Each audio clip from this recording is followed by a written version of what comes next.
Illusion, a complete novel. Allusion by Sunil Doiphode. English version by Girish Katre and Mugdha Apte. Allusion. Copyright 2012 by Sunil Doiphode. Chapter 1. Today the entire hustle bustle of Rajesh's wedding reception. Rajesh had intentionally selected a spot, neither at an overcrowded town center nor too far outside the village, surrounded by the green lawn. Under the pretext of reception, all of Rajesh's old college friends had purposely gathered and were chatting in a group, just for the sake of nostalgia. Suddenly, through the crowd they saw Priya entering there and all the chat stopped instantly. Priya, of the college days and the one now, was appearing to be radically different. At that time she was a youthful girl on the brink of adolescence and now she was a fully blossomed beautifully charming woman. Perhaps, none of them had ever seen so well dressed and that is why they were sensing that striking difference. All of them were staring straight at her. Priya gave a mild smile while paying a glance at everybody and all of them too responded at her in the same manner with a mild smile of recognition. After reaching near the group, she gave the bouquet to Rajesh to congratulate him and said, "Congratulations and wish you a happy married and prosperous married life." More than being happy, prosperity is important, somebody from the group commented, and once again the group was revitalized. Then Rajesh too took the lead to introduce his wife to Priya. "Priya, meet my wife, Kamal." "Is it necessary to tell, my wife?" Priya funnily replied, "Only telling the name is sufficient." Everybody endorsed her remark with another stroke of laughter. One friend then explained, "That's not the matter, Priya. Telling that is also equally important. What happened once is that once during the wedding of a friend of mine, both his wife and her sister were mingling enthusiastically in the crowd and our friend did not bother to specifically introduce his wife to all of us such that throughout the wedding we were assuming his wife's sister to be the actual wife of him." Once again everybody passed through a stroke of laughter. Under the pretext of some other friend's name, somebody clipped, "It seems he is telling his own story," and one more thunder of laughter passed through. "This is my friend Priya." Rajesh attempted to introduce Priya to his wife, "Myself, Priya and Vijay, we had an excellent group during our college days." How shrewd is Rajesh, somebody seized at the opportunity. In order to avoid any misunderstanding he has carefully inserted Vijay's name in between. That comment sparked off another round of laughter. After seeing Kamal feeling awkward, the same friend offered an explanation to Kamal, "Don't take me seriously, I was just pulling Rajesh's legs. It's all in the fun." But, the same friend continued to say, "I cannot give the same guarantee about Vijay and Priya." Now it was Priya's turn to blush.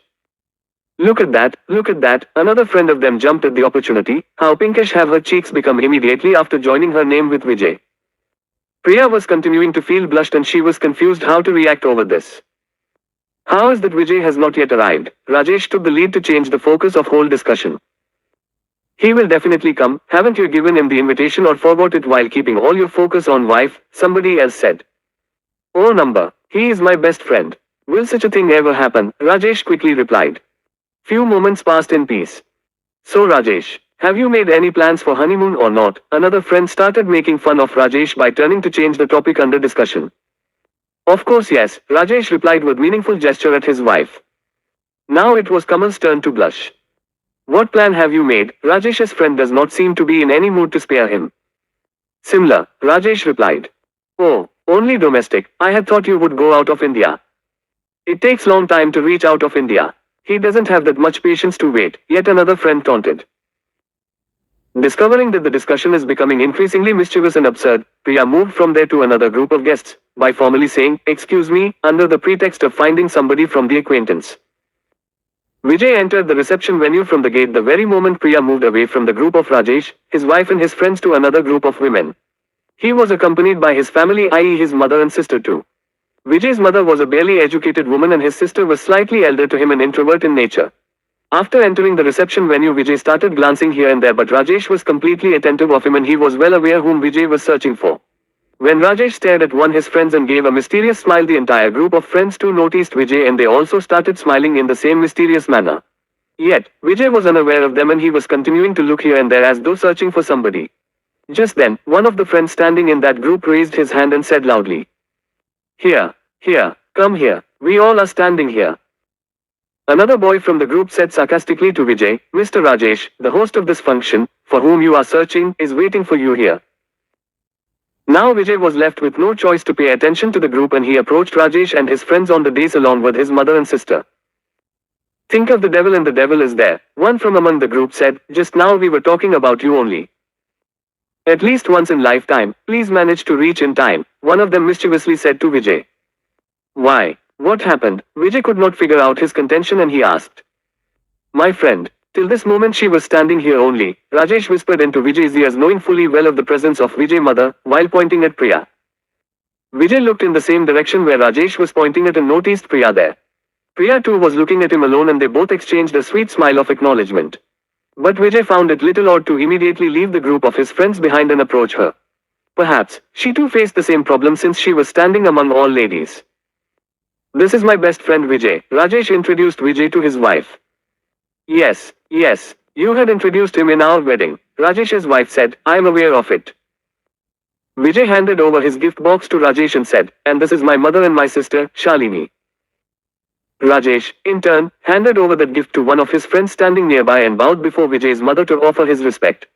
Rajesh's wife too followed him and bowed before Vijay's mother. Live a happy life together, Vijay's mother blessed both of them. Didn't you get your father along? One of them asked Vijay. That friend asked this question and suddenly the atmosphere in that group became serious because almost all of them were aware that Vijay's father was almost always be under the stupor of liquor and Vijay would always avoid carrying him along since he was known to be very whimsical. Similarly, he would also avoid taking his sister along because of her introvert nature.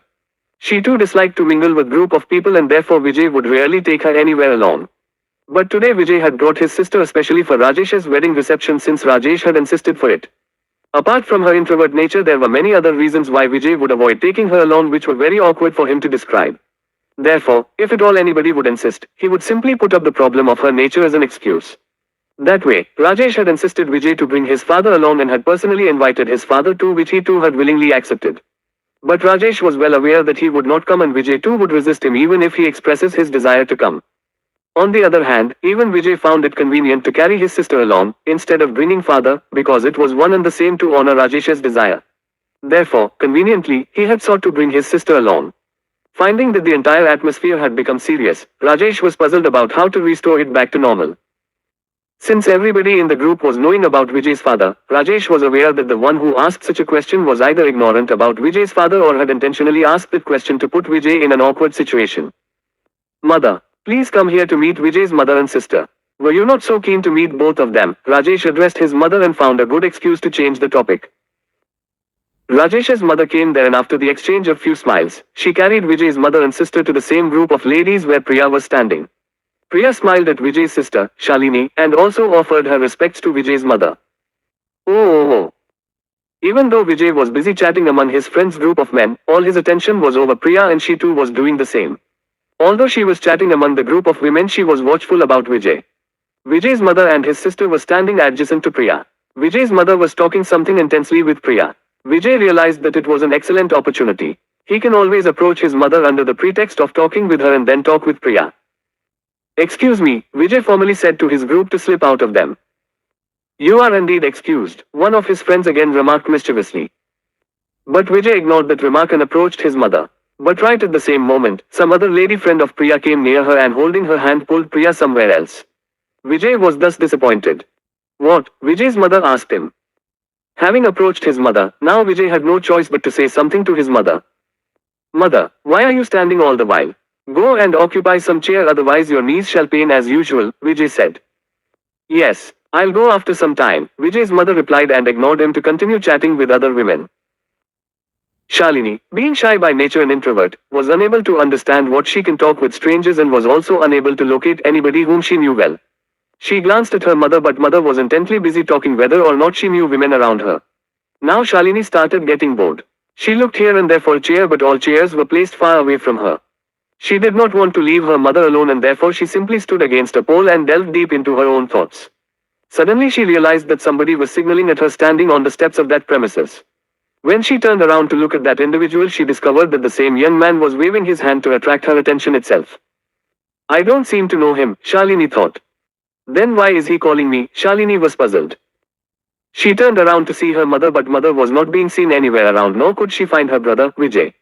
When paid a second careful look around, she noticed her brother but he was standing too far away. She once again looked at the same youth who was waving his hand at her standing from the steps. But Shalini failed to comprehend why was he calling. And she found it odd to even go at him without intimating her mother or brother about it. In the meantime, that youngster himself approached her. "Your mother is calling you upstairs," that young boy said to her. Shalini felt tremendously relieved. So many questions and doubts about that young boy had gathered in her mind in split seconds' time. She thought, her introvert nature alone was responsible for this. Brother always advises her to learn the art of mingling and talking with people. Leading a lonely life is a hurdle in the path of one's social and psychological progress, Shalini's thought process warned her. Yes, my brother is right to say that. If I become little extrovert and mingle among the people, such weird thoughts won't appear in mind, Shalini concluded. Perhaps mother must have called me for the same reason that I am standing here alone without talking with anybody, or perhaps mother must be wanting to introduce me with somebody, Shalini thought to herself. And she started walking behind that young boy. Oh. Finally, at the right opportunity and after escaping the prying eyes of his friends, Vijay managed to find Priya alone. After a long span of time, they both were meeting face to face. "How are you?" Vijay inquired for her. "How are you keeping?" Priya stared straight in his eyes. Perhaps she was searching for her own reflection in his eyes. "I am fine." Vijay too was staring at her eyes only. Some moments passed off in silence. Vijay carefully looked around and after confirming that nobody was attentive about him, he said, "I wanted to tell you something." Priya didn't utter a word, and started looking down. Once again few moments passed in complete silence. Perhaps he was trying to compose his words. Once again Vijay looked around carefully. This time he noticed his mother approaching him. "It doesn't seem possible here at this place," he depressingly said. "Anyway, do one thing. Tomorrow evening at 6 p.m., where can we meet?" "Where?" "At our usual place," Priya suggested. "That's right, our usual place, Ashok Park." Noticing that his mother is coming closer, Vijay escaped from there by saying, "I will wait for you there." When Vijay's mother arrived there, Priya was still looking down. She had not got a single opportunity to talk. She glanced in the direction where Vijay had gone. He was going toward his friend's group. Suddenly he stopped and even he glanced at Priya. By this time, Vijay's sister, Shalini, had reached up to the first floor, walking behind that young boy. There, she looked around everywhere in the balcony. Nobody was being seen around there. Only the noise of laughter and talk of the people gathered below on the lawn were being heard. Once again Shalini's mind developed some doubts. Nobody seems to be here. Where's my mother? Shalini gathered some courage to ask. That young boy stopped and said, "She is there. Inside the room." She glanced at that boy and tried to grasp what was going on his mind.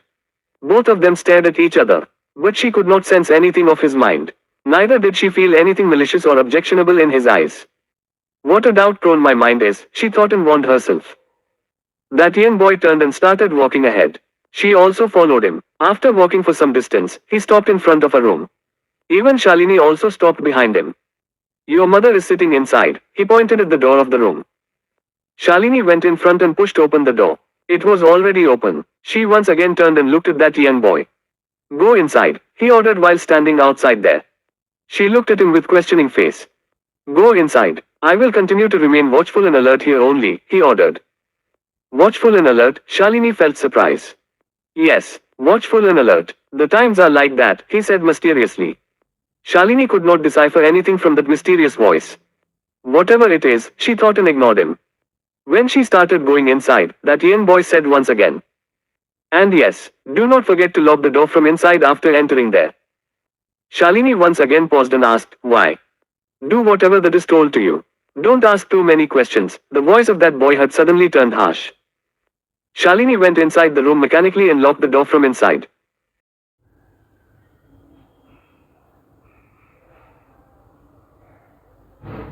Chapter 2.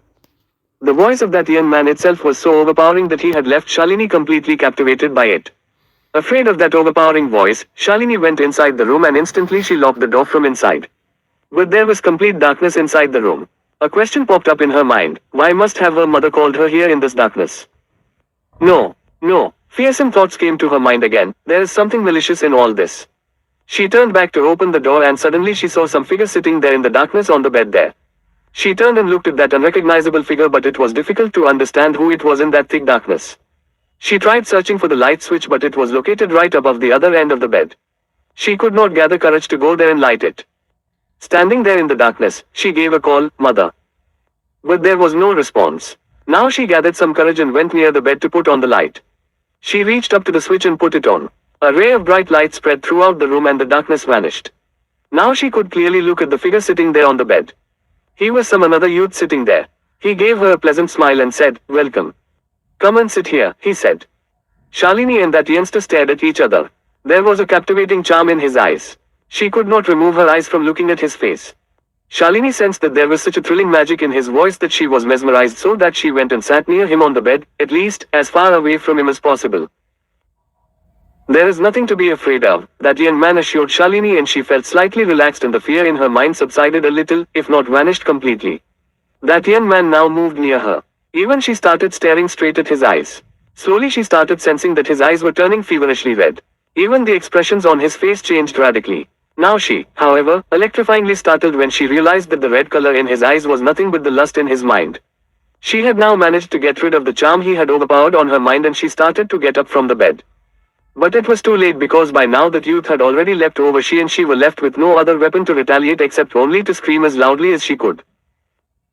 After intimating Priya to meet him next day at Ashok Park, Vijay had escaped back to the group of his friends when his mother had approached him there. After reaching among the group, he had once even glanced at Priya, and she too was looking at him only. "So, is the mutual dialogue over?" one friend clipped. "What?" Vijay tried to plead innocent. "Man, when a cat sips the milk it closes its eyes thinking that even others have closed their eyes," another friend tried to be funny with Vijay. "What cat? What milk are you guys talking about?" Vijay tried to act innocent again. "From your actions it is visible that soon you are scheduled to follow the suit of Rajesh. Nothing bad about it. Now that Rajesh has got married you should be the next." Vijay's friends were not allowing him to close the topic. When Vijay was about to react over it, he heard a loud screaming of a woman's voice from the building adjacent to the lawn. The entire noise of laughter and gaiety spread over the lawn was suddenly silenced after hearing that scream. "What has happened?" majority of them asked. But even from such a far-off distance Vijay had recognized the voice of his sister. "The noise is probably coming from the first floor," somebody whispered. "Let us go there," another said.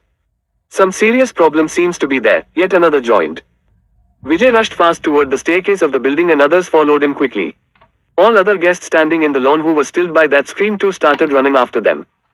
However, the senior citizens among them sensed the impending danger of all of them gathering over the first floor, and hence they stopped others except those who had already reached upstairs and tried to calm them down.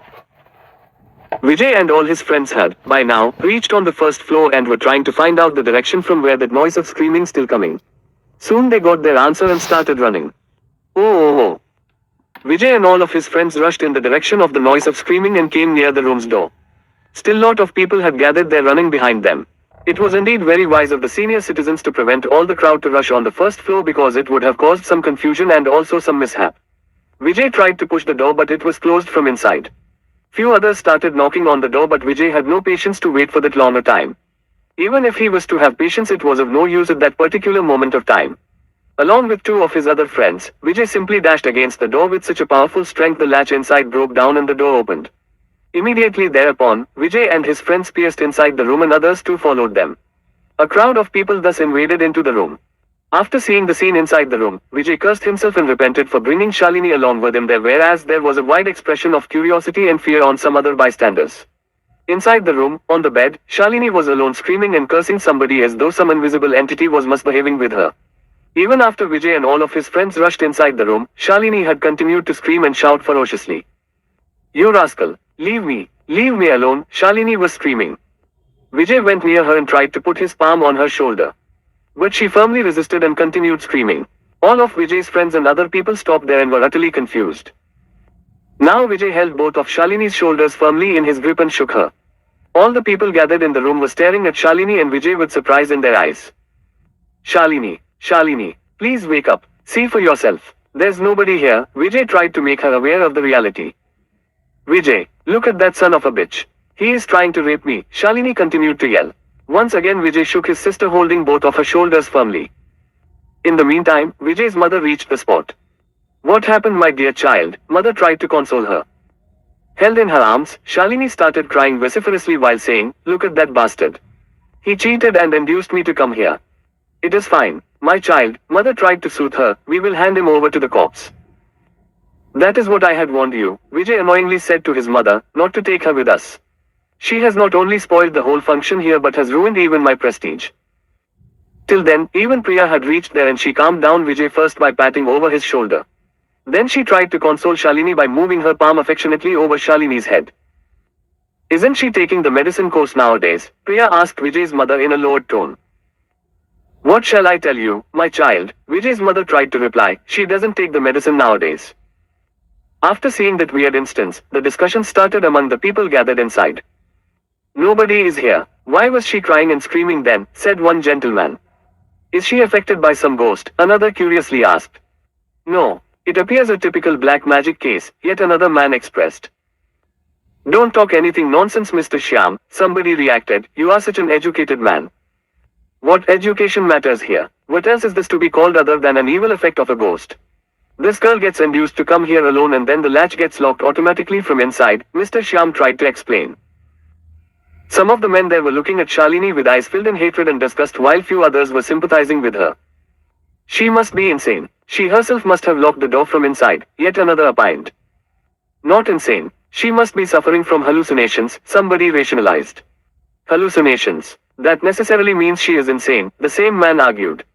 Vijay's mother had turned furious after hearing all these remarks. Priya requested all of them, will you all please go out of the room? Even then nobody was willing to move out of the house. Finally Vijay's mother angrily reacted, you fools. Why don't you first get yourselves out of the room?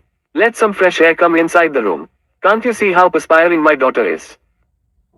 After hearing this emphatic request, all the people got silenced and started slowly moving out of the room, assuming as if not only Shalini but also her mother might be to be indeed insane. Oh. As per Vijay's instruction, Priya was waiting for him at a specific location in the Ashok Park. She was remembering that it was the same location where she would sit with Vijay and Rajesh to discuss one and the same topic for hours together. Quite often their topic of discussion would be the subjects pertaining to their study.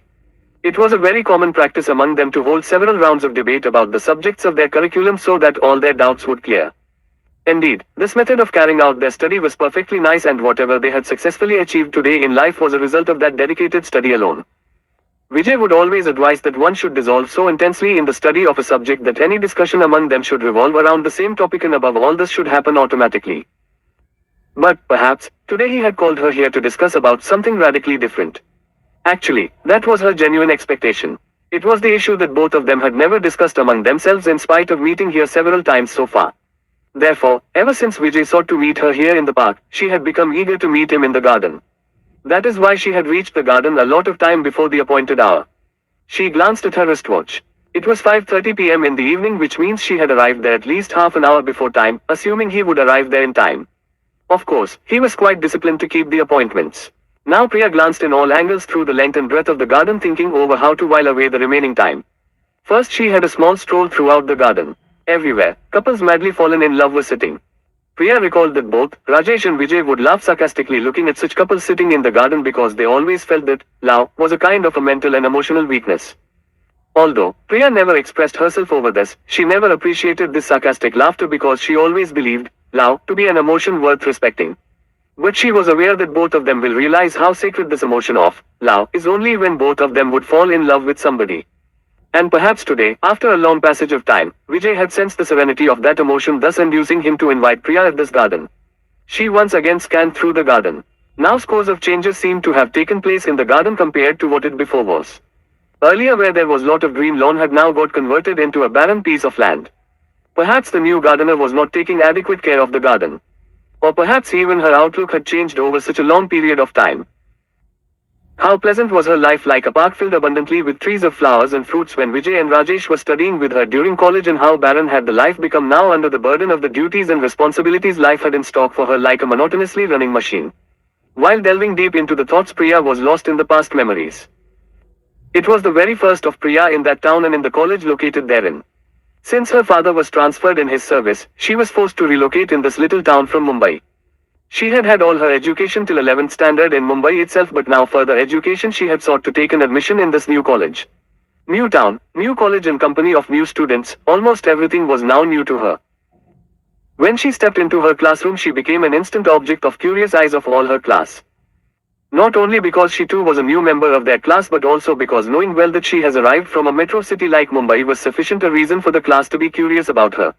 Besides that, a girl in a modern outlook of bob cut hairstyle was something totally new for those students of that little town. Compared to Mumbai, this town was definitely backward to a large extent. Priya even sensed a radical difference in the overall behavior of the boys there. The boys in Mumbai were far too dashing and confident, whereas the boys here appeared far too shy and introvert. These boys always maintained a distance between them and the girls in the class.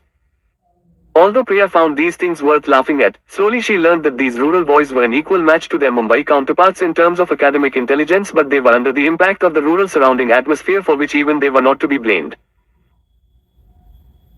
It being an important academic year of HSC, the regular classes had begun taking place right since the first day itself, and almost all the teachers were conducting a revision of their respective subjects in order to take a stock of how much of the knowledge imparted in the previous had been retained by their students and how much had they forgotten during the long summer vacation. After a brief spell of 2 or 3 lectures, one glaring feature of that class dawned upon Priya soon was that if all the students in her class would fail to answer a given question, the teachers then would turn to a boy student called Vijay sitting in the third desk of the middle rows, who would promptly reply with a correct answer. His answers were so sharply precise that even Priya was impressed by his intelligent precision. She was charmed not only by his glittering intelligence but also because of his polite mannerism and his plain smile. It was not that Priya had never any bright students during her stay in Mumbai, but she found Vijay far too different than what she had so far come across. Finally, she could no more curb her curiosity, and sought to know from her fellow girl student who that impressive student was. "Who is he?" Priya asked. "He is the most intelligent student from our class," came the reply. "I know that already, but what is his name?" she impatiently asked. "Vijay," came a quick reply. "I know even that since the beginning of the class, but what is his surname?" Priya maintained her patience. "Savant," came an equally quick reply. Priya once again turned and looked at him. Oh. Chemistry 2 class was going on.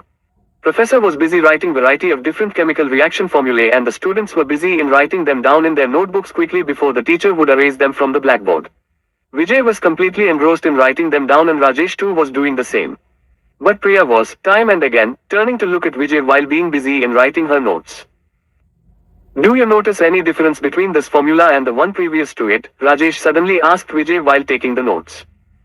"Of course, there is a difference," Vijay replied. "I don't see any. In fact, I find all the chemistry 2 formulae one and the same," Rajesh said. "All formulae one and the same?" Vijay surprisingly asked. "Yes, just like Chinese men standing in a row with their tiny eyes," Rajesh replied. "You're crazy guy. Sometimes you come out with amazing analogies," Vijay remarked. "You know, one of my friend's uncle had been to China for his corporate work and had been there for a long time. He told that it took him 3 months to learn to differentiate between them and identify each of his surrounding Chinese employees separately," Rajesh replied. Without paying much heed to what Rajesh was talking about, Vijay started taking notes rapidly, and thus Rajesh too was forced to pay attention to what professor was teaching. Suddenly, while writing notes, Vijay soon realized that somebody was time again turning backward and glancing at him from his right side. Now he turned to check who it was, and he saw Priya.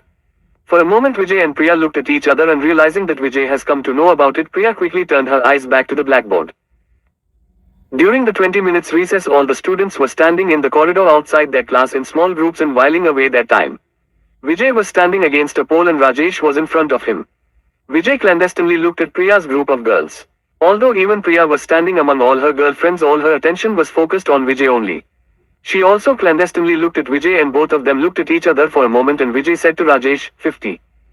50. What 50? Rajesh asked. Vijay again got engrossed in looking at the girls' group.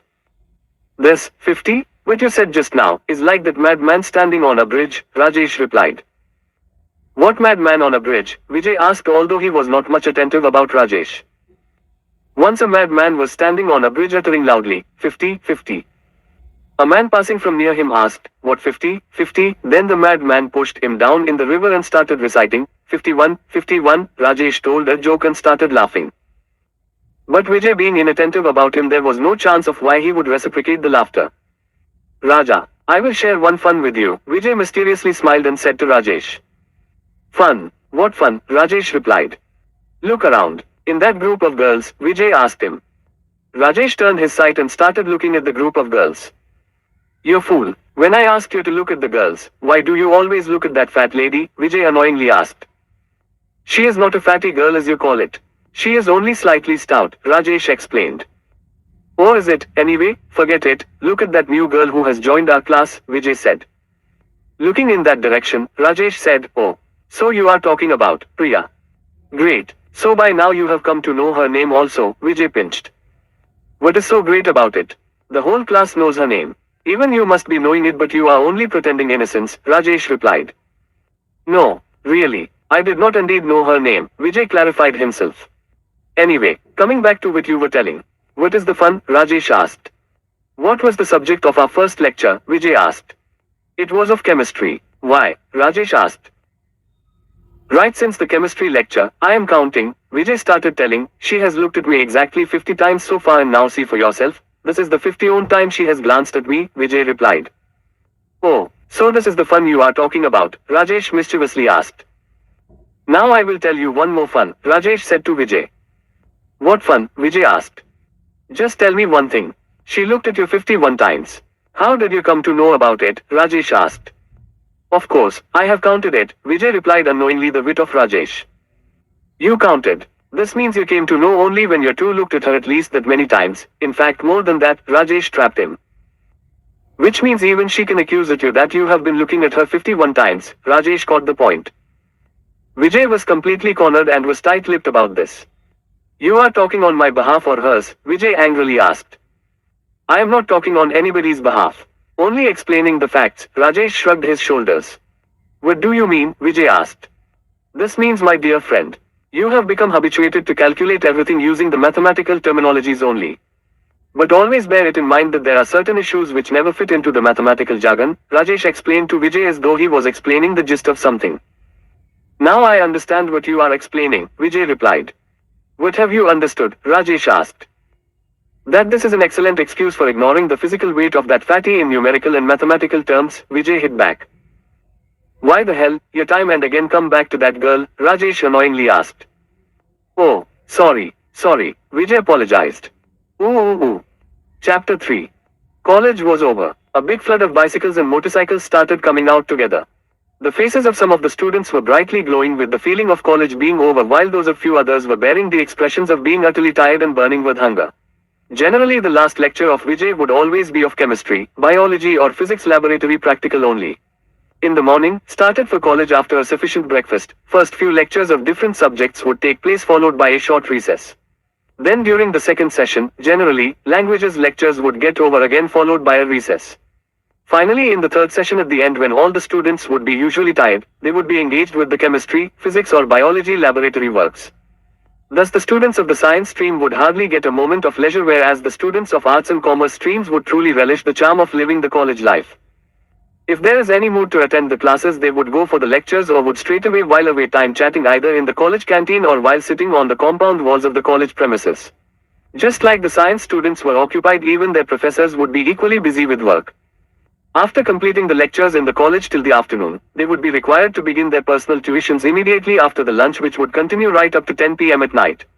Some of them even would not spare an opportunity of conducting single-hour tuition between 6 a.m. to 7 a.m. i.e. before the college would begin.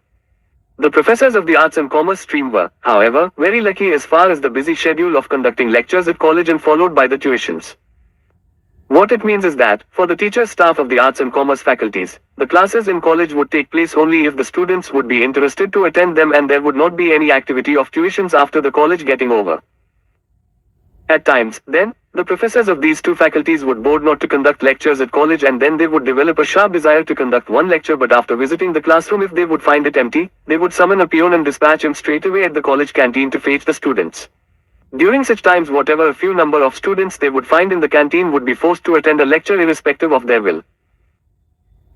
Therefore, the students whose faces would appear to be utterly tired and exhausted would be belonging to the science stream, and the others whose faces would be full of joy and cheer would be of the commerce and arts faculties, sent to college forcibly by their parents.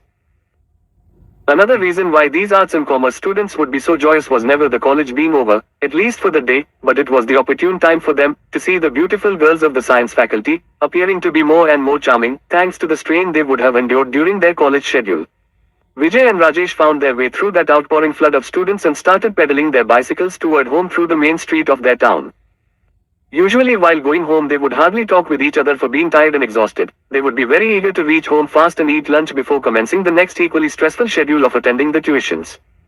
The science students were deprived of looking at the beautiful girls, not because they were disinclined for it, but because they would hardly have any time to while away like this.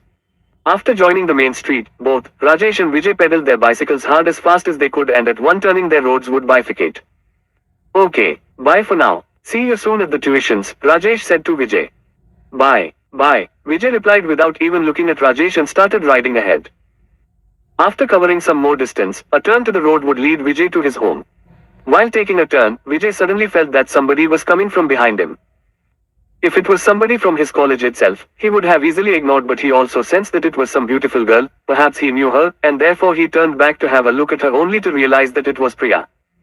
Her home too was in the same direction, but Vijay knew that she could never follow him since he and Rajesh would rush ahead fast after moving out of the college premises with burning hunger in their bellies. Vijay realized that since she has followed him today necessarily means she too had driven her bicycle equally fast today, perhaps because she too had some necessity to reach home faster. But, while engrossed in these thoughts, Vijay observed that not only had his speed reduced but immediately thereafter Priya too had reduced the speed of her bicycle. This created a doubt in his mind whether she was following him intentionally. While Vijay was engrossed in this thinking process, suddenly he heard a call from Priya. Vijay. For the first time Vijay sensed that he had heard his name being pronounced by a girl of his age, whom he liked, and the two with sincere intensity. He sensed that his heartbeats had increased suddenly and he reduced the speed of his bicycle further. By this time, even Priya had reached up to him and was riding parallel to him. Vijay was confused about what he should talk, and so for a moment he stared at her, but instantly, as though he was looking straight at sun, he turned his eyes back to the road ahead. Wasn't today's chemistry lecture slightly difficult? Finally Priya herself took the initiative to talk. Difficult? Yeah, it was difficult, Vijay replied. Of course, you must be finding it very easy, Priya said. No, nothing of that sort, Vijay blushed to hear that flattery. No. What I mean is, Priya replied, usually I find it difficult to comprehend the chemical reactions of the chemistry -2, and even if I understand them, I tend to forget them 2 or 3 days later. Yes, you are right. And that is why perhaps chemistry too is called as volatile, Vijay funnily replied. Volatile, yes, you are right. It indeed deserves to be called that, Priya laughed heartily. Vijay was seeing her from such a close distance laughing so heartily, and his sight could not escape from looking at the twist appearing on her cheeks and those equally beautiful white teeth glittering like white pearls. But in order to being able to remember the reactions one must first be able to understand them. Isn't it? Priya asked. Yes, you are perfectly right, Vijay replied. Then have you understood all the reactions taught so far in the class? Priya sought to know. Yes, Vijay replied. I have been able to understand some of them and the rest are not understood. Will you be able to explain to me those which I have not grasped? Priya asked. Of course, yes, I will, Vijay replied affirmatively. Okay then, bye for now. I will ask them from you some other day. Priya thanked him and turned toward home since the road to her home had arrived. Bye, Vijay replied.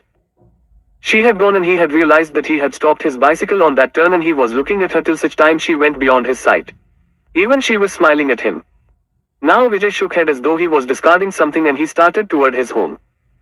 No, this must not happen. My goal is of supreme importance. He warned himself to achieve that first and only then think of the rest.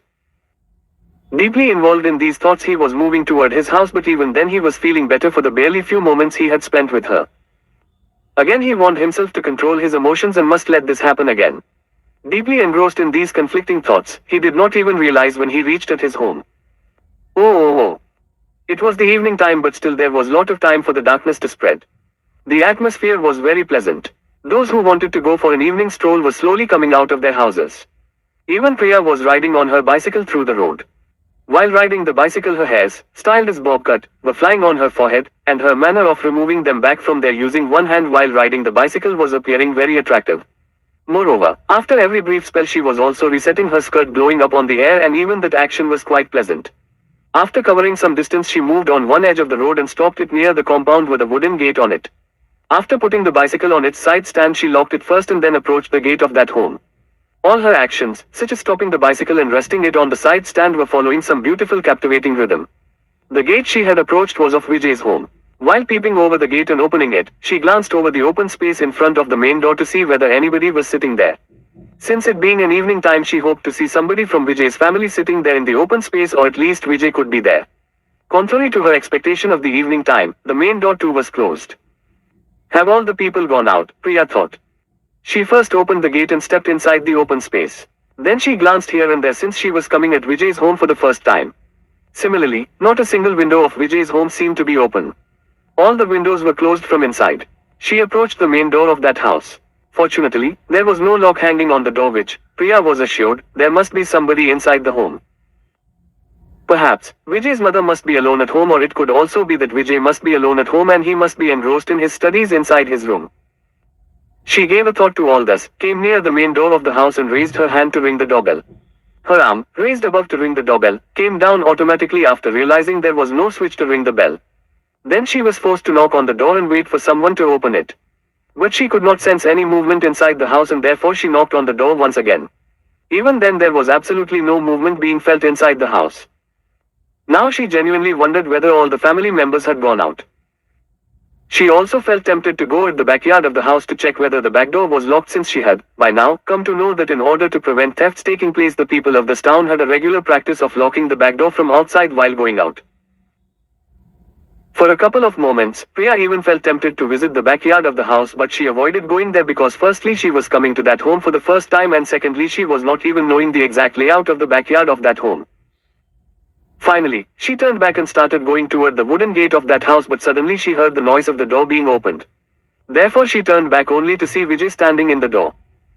Then Priya said, "I thought there's nobody at home." Hoping that he might have called inside his home, she stood near him. But Vijay came out himself and pulled one of the chairs kept in the open space and invited her to sit on the other. "Come, let us sit outside only," he said, "sit on that chair." "I had come to you to borrow your notes of P1, Priya said to Vijay, "unless you don't need them now." "No. I don't need them immediately for next 2-3 days, Vijay replied, "because currently I am studying the M1 and M2 whose test is expected tomorrow and the day after. But after 3 days I will need them back since Professor Patil's test is coming immediately thereafter." "I will definitely return it to you within 2 days, Priya assured while removing the hairs blowing over her forehead with the wind. Vijay was secretly watchful of her hairs appearing on her forehead with the flow of the wind and her typical pleasant style of removing them back. Suddenly, one middle-aged woman came there out of the house. She was combing her hairs. "Meet my mother," Vijay introduced Priya to his mother. "Mother. This is Priya, my classmate." "Good evening, auntie," Priya welcomed Vijay's mother and she in turn gave a smile of acceptance. "Whose daughter are you?" Vijay's mother affectionately inquired. Experiencing the warmth in her voice, Priya invariably remembered her mother. "My father's name is Mr. Ulhas Kulkarni," Priya promptly replied. "Probably you may not be knowing him because he was located earlier in Mumbai and we have recently shifted here after he was transferred." "Where does your father work?" Vijay's mother asked. "He is in State Bank," Priya replied. "Is it? Your father must be knowing him," Vijay's mother said to him. "No, mother, father works far off in the forest department.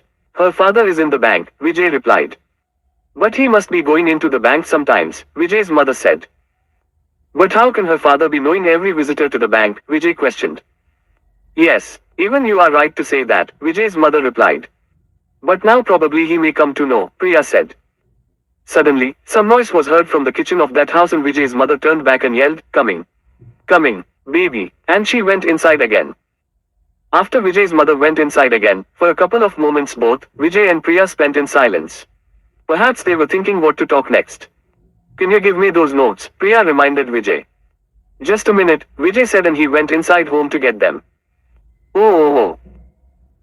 What for has he gone? To fetch the notes of P1, or for something else? Priya was thinking about Vijay, sitting in the open space outside his home, since a lot of time had passed away after he went. Suddenly, Priya sensed somebody standing behind her. She turned back and was startled instantly, so much so that, feeling afraid she was about to scream for seeing a 21 to 22 years old insane girl with hairs freely flowing from her head, was holding Priya's chair looking straight at her and was mysteriously smiling at Priya.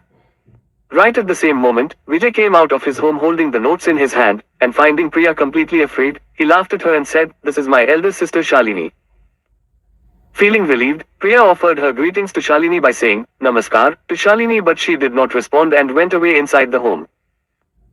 Priya slowly sat down on the chair and Vijay too occupied a chair in front of her and explained, "She is suffering from, some psychiatric ailment." "I can understand it. I am sorry," Priya replied.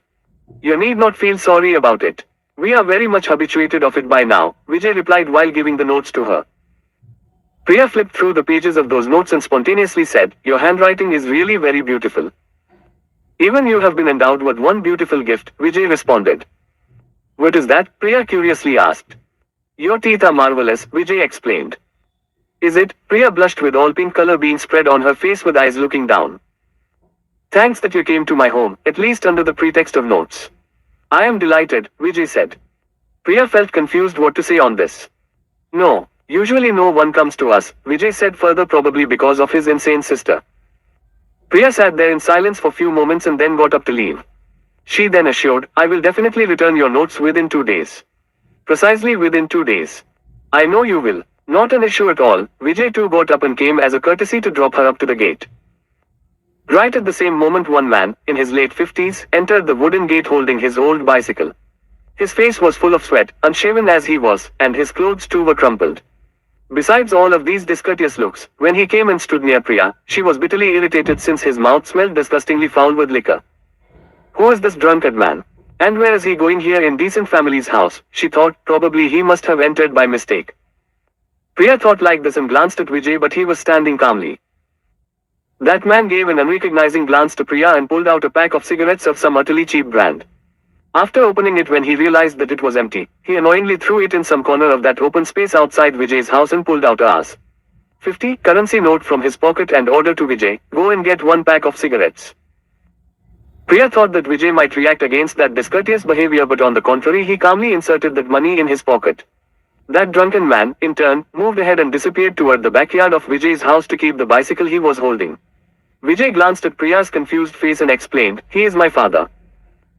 Failing to comprehend what to say on this, Priya brought her bicycle out of the gate and said to Vijay, bye for now. While she was ready to move ahead, Vijay stood there to bid a farewell to her and responded equally. For a long time Vijay continued standing there in the gate looking at Priya till the time she moved away from his sight. Oh. Slowly the friendship between Priya, Vijay and Rajesh started growing. Discussing on many subjects together, sharing jokes, and chatting together became routine activities. Rajesh too was accompanying them since he would be usually with Vijay constantly. They used to chat together so frequently, but Priya never spoke again about Vijay's troublesome family background like his sister or the way she had confronted for the first time with his father.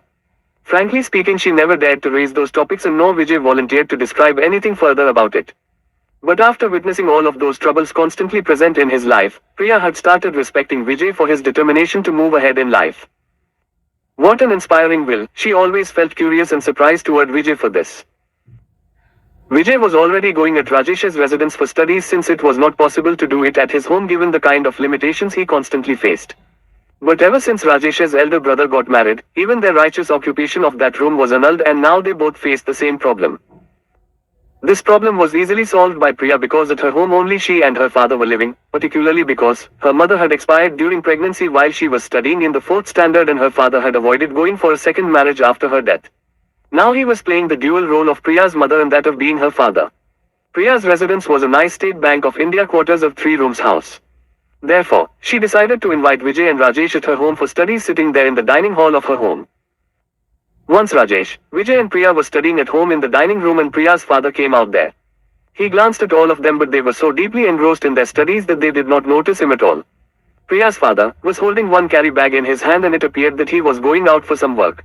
He went up to the door and wore sandals and again glanced at 3 of them. Even then they did not notice him at all. So he called at his daughter, Priya. Startled by his voice, Priya looked at him and got up to say, Papa, where are you going? Both Vijay and Rajesh got aware of his presence and they too started getting up. But he generously said to both of them, no need to get up. You carry on with your studies. I am just going for purchasing some commodities from market. Please look after the home. Don't you worry, uncle. We are there to take care, Rajesh assured. Yes, I could see that how attentive you are, Priya's father said mischievously. I was going out and yet you did not notice me. A thief won't have to strive hard to steal anything after entering from outside, he replied. Papa, you are worrying unnecessarily. What is there precious in our house to steal from? Priya retorted at her father. Anyway, I am getting late, Priya's father said while stepping out. Suddenly Priya remembered something and she loudly yelled at him, Papa. What is that? He answered from outside. Please get few more essential commodities while returning home, Priya answered. What are that? Father replied. Get some tea powder, milk and a toothpaste, Priya replied in turn. Anything more? Priya's father replied sarcastically. Realizing his sarcasm, both Vijay and Rajesh smiled at Priya. But Priya replied, no. That's all. But don't forget to get it. Show my child, father replied, and immediately thereafter was heard the sound of his two-wheeler being started. Bye Papa, Priya yelled again. Bye for now, came the reply, and then came the sound of that two-wheeler moving out of the premises. But Priya, your papa is really great, Rajesh said. Yes indeed, my papa is really great, Priya replied with pride. But won't you like to know why was he calling your father great, Vijay asked. Yes, quite right. Why did you call my father great, Priya asked Rajesh. Just casually. I felt like that and hence I called him great, Vijay replied. Here in our town any naive man is called as great, Vijay clipped. Rajesh, Priya asked with eyes filled with surprise and anger, did you mean my father is naive? Oh no, Vijay is only inflaming the fire by pouring oil in it, Rajesh replied. Then why don't you disclose why you feel he is great? Priya was not going to let him go without an explanation. Frankly speaking, your mother died when you were studying in the 4th standard and yet your father did not marry again is the reason why I feel your father is truly great, Rajesh replied. My father loved my mother intensely, even today his passions for my mother are the same, Priya whispered as though her memories were awakened. Do you know, it was my father's love marriage, Priya said. Love marriage, and the two in those orthodox days, both, Rajesh and Vijay exclaimed with surprise. What a foolish question. Does love marriage is subject to any times? It only takes love between a woman and a man and there is no guarantee when that bond may flourish between the two. But once formed, it happens irrespective of any hindrances like caste, creed, community or even religion, Priya asserted. You are quite right, Rajesh agreed. Of course, anything told about love will appear true to you, Vijay remarked mischievously to Rajesh. And do you know how the love story between them blossomed? Priya asked by ignoring Vijay's remark. How did it happen? Both Vijay and Rajesh curiously asked. You know how it happened? Priya started narrating the story. My mother must be hardly in her early 20s that time, perhaps 22 to 23 years old. She suddenly developed apathy for this material life and sought to retire at Mount Abu by renouncing all the material pleasures. What for did she go there? Rajesh asked. What do you mean what for? Of course for leading a saintly life, Priya replied. Then could she achieve her goal? Rajesh asked curiously. Are you a fool? If she was to have really become a saint could we have get to see Priya sitting before us today? Vijay annoyingly remarked for such an ignorant and naive question by Rajesh. No. What I mean to ask is that then how did the love between the two occur? Rajesh was appropriate to ask. Actually what happened? My father was distantly related to her and he took the initiative, Priya started explaining, to persuade and bring her back from there. Then what happened next? Rajesh asked. Then what? He went and succeeded in his mission. In the meantime, the love blossomed between the two, Priya plainly answered. What a fascinating love story it is, Rajesh explained. It is a new concept altogether. Worth making a film on it, Vijay opined. What happened thereafter? Rajesh's curiosity was not quenched. What next, you idiot? Vijay shouted again. Next they both got married and Priya was born. What else do you want to happen? But their love between the two was indeed an ideal love. Priya was still lost in her memoirs, anybody would feel envious of it. Ooh. Chapter 4. As usual, Vijay, Rajesh, and Priya were studying together at Priya's home. But it seemed that Priya was not paying any attention to studies at all. From the corners of her eyes she was, time and again, glancing at Vijay. At first Vijay did not realize this since he was deeply engrossed in his study but after a long time he sensed something different happening and soon he discovered Priya constantly glancing at him.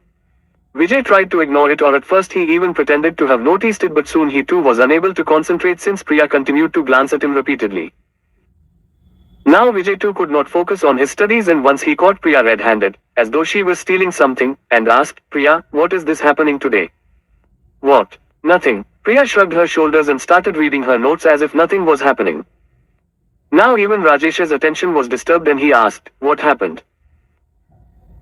Finding that nobody was answering his question, Rajesh continued studying again but when Vijay discovered that still Priya had continued glancing at him clandestinely he warned Priya, it seems your mind has gone helter-skelter today and you are unable to control it. Oh, that means you do sense my feelings, Priya passed her taunt to Vijay. Why? Why can't I sense your emotions? Am I any mechanical device like a senseless machine? Vijay hit back at Priya. No. But I thought that you are indeed a machine, with the only difference of, a machine made of bones and flesh, Priya retorted. Rajesh's concentration was completely disturbed by this intriguing talk between Vijay and Priya. He annoyingly sought to know, may I know what is this going on between both of you? Rajesh, do you know what happened yesterday night? Priya seized the opportunity to disclose. How will I get to know what happened yesterday unless you tell me that? Rajesh made a fun of Priya. Priya ignored his jocular remark and continued telling, yesterday night I heard the noise of our gate being opened while I was busy studying. Some thieves must have tried to enter, Rajesh interrupted Priya. Will you please listen to me completely, Priya argued. Fine, fine. You complete your story without my interruption, Rajesh conceded. So what was I telling? Yes, yesterday night when I was studying, I heard the sound of our gate being opened. So I saw from the window that Vijay was coming, Priya said. What, there you are. My dear friend, Vijay. Yesterday evening when I inquired whether you are interested to join me for watching a movie, you refused under the pretext of studying and now I know why you refused, Rajesh pinched at Vijay. Yesterday night I had come at your home. What nonsense, Vijay said surprisingly. Will you please listen to me what happened next? Will you both please remain quiet, Priya pleaded before them. I came out to receive Vijay since I saw him coming but after coming out I was astonished to see the gate was closed and above all there was nobody there, Priya explained. Hey, wait. I will tell you what is all this, Rajesh quickly tried to interrupt. What? Priya replied. It must the ghost of Vijay, Rajesh taunted by laughing at both of them, that you got to see from window. Rajesh, don't talk foolish. I am serious about I told you now, Priya angrily said. It happens this way sometimes, Rajesh tried to get serious with Priya, while studying you must have felt dizzy and you must have seen this dream. No, it was definitely not a dream at all. I myself feel surprised nowadays but this is what is happening with me every now and then. Day and night Vijay keeps appearing before my eyes, Priya replied. But does this keep happening only about Vijay? Rajesh mischievously asked. Yes, you are right. This happens only about Vijay, Priya confirmed. Do you know when does this happen? Rajesh smiled and asked. When does it happen? Vijay joined the discussion. When somebody falls in love, Rajesh smiled and concluded. Priya felt blushed and she started looking down. Nonsense. There is nothing called love, etc. It is, but, a one type of mental weakness, and sickness also, Vijay analyzed. Priya raised her head and looked angrily at Vijay. Hey, why are you looking at me like this? Are you going to butcher and eat me? Vijay taunted in a tone of mischief. Priya once again started looking down. Rajesh once again opened his mouth to tease Priya but seeing sorry feelings on Priya's face he restrained himself and said to Vijay, when one does not understand certain emotions, one must not at least ridicule them. Master Rajesh, bloody you keep running behind the shadow of that fatty.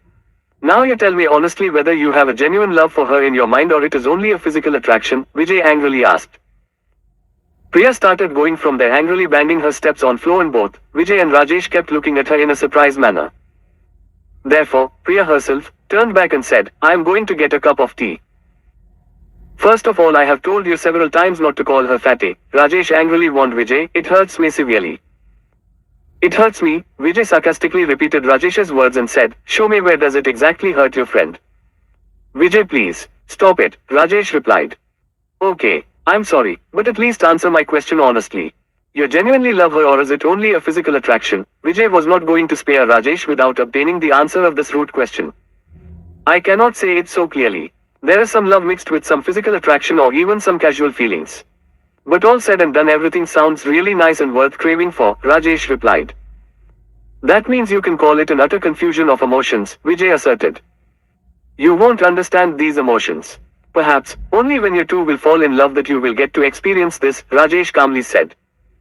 I don't think that this is possible in my whole life, Vijay said. Let us see what happens in future, Rajesh challenged. Then, peeping inside the house, Rajesh said in a low voice, you are really a fool. How the hell you fail to understand that Priya is in love with you?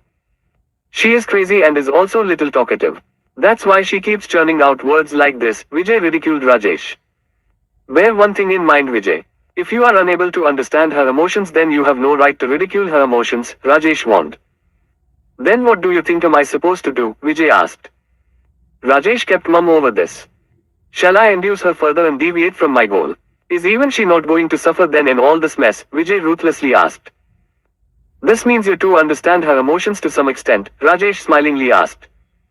They are not emotions but only a confusion of feelings. And above all nobody can deviate me from my aims, Vijay once again confidently replied. Do whatever you want man. But at least don't hurt her. That is all I want to say for the time being, Rajesh sought to finally advise Vijay. Oh. Priya, who had vanished from the scene angrily, soon brought with her 3 cups of tea for all of them. Now there was no anger apparent on her face. She kept 1 cup of tea each in front of them, but they knew it well, that usually she would personally give each cup into their hands. Instead, she had just kept it today in front of them. Then holding her own cup in her hands, she started sipping the tea slowly with continuing the studies further. Rajesh and Vijay glanced at each other. Vijay was feeling sorry for unnecessarily hurting her. Yes, do you know what is it called to that you were saying before going for tea? Vijay asked her. Frankly speaking, he was only trying to restore her normal mood by talking with her again. Before going for tea, what was I saying? Priya suddenly asked unknowingly. That's what, that you get to see me in your front every now and then or throughout day and night, Vijay explained. I was only joking. Does anything like this happen ever? Priya remarked. I was bored of studying, so I just thought it better to change the topic for initiating some relaxation and entertainment. Isn't it, Rajesh? Wasn't it a good relaxation and entertainment? Rajesh did not utter a word because he could understand how deeply Priya must have felt hurt, which was why she was casually turning the leaf of any discussion to that topic away. Finding that Rajesh was keeping quiet, Priya once again got engrossed with her reading, or, at least, started pretending the same. Anyway, that apart, Vijay now turned his attention to Rajesh. I will tell you what I was about to say. But from the corners of his eyes he was carefully attentive of Priya. What are you going to tell me now? Rajesh was reluctant to hear because he was hesitant to insert his hand in the Cold War between Vijay and Priya to avoid inviting the wrath of any one of them, since he had his fingers burned several times before by doing that, which is why he was alert about it now. Please, I am studying now. Don't disturb me with your casual talks, Priya intervened. How nice of you. Last time did we utter a word against you when you were chatting with us after feeling bored? Vijay angrily asked her. Priya continued delving in her book and studies by ignoring Vijay's angry assertion, forcing Vijay to continue saying, and now you are feeling disturbed by our talks. It is our turn now to feel bored, and hence we are going to change the topic. Vijay sarcastically stressed the mention of his phrase, change the topic. We are going to change the topic, Rajesh pinched. If you both want to continue quarreling, you both may very well continue with it. But don't unnecessarily pull me in between. It is often said that a wise is the one who doesn't interfere in a street quarrel or between the dispute going on among a husband and wife. What? Both Vijay and Priya startlingly asked. No. What I meant is that I was only comparing dispute between you both with a street quarrel. Rajesh quickly sought to clarify himself. That is what even I say. How could you dare to pass such a nasty remark? Vijay reacted. But why did you not ask? One should not interfere in a street quarrel and also in a dispute between husband and wife, Rajesh asked. Why should one not interfere? Priya curiously asked. First I will tell you about the dispute between husband and wife. One should not try to reconcile between a husband and a wife is that there is never any guarantee when both of them may shake hands and start quarreling with you itself, Rajesh explained. And why should one not interfere between a street quarrel? Vijay curiously asked. One should never interfere in a street quarrel because, Rajesh quietly got up from his chair and started moving toward the door, and before running away, he cunningly replied, you never know when the parties involved in a street quarrel appear out to be a husband and wife. Realizing that Rajesh has again pointed out the whole story back to the phrase, husband and wife, and thereby sought to pair them up again, Vijay angrily shouted, you bloody scoundrel, and ran after Rajesh. As soon as Vijay got up to catch him, Rajesh quickly ran away from the door he had intentionally opened carefully before passing that mischievous remark, but Vijay also started running after him to catch him outside. Now even Priya was induced to come out of the house and watch. For a long time, their running episode full of fun where Vijay was vigorously attempting to get hold of Rajesh and Rajesh in turn was trying to repeatedly dodge Vijay. Oh. Today when Vijay arrived for the studies, he had brought one circular-shaped card and 2-3 long iron nails with him. After seeing that, Priya curiously asked, what is this have you brought with yourself? Even I have been asking him the same question for quite some time, Rajesh replied, and he is only saying that he is going to show us some experiment.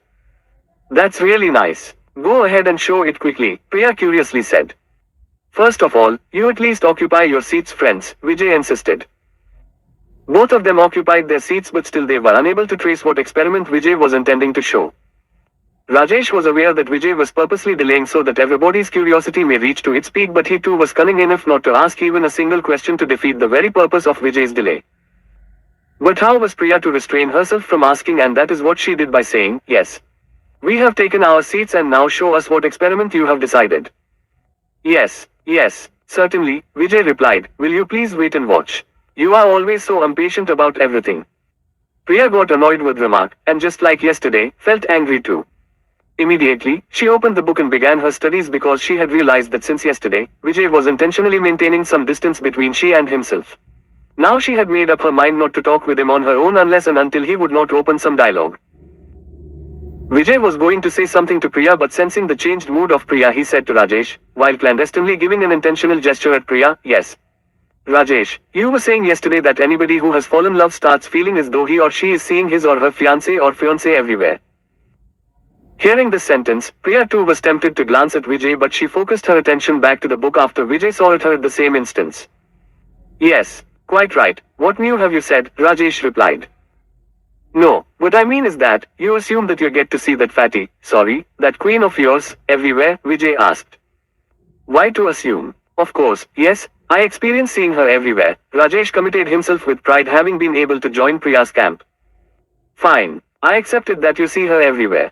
But do you know what is this called as in the scientific terminology?" Vijay asked, by first looking at Rajesh and then after glancing at Priya. Once again Priya glanced at Vijay clandestinely because it appeared that her curiosity was now aroused after what Vijay was telling. "What do they call it?" both Rajesh and Priya instantly asked, as though all her anger had vanished instantly within a fraction of a second. "That is called hallucination." Vijay now looked straight into Priya's eyes.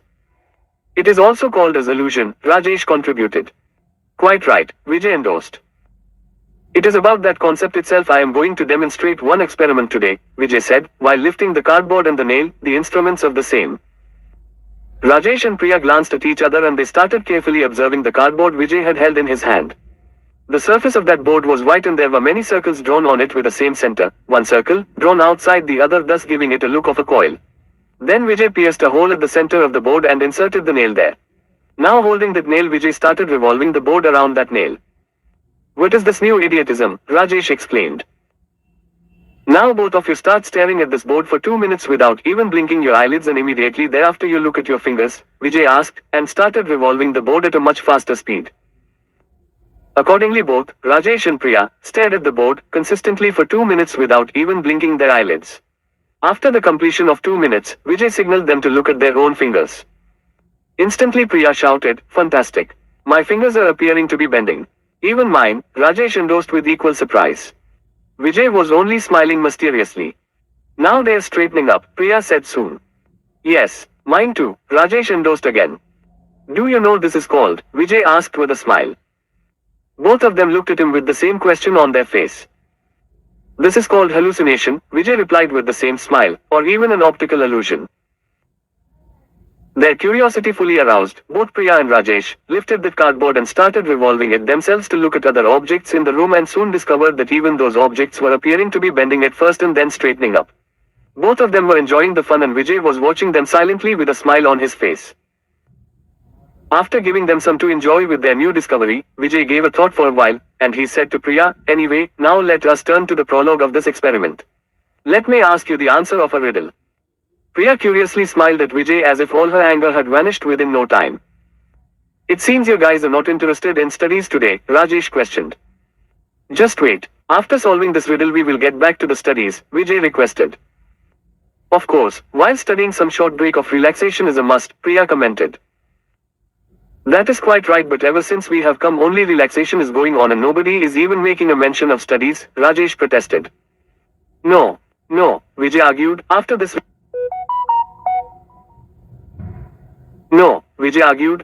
riddle we shall definitely get back to studies." Rajesh offered his silent consent and he started listening to Vijay carefully. Vijay purposely took a big pause before disclosing the riddle. "Are you telling the riddle or just whiling away the time?" Rajesh angrily asked. Wait a minute. Some mood needs to be created before disclosing the riddle," Vijay replied. "Oh yes, the mood is already created," Priya insisted. "Now tell us the riddle." There was a pond with a small island exactly at its center. Vijay started explaining the riddle. The distance from the banks of that pond to that island was 23 feet. Also, there was a wooden plank kept nearby whose length is 20 feet. Now a man wants to reach up to the island from the banks of the pond. So, how will he manage to reach? Priya and Rajesh delved into their thoughts for a while and Rajesh explained, "It is very easy." Priya too endorsed, saying, "Indeed. This is very easy to answer." Priya started telling the answer. That man used that wooden plank to walk the distance of 20 feet and thereafter he will jump on the island, which would then be only 3 feet away. Vijay laughed loudly to hear that. "Yes, quite right," Rajesh replied. "That is the answer even I was to tell." "Why are you laughing?" "Priya's answer is correct." Vijay again laughed loudly and said, "Friends, there was no water in the pond." But you had not told this earlier, Priya argued as though she wanted to assert that Vijay cannot fool them so easily. Yes, absolutely. You should have told this to us before, Rajesh endorsed. That is the whole fun of this riddle, Vijay continued laughing before offering his explanation. When I said, pond, you guys assumed that there was water in it. The fun is that, Vijay continued explaining, there is one specialty of human brain to assume concepts or call it a habit of filling the gaps with preset notions or assumptions. If the human brain tends to use this facility excessively, then the concerned individual suffers from hallucinations or, as Rajesh rightly called it, illusions.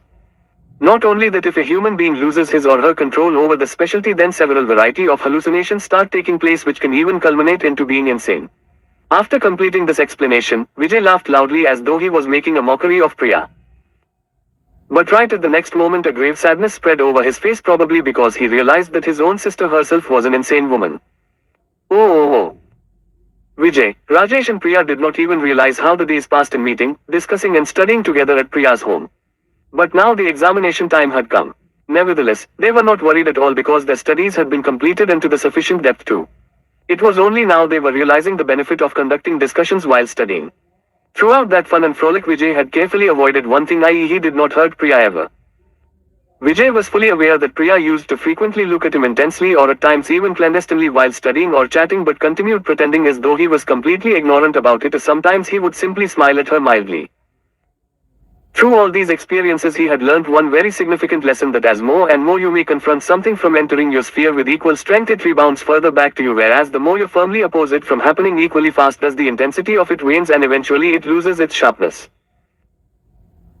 If he was to have opposed or even react against Priya's sentiments, probably even he could have got involved in the maze of those emotions in the future, but given the firmness and impartiality with which he was continuing to handle the situation, equally least was the possibility of he being involved or trapped in that mess, and that is what he wanted to achieve, at least until he would attain his goal of life. During those days, whenever Vijay would notice Priya staring at him like this, he would think, what crazy girl is she, really immature and idiot indeed. Whereas after noticing him to be smiling mildly, Priya would think, what a crazy boy is he, how does he fail to understand what I think of him? Looking at the staring and smiling episode constantly going on before him, even Rajesh would think, how idiot these children are. How are they going to deal with their emotions in future? Once Vijay arrived at Priya's home little early than usual and both of them began studying while waiting for Rajesh. Priya's father too was to arrive late because he was on tour with some office work. It must be about 8 o'clock at night and yet Rajesh had not arrived. Usually he would not be so late. Vijay thought, what must have happened? Why is he so late? Has he once again entered into some conflict with his brother? Vijay thought this way because nowadays he had heard that Rajesh was facing many troubles from his brother, especially because having been married now, for Rajesh's brother, everybody else in the family such as his parents or brother had become family members of least priority, compared to his wife. Shall I pay a visit to his home? Vijay said. No need to do that. He must have come across some work to do. He will come soon, Priya opposed. Instantly, at that moment itself, the electricity supply went off and a thick blanket of darkness spread everywhere, both at home and on the roads outside. The sudden confused noise of the people could become all the more audible, probably because now all the electrical equipments like television, fan etc. had stopped functioning. Nowadays this frequency of electricity supply being cut off has sharply increased, isn't it? Vijay said while trying to look at Priya through darkness. And midst of that this examination of ours is coming. Sometimes I doubt whether is anybody intentionally doing this since our exams are approaching, Priya expressed herself. No, why would anybody do this intentionally? Even otherwise also, when we don't have examinations the electricity supply does vanish. We tend to feel that way because we sense its absence so glaringly, thinking the need of it on account of the approaching examinations, Vijay replied. I will get a candle, Priya said and got up to go inside her home. Vijay sensed Priya's movements of going inside the house to fetch a candle and he continued sitting there in the same position, but soon he started feeling very hot, the prevailing season being the summer, and especially because the fans had stopped functioning. Therefore, after some time, he got up from his chair and went to stand near the window where the cool breeze was flowing. Very soon he heard a loud noise of somebody falling down strongly and wailing out of severe pain, followed by the sound of falling utensils. Oh, my God, Vijay thought, has Priya fallen down due to darkness? Vijay hurriedly went inside the home but could not locate Priya on account of thick darkness. Priya, he called. Oh, my God, he heard the sound of Priya wailing out of pain. What happened, Priya? Did you fall? Vijay repeated his question and moved toward the direction from where he heard Priya's wails. While searching for her in that thick darkness, he suddenly happened to touch Priya's body and he instantly withdrew his hand as if he had suffered an electrical shock. I had fallen down after my feet was twisted, Priya said while trying to get up from there holding on the grip of Vijay's shoulders. Vijay's heartbeat started increasing sharply with that soft touch of her hand in such a close proximity, so much so that he could sense each single breath of her. The sweet beautiful fragrance of her body started making him all the more restless because he too was sensing the increasing speed of her heartbeats responding equally passionately. Even his body temperature started rising fast and soon he also kept his hand on Priya's shoulder under the pretext of inquiring, "Hope it is not paining too severely." "No, no, not that much." Priya leant on his arms and tried to walk while saying, "But sudden strokes of pain are coming." Thereafter all the subsequent actions took place with a couple of seconds. Vijay rested his arm around her shoulder and pulled her instantly near himself. Even she hugged him instantly without making any opposition whatsoever. The speed of breath of both of them had increased sharply and both were sensing it fast. Vijay softly raised his head over her chest and gently moved his palm across her face and soft lips. He was seeing her every day, but this was the first time he was experiencing her sensual presence from such a close proximity. Even she raised her hands and inserted her palms through his thick hairs on his head such that the excitement would grow further. Instantly, both of them stopped for a moment because now a conflicting battle of thoughts was raging in their respective minds. That conflicting battle was to eventually culminate into the final triumph of some or the other thought only, and that is what happened soon. Vijay soon passionately drew her all the more closer and touched her lips with his own and kissed her intensely. Even Priya responded in an equal zest, and her lips too soon tasted the charm of being wet with Vijay's restlessness such that both of them were only short of being blended into each other's wave of sensual pleasure. Suddenly, both of them heard a loud shout from outside, "Vijay!" Instantly both of them separated from each other because it was the voice of Rajesh. "You go ahead in front and I will search for the candle to light it," Priya advised to Vijay. Vijay too stood there in the confused state of mind and finally went ahead to open the door without being able to arrive at any conclusion about what he should say to Priya on what had happened between them. Ooh. Chapter 5. Vijay came in front of the door and waited for a while there, even though Rajesh was continuously knocking on the door. First he restored his breath and reset his hairs back to as usual and then opened the door. After the door was opened, Rajesh angrily asked, "Why do you take such a long time to open the door?" Vijay replied, "No, the power supply is cut. Even I can see that. There are no lights glowing on the street. I just missed from colliding with somebody on the road," Rajesh replied while entering from the door. Vijay remained silent on this. "Where has Priya gone?" Rajesh asked. "She has gone inside to get a candle," Vijay replied. Rajesh could notice that Vijay was replying only what was necessary. But he did not show that. In the meantime, Priya fetched the candle from inside and came there with it. "The electricity supply has stopped for a long time now. Did it went off here just recently?" Rajesh asked to Priya. Priya could easily diagnose the intent of Rajesh behind this question. "No, not that. Even here also the electricity supply was cut long time ago, but for a long time I was unable to fetch a candle due to the darkness," Priya replied. Even Priya was replying what was necessary and he was feeling surprised why none of them seemed to be curious about why Rajesh reached there so late. Moreover, Rajesh could also notice that the entire dialogue between them was not happening in the same normal and free style as usually it would happen. He could even a mysterious tension there among them. But even this he avoided being over-inquisitive about it. "How shall we study now?" Rajesh asked. "Of course, by using the candle only. What else is the alternative?" Vijay replied as though he was now trying to get relaxed and free. Rajesh could even sense Vijay's conscious effort to make himself feel relaxed. "Why are you talking today like the memorized dialogues in a play?" Finally Rajesh could not restrain from asking a sensitive question. "Don't talk like a fool." Vijay had now truly turned angry. Fine. If not like a theatrical play but like the dialogues in a film. But what is there in this to be so much angry about? Isn't it, Priya?" Rajesh asked. "What rubbish are you talking? If at all I am angry, then that is because of this damn electric failure." "Why should you feel any hurt about it?" Vijay asked. "Why should I feel hurt? All I am just trying to put is that your behavior today is appearing to be rather different than normal everyday behavior. If you don't believe in me, then you can ask Priya whether am I not right," Rajesh replied. Vijay avoided passing any comment about this and lifted his book to begin trying to study in the dim candle light. Thinking slightly afraid that Rajesh might now turn his attention to Priya and start asking questions to her, especially now since Vijay was keeping quiet, Priya started going inside. "Now where are you going?" Rajesh asked her as expected. "No. I will just check whether I can fetch one more candle or at least an oil lamp because probably only one candle will not be sufficient for us," Priya said. I think, till such time the electricity supply is not restored, shall we do chatting instead of trying to do studies? Rajesh proposed. Priya stopped there as though she was confused what to say over this.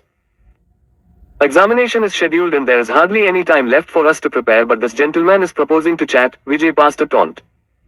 Chatting means only pertaining to our studies. It may help us clarify our doubts, Rajesh argued. Doubts, Vijay remarked to crack a joke in order to fill some jovial mood in the atmosphere. Doubts exist only when there is any study done. One thing is quite right, that no study means no doubts. Rajesh had even sensed that also. Vijay was desperately trying to normalize the atmosphere because all his efforts in this context were appearing to be very artificial. And instantly then, electricity supply was restored. Light spread everywhere, inside homes and through the streets also, and the cheerful voices of people for this positive happening were being heard. Yes, yes. The power supply has started again, Rajesh joyously shouted, but neither Vijay nor Priya expressed any remark over this. Have you quarreled before I came? Rajesh could not restrain himself from asking this question. No, not the least, Priya replied without staring straight at Rajesh and appeared eager to get inside the home. Are we any tiny kids to quarrel between ourselves? In fact, we felt that you yourself quarreled with your brother and got late to reach here, Vijay replied. But 1 minute, Priya, can you look at me? Rajesh stopped Priya and asked, why is your face looking so much full of red? Now Vijay was feeling extremely angry toward Rajesh, but he was helpless from divulging it to him frankly. You know, she fell down in the kitchen while searching for the candle, Vijay clarified, and immediately Priya took the opportunity to get inside the home. But how is falling and face turning red? Rajesh suddenly stopped, because given the quickness with which Priya had preferred to vanish from there, had convinced Rajesh of what must have happened there. Vijay went into a corner of the room and started reading his study book. Now Rajesh went near him and mischievously asked, and why even your face is looking so much red? What are you asking me? Vijay pretended to be confused. What I mean is that have even you fallen somewhere here? Rajesh was not willing to give up. Now he had become all the more curious. Enough of your curiosities. Keep quiet and start studying. Examination has approached and not too many days are remaining now in our hand, Vijay continued, pretending being angry. All I just wanted to know whether did I come here at a wrong time? Rajesh now thought of cornering Vijay fully. Are you not going to keep quiet now? Enough of your mischief. Vijay lifted his book as though he was to hit it on Rajesh while smiling at Rajesh's question. How nice to hear this. It is you who commits a mischief in my absence and blame me for the same, Rajesh retorted. Now Priya came out of the room and she appeared much more calm and steady. She had even had a wash and cleaned her face using water. Shall we have a cup of tea? Priya asked. I have no issues. Ask Vijay whether he wants, Rajesh said. Priya looked at Vijay and for a moment both of them stared at each other. Instantly they turned their faces elsewhere. No, I don't want it, Vijay immediately said and got deeply engrossed in the book, or at least started pretending like that. Oh. When the shadows of examination started looming large, some of the students applied all their time and strength to studies enthusiastically while many others got panicky about their studies. Vijay, Priya, and Rajesh too were among those who were enthusiastic about their studies, since they were not among those who would get tense because all their studies had been already completed as per the planning done by Vijay right from the beginning of the academic year, and now only the revision was what perhaps only necessary thing to do. Above all, they were fully aware of the fact that the HSC examination is a vital turning point of life. One funny aspect of the HSC examination is that the real merit of the students truly gets tested only through this exam. What this means is that the erstwhile scope of hiding one's merit otherwise does not become possible in the case of this examination, and everybody gets to know his or her real intellect or true merit only through this examination. Obviously, therefore, once after completing the studies, during their short break for relaxation, a topic pertaining to this dimension of the examination came up between Vijay, Priya and Rajesh. I heard Shyam is going to take a drop this year, Rajesh inquired. It is an excellent escape route to hide one's own weaknesses, Vijay remarked, but how long can one continue escaping from the reality? Some or the other day the truth is bound to come out in the broad daylight. He must not have been able to complete his studies, Priya argued. His father had come to our home some time ago and he was saying that Shyam's health did not keep good throughout this academic year, harping his studies adversely. What health problems he is trying to make an excuse of, Rajesh taunted. He continues showing his body muscles behind the girls throughout the year. But next year he will come in the merit list, Priya argued. His father was saying it so confidently. What kind of people are these? Rajesh said sarcastically. So far Shyam has never secured more than 60% marks in any of the classes, and now he is talking of directly winning a position in the merit list. Frankly speaking, it is the parents who go wrong in such situations, Vijay reacted. They must recognize the true ability of their children before forming any expectations. Then what do you think is my ability? Priya tried to build proximity with Vijay. I said, abilities are to be tested by parents and not by friends. Vijay tossed her question funnily. I am confident that you will secure an admission to medical easily and nothing needs to be spoken about a bright student like Vijay, but it is me who is headed for a major debacle, Rajesh said in a depressed tone. I will be grateful to destiny even if I manage to get an admission for agriculture. Now look at this, how demeans he makes himself. Vijay instantly replied, this is your main problem. Wasn't it the same you spoke about? Rajesh argued, that one should be clear about one's own ability. I repeat, I had said about parents and not about oneself, Vijay remarked. Anyway, let it be, Rajesh said and raised the same topic again, looking at Priya now. Who else is going to take a drop this year? What is the insider news? He was obviously pointing toward the group of girls. You won't come to know that unless the examinations begin, Priya replied, because girls do not usually disclose this so overconfidently like the boys do. Further she easily said, what is so great about taking a drop? Just abstain yourself from appearing for one of the subjects' examination and the drop is made. You are saying it so easily as if you are yourself intending to take a drop, Vijay mischievously asked. Let us see, Priya only shrugged her shoulders. You crazy girl, are you seriously saying this? Vijay asked. Priya said this so casually that Vijay genuinely felt apprehensive that she was indeed thinking of taking a drop. No guys, when you are there constantly to accompany me in the studies, why do I feel the need to take a drop? And so also, thanks to you, my studies have been prepared well in your shadow, Priya clarified. Studies is an activity of self-learning and it never happens because of somebody's company, Vijay said firmly. No. What I mean is that if we were not to have adhered to your plan, then we would have definitely been panicky today, Priya thanked Vijay. You are perfectly right to say this, Priya, Rajesh endorsed. More important than actually studying is how to study following a proper design and schedule. All I simply mean is that the success comes in the lives of only those who understand that it is he or she alone who has to face the battles of life, Vijay passed a concluding remark. Priya, don't you feel nowadays he has started talking more and more like a philosopher? Rajesh taunted. Of course, he is indeed a great philosopher, Priya said it with pride.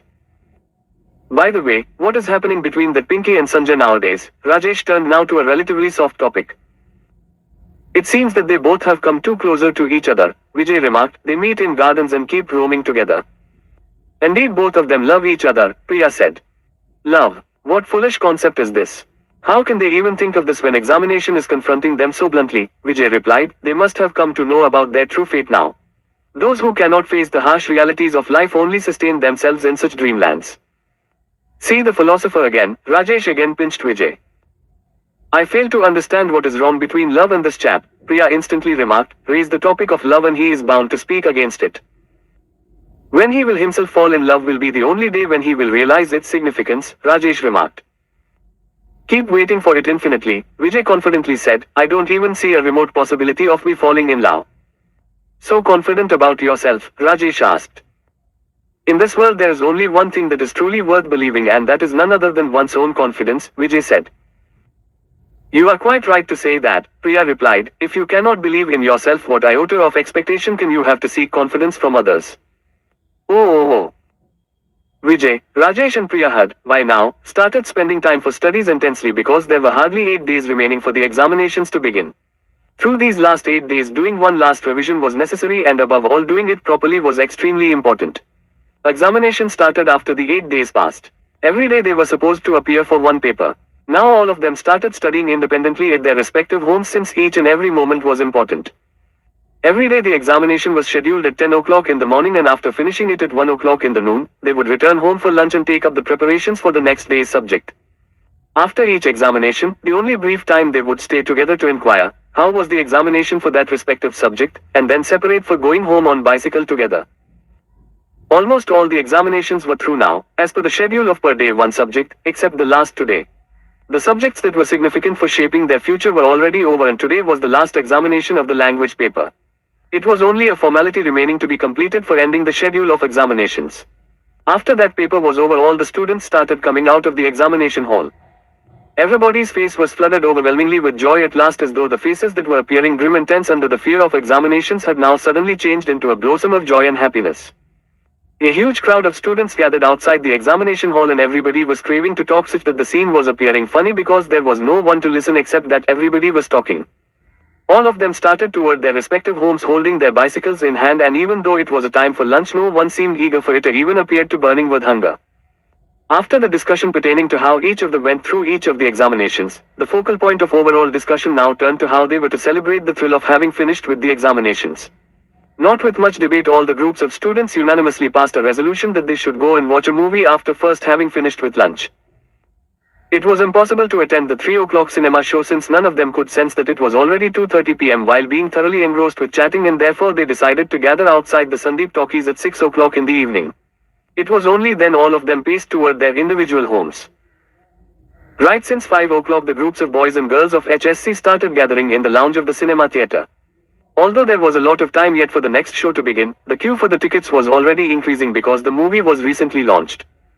All the groups of students appointed a leader of them and handed over necessary amount of money to him or her, asking them to stand in the queue so that the remaining of them would be free to continue chatting.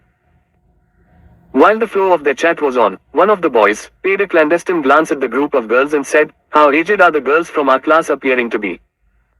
"What do you mean by aged?" Another of them intentionally rounded him with a cross question. "What I mean by aged is that till yesterday all of these girls were appearing to be like children in frocks and blouses, and now all of a sudden look how grown up they are looking," the first chap tried to save himself. "All of their tiny frocks and blouses are a part of a history long ago. Where do you keep paying your attention, man?" another chap among them replied. "Throughout so many days, when did he any time left to look at girls after paying all his attention to the books?" another boy among them taunted. "Is that the reason why now he is looking at them like a hungry dog since he has got ample time?" the first boy pinched. "Hey, you rascal," the first felt mischievously angry, and all of them laughed. Rajesh, Vijay and Priya with few other boys were chatting in another corner, and yet another group of students started a round of discussion about them there. "Why do this girl continuously keeps herself in the company of Vijay instead of mingling with the group of those girls there?" one of them asked. "My dear friend, she has arrived here from Mumbai," another replied. "So what, if she is from Mumbai? Are all the girls from Mumbai behave this way?" the third boy remarked. "That Vijay too is a shrewd guy. Under the pretext of studying he entered her home, and now," one more of them contributed. "Now what?" one of them asked. "What, you don't know anything?" the second boy replied in surprise. "No, not at all," again came the same reply. "Not just now. I will tell you some other time," the second boy calmly said. On the other hand, there was a different discussion going on in the group of Vijay and his friends standing in a corner. "The movie appears to be a good one," Priya said, looking at the different posters placed in the showcases and hanging on the walls there. "Nothing can be told about a film going by what is displayed on posters," Vijay replied. "The movie has been launched just yesterday, otherwise by now we would have easily come to know about how good or bad it is," another boy remarked. "Our neighbor Ram was telling that it is not so really good but only slightly better than the one on display at the Subhash talkies," the second boy contributed. "That means we don't have any other alternative," Rajesh said. "Why not? We do have another alternative," Vijay replied. "What is that?" Priya curiously asked. "Wait for the right movie to arrive and watch it only when it is approved by others," Vijay remarked. "What rubbish. Will it ever happen that the examination got over today and we should not watch a movie immediately thereafter?" Rajesh reacted. "That is the precise mistake we often do," Vijay said. Right at the same moment the first bell rang. One more queue was shaped outside the entrance of the cinema hall. All the boys who had stood in the queue to buy tickets came and handed over the tickets to their friends, and then they too joined the queue to enter the hall. Exactly at 9:30 p.m. the cinema was over and all the boys and girls started coming out of the theater with their confused faces. Their expressions alone were sufficiently proving that the film was not any good worth watching. "The whole of our nice time was utterly wasted," Rajesh said irritatingly after coming out of the theater. "How can you say it was wasted? Even from this bad experience we have learned a good lesson indeed," Vijay replied. Great, great. You are truly a philosopher," Rajesh admitted, holding his both palms like a namaskar in front of Vijay. "I remember a joke now, but not now. I will tell you sometime later," Rajesh said after glancing at Priya coming from behind both of them. "Why not now?" Vijay asked. "You fool. It is not worth telling in the presence of girls," Rajesh whispered into Vijay's ears with appropriate expressions on his face. Once again, while returning from the theater, the students were chatting among themselves overwhelmingly, except for the fact that the topic of discussion was revolving not around the examination but about the film they had watched. What a boring film it was, one of them said. There was hardly any story for the film, another of them said. But the heroine was showed beautifully from all angles, another boy mischievously said. It is only because of these rascals the films such as this one that lay all its focus on body exposing even with a bullshit story run well on the theaters, another guy remarked sharply. What is bullshit about it?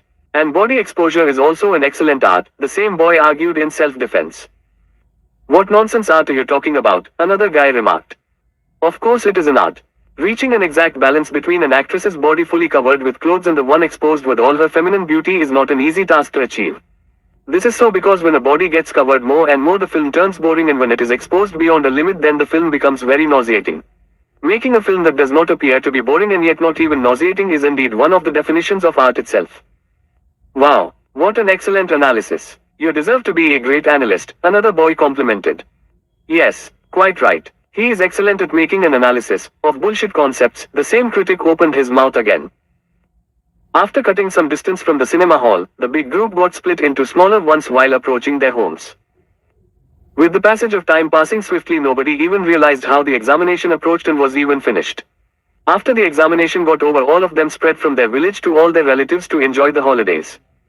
The day of examination being over was a day of full joys and overwhelming happiness because they were feeling to have finally broken their chains and freed themselves to taste the spirit of independence. Now there was no tension and no worries at all.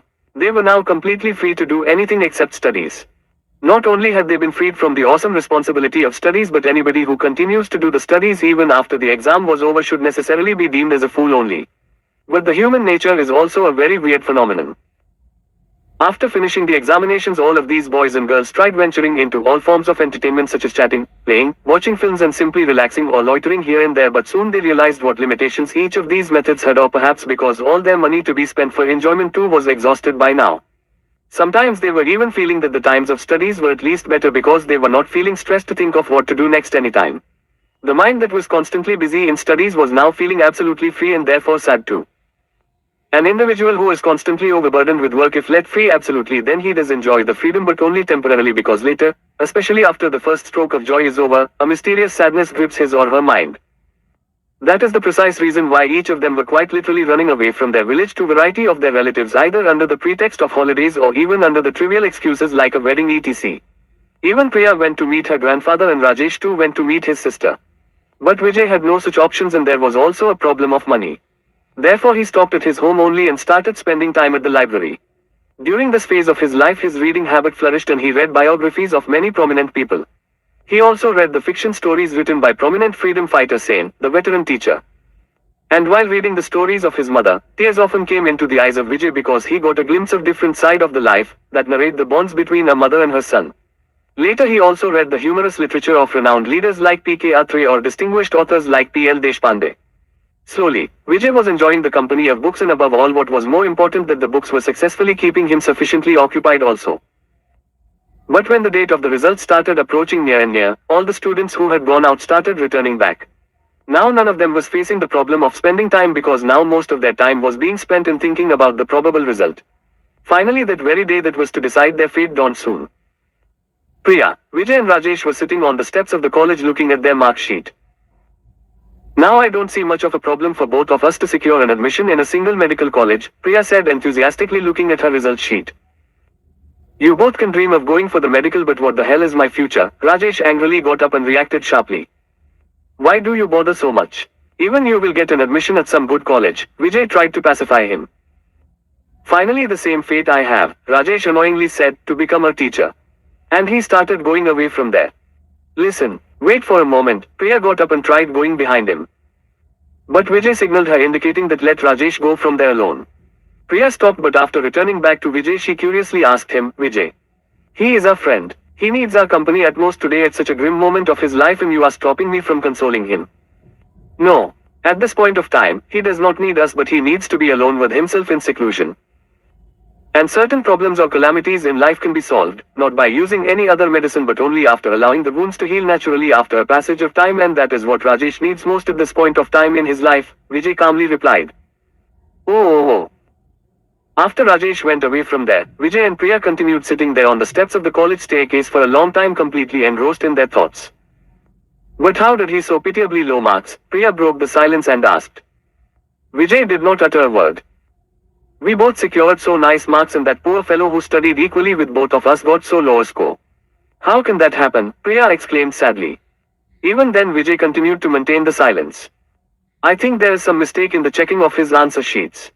His marks must have been allotted to somebody else by mistake and somebody else's marks must have been recorded against his name. It happens like this sometimes. My father was telling me once. Priya was not willing to accept. Vijay was maintaining the silence completely. I think he should apply for evaluation of his answer sheets. It may bring about some difference, Priya suggested. Listen to me, Priya. How many marks do you score does not just depend on how much study have you done, Vijay remarked. Then what else does matter? Asked Priya surprisingly. Your ability and intellectual merit also plays a lot of role. Why do you ignore the fact that all throughout he was getting similar range of marks even during the practice mock examinations too? Then why should he expect some miracle to take place even in this real examination, Vijay concluded. But all the while he was claiming that he had not faced any problem throughout all the papers of the whole examination. That is what he was always claiming, Priya surprisingly asked. Even during the mock examinations he was talking the same. What this only means that compared to his ability and merit he was giving good performance, Vijay explained. You are quite right, Vijay. But it is really saddening to discover that the one who studied so hard equally well with us ended up obtaining such a poor result, and that is bound to make us feel sad slightly, Priya agreed. Yes. Feeling sad is quite justified and even he deserves to feel it that way, but I am sure he will recover soon and that is why there is no reason for us to feel worried or anxious about him, Vijay explained again. At least now Priya felt fine because she would feel convinced only after Vijay would explain her properly, and Vijay too would explain every such thing in a proper analytical manner suitable for her to understand. Furthermore, time passed in complete silence. Oh, yeah, Priya murmured as though she was coming out of deep thoughts. Vijay looked at her with a questioning face. Our topic of discussion that we were talking about is not yet completed, Priya exclaimed. What about? Vijay asked. About our admissions to a common medical college, Priya answered. There is ample time for that, Vijay replied in order to avoid that issue. What ample time? We have hardly 8 days in hand to decide where we need to secure our next admission, Priya explained. Vijay again sought to remain silent over this. Yes, now tell me please, which medical college should we seek our admissions into? Priya again raised the same topic. Vijay only glanced at her and again got engrossed in his deep thoughts while watching the Asoka trees and their waving branches in front of him with the flowing wind, as though he was unwilling to discuss this topic. Indeed. By staying constantly together with both of you, a nice group of we trio was formed, and now I cannot even imagine of leading a life in the absence of both of you, Priya whispered. But it appears that Rajesh won't ever be able to stay with us together, Vijay expressed himself sadly. But at least he can secure an admission in the same village where we may take our admissions, Priya sought to find an answer. Who knows? Not everything happens by our desires and priorities, Vijay said. But now I do not think that even that is possible anymore. Vijay finally gave the right reply he was avoiding to talk about, and even now he avoided looking straight into Priya's eyes. Why do you say that? In fact, is it not that you alone always insist for positive thinking? Priya annoyingly asked. That is because I am going to seek an admission not in medical stream but in the engineering, Vijay replied with a resolved tone. A deep sense of melancholy spread over Priya's face instantly to hear that. What? You never spoke this so far, Priya exclaimed as though she was bitterly shocked. Vijay was maintaining his calm after being deeply engrossed in his thoughts. But why? You can easily get an admission in medical. And besides that, only a fool can think of going for engineering when he can easily get an admission to the medical stream, Priya spoke angrily. You call it irrationality or foolishness or anything else you may like, but I am going to seek an admission into engineering only, Vijay declared his resolve. But why? Will you please at least tell me that? Priya argued. There is a reason for that, Vijay replied. What is that? Priya reiterated herself. I wonder whether you will feel convinced by it, Vijay doubted. Will you please disclose that as early as possible now? Priya was about to explode by this never-ending sequel of fruitless questions and answers. It is high time for me to secure a job as early as possible. It is my topmost priority to restore the pride of my home, and if I am to secure a job as early as possible, then I do not see any other alternative than engineering, Vijay briefly replied his problem. Priya was now appearing to be sufficiently calm and quiet. She was not uttering a word now because probably she was convinced by the reasoning given by Vijay, but the shadow of grief was glaringly visible on her face even now. While thinking about this subsequently, she again angrily said to Vijay, and you are telling me this now? If you were to have told me this earlier, would not I have taken the mathematics in my HSC course? I definitely think that you had long ago decided to distance yourself from me. Priya, you are really crazy. What one should do for something always carries its own limitations. I knew this very well right since early days, and that is why I did not tell you, because it could not have ever been acceptable to me that you should destroy your own life like a fool for my sake, Vijay calmly replied. Vijay said this and all of Priya's emotions started flooding through her eyes overwhelmingly. Is this what you recognize my worth for? Priya started attempting to restrain her sorrow and tears. Are you crazy? Vijay got up and went near her to console her. Wherever we may go, our friendship will remain the same. Listen to me, Vijay. Till the time you came in my life, there was no direction to my life. There was no meaning to my life, and I was only living the life just because I was supposed to live it. You came in my life as a true guide and altered the entire course of my life. Only because of you I could secure so many marks. If you were not to be there in my life, I wonder whether I would have been able to even pass in this examination. You gave a purpose for my life and taught me to live, and now if you are to leave me alone, how am I to survive in this journey of life? Priya argued and started crying vociferously. Vijay could only pull her near him and kept patting on her back. He was aware that howsoever effort he was to take to convince her, it would not yield any result, so he only continued patting on her back calmly. Ooh. Chapter 6. For a very long time both, Vijay and Priya, continued sitting there on the steps of the college staircase. Priya had not spoken a single word about the decision Vijay had taken. But even then she did not appear to have been convinced about it. Priya, Vijay called her, finding that she is so completely engrossed in her thoughts. What? She responded even after being engulfed in the thoughts. Today I am going to tell you something that I have avoided telling you so far, and you too have avoided asking me those questions, Vijay said to Priya. What are those things you intend to disclose? Priya said. Almost 4 years must have passed for that misfortune to have taken place in my family. I was probably studying in the SSC that time. Our family of 4 was leading a very happy life then. My father loved my sister, Shalini, a lot, even though he never disclosed it apparently. Of course, he loves her even today also. In those days, he would drink liquor very rarely, perhaps only when he would be too happy, or sometimes casually while being with friends. Vijay took a long breath and started telling further. My sister's formal education was over and she aspired to appear for the MPSC examination. She had successfully passed through the MPSC examination right in her first attempt itself, and now she was headed for her interview. She had made very strong preparation for the interview, but after reaching the location of that crucial interview she realized that she had lost all her original documents necessary to prove her identity. In the absence of proper documents, the authorities refused to conduct her interview. This mishap left such a strong negative impact on her mind that by the time she came back home she was no more the same woman. In spite of the family members, attempting to convince her several times that she can still aspire to face the interview by obtaining the duplicate copies of the papers, or she can even reappear for the MPSC examination again next year, or she can even look for other opportunities life could offer her, but she was not responding to any of our suggestions and advices. On the contrary, this psychological ailment she was suffering from continued to deteriorate further after each passing day. In the absence of good doctors in this small town, and also account of lack of sufficient financial backing, my father too was helpless to arrange for a proper medical treatment of my sister. This affected my father's self-confidence to such an extent that he increasingly took it to consuming more and more liquor because he was never able to withstand my sister's state of health after returning home. He then started staying more and more away from home and became an alcoholic. In the due course of time he also wasting money in gambling, so much so that, forget about the medical treatment of my sister, we even started suffering from scarcity of food and diet on account of least monetary contribution from my father. Vijay took a brief pause and started describing his troubles further. At one point of time in my life, the situation at home had worsened to such a pathetic extent that I was even feeling tempted to give up my education and contribute at home by working as a daily wages labor, but soon ignored the thought because earnings made through that kind of a source would not have filled the requirement. Finally, it was my mother who showed the courage to work at home to produce and sell household kitchen-made products like pickles etc., and I also contributed whatever little I could by distributing newspapers every morning etc., along with managing my education.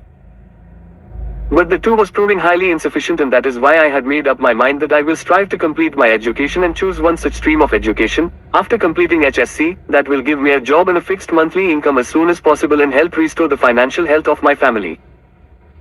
After Vijay's monologue was over, Priya said, I can very well understand and appreciate what troubles you must have suffered from in your life. I think, in the present circumstances, your decision to choose engineering as an option of a career instead of medical is perfectly correct and fully justifiable. Vijay looked at Priya with complete satisfaction over this unexpected reply, because so far he had thought of her as a childish girl, but unexpectedly she had expressed a completely matured reaction over Vijay's explanation. Vijay secured an admission for engineering and Priya, having left with no choice with certain element of reluctance, opted for medical as the career since she was undeserving to seek an admission for engineering, having avoided taking mathematics as one of the subjects for HSC. Moreover, she did not even make any further efforts to persuade Vijay because she was aware how firm he was about any decision he usually takes. Besides all this, the reasoning provided by Vijay was perfectly apt, and Priya would never want to create a trouble between him and his family through her presence. So, eventually, the triumphant gallop of both of them began in the respective domains of career they had chosen. With the passage of time flowing rapidly, communication between both of them continued through letters, and they would occasionally meet also whenever they would return to their native town during vacations. Passing days got converted into passing months, and both of them did not even realize how quickly the duration of 4 years went by. Hardly a few days were remaining now for Vijay to secure engineering degree, and although Priya had spent 4 years in acquiring medical education, yet there was 1 more year of internship remaining to secure her medical degree. Today was the happiest day of Vijay's life because he has succeeded in securing most cherished degree in engineering, and a boon to that joy was that Priya was to come to meet him the same day. He was waiting for her on the railway station, and a train came and stopped on the station. This is the same train using which Priya was to come and meet me, Vijay thought. Yes, this is the train she was to travel into. His excitement reached to its peak. His eyes started searching for in the huge crowd of people alighting from the train, and nowhere she could be seen because a massive flood of passengers was moving toward the exit door of the station, and he felt as if it was really difficult to search for a single individual amid this bigger throng of the people. I have indeed come to receive her here on the station, but the possibility of being able to locate her is indeed very little, Vijay thought. The size of the crowd getting off from the train had reduced by now, and hardly 1 or 2 passengers were seeming to be hiring a coolie to move their heavy luggage when he saw Priya coming toward him, and he exclaimed, "Yes. That is none other than Priya." His depressed face suddenly glowed up with ample joy, and he started hastily moving toward her. Within moments even Priya saw him and reacted in the same fashion. All her tiredness vanished, and her face, exhausted so far, suddenly beamed with joy. Now even she started moving toward him hastily, but was unable to do that because of her luggage. But within moments Vijay reached up to her, and they both hugged each other out of excitement. Vijay and Priya were sitting in a cafe for a cup of coffee, and their talk started. "Indeed, after such a long spell have we come here in this cafe," Priya said. "You are saying this as if we were coming regularly here to drink coffee," Vijay replied. "Not too frequently, but quite regularly we would come here," Priya said. "And whenever we came, it was you alone who always paid the bill," Vijay replied. "When is Rajesh coming?" Priya glanced at the door and asked. "He will come only if he is aware of your arrival, and even if he was to be aware of your arrival, the possibility of he coming to meet you is very less," Vijay replied. "Did you not inform him about my arrival?" Priya asked. "No," Vijay replied. "Why is that so?" Priya asked. "How shall I tell you that now? In fact, it is a big story," Vijay replied. "What? Have you had a quarrel with him?" Priya curiously asked. "Are we any kids to quarrel between us?" Vijay said. "To be really frank with you, our ways parted with the HSC result itself." "The how do we tend to meet when even our ways are different?" Priya asked. "We meet because we have a strong desire to meet each other," Vijay replied.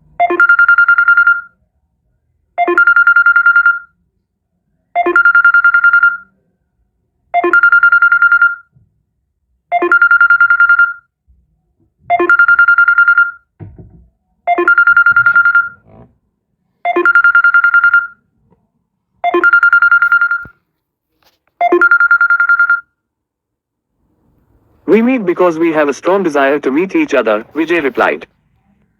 "Does it mean he does not have a desire to meet either you or me?" Priya asked. "You can say that," Vijay said. "With the results being declared, he went out of the college and started slowly distancing himself from us. I tried to reduce that gap between us and even gave a sympathetic thought to his state of mind, but it was of hardly any use. He had no desire left to come closer again." "Does it mean he never meets you now?" Priya asked.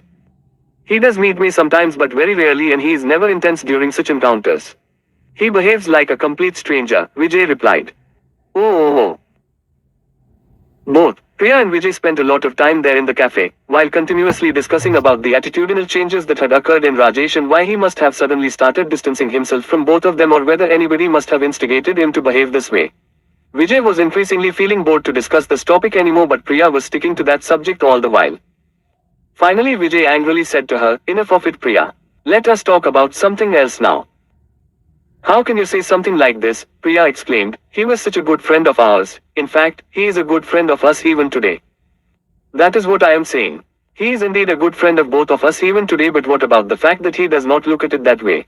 Friendship is always mutual, Priya, and it cannot ever be a one-way traffic, Vijay explained. That is quite right. But even today I find it hard to accept that something like this can happen in the case of an erstwhile intensely good friend of both of us, Priya said and gave a sigh of sadness. Listen to me. With changing times and circumstances, even the attitudes of people do witness a profound change, Vijay tried to explain. Priya did not say anything on this and continued sitting there calmly. Both of them were quiet for a long time as though they were having a dialogue with their own minds. The cups of coffee kept before them had long been emptied. Finally Priya, as though she had come out of that engrossed state of mind, said, "So, what next now?" "What do you mean?" Vijay asked, having not understood the context of Priya's question. "What I mean is, now we have secured our degrees. So what next?" Priya explained. "What next?" Vijay answered, "Now I will take up a job. You know, even if an individual may be extraordinary, but if he has born in an ordinary family, then the pattern of his life is predetermined." "Do you mean to say that I am born in some extraordinary family?" Priya funnily remarked. "Compared to me, yes.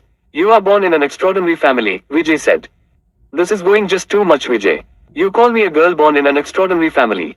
How foolish." Priya laughed at Vijay. "That destiny etc. is often talked about is precisely this," Vijay replied. "But Vijay, today one thing I am strongly noticing in you is that you have suddenly started talking about issues like destiny, like etc. Which you had never been even thinking about till now," Priya asked. "Now you tell me, I have not born in a family with the negative background of an alcoholic father, insane sister and an illiterate mother, by my own choice, but they are inseparably related with my destiny. Then, you alone decide and tell me whether does my merit or intellect carry any significance," Vijay explained. "Fine.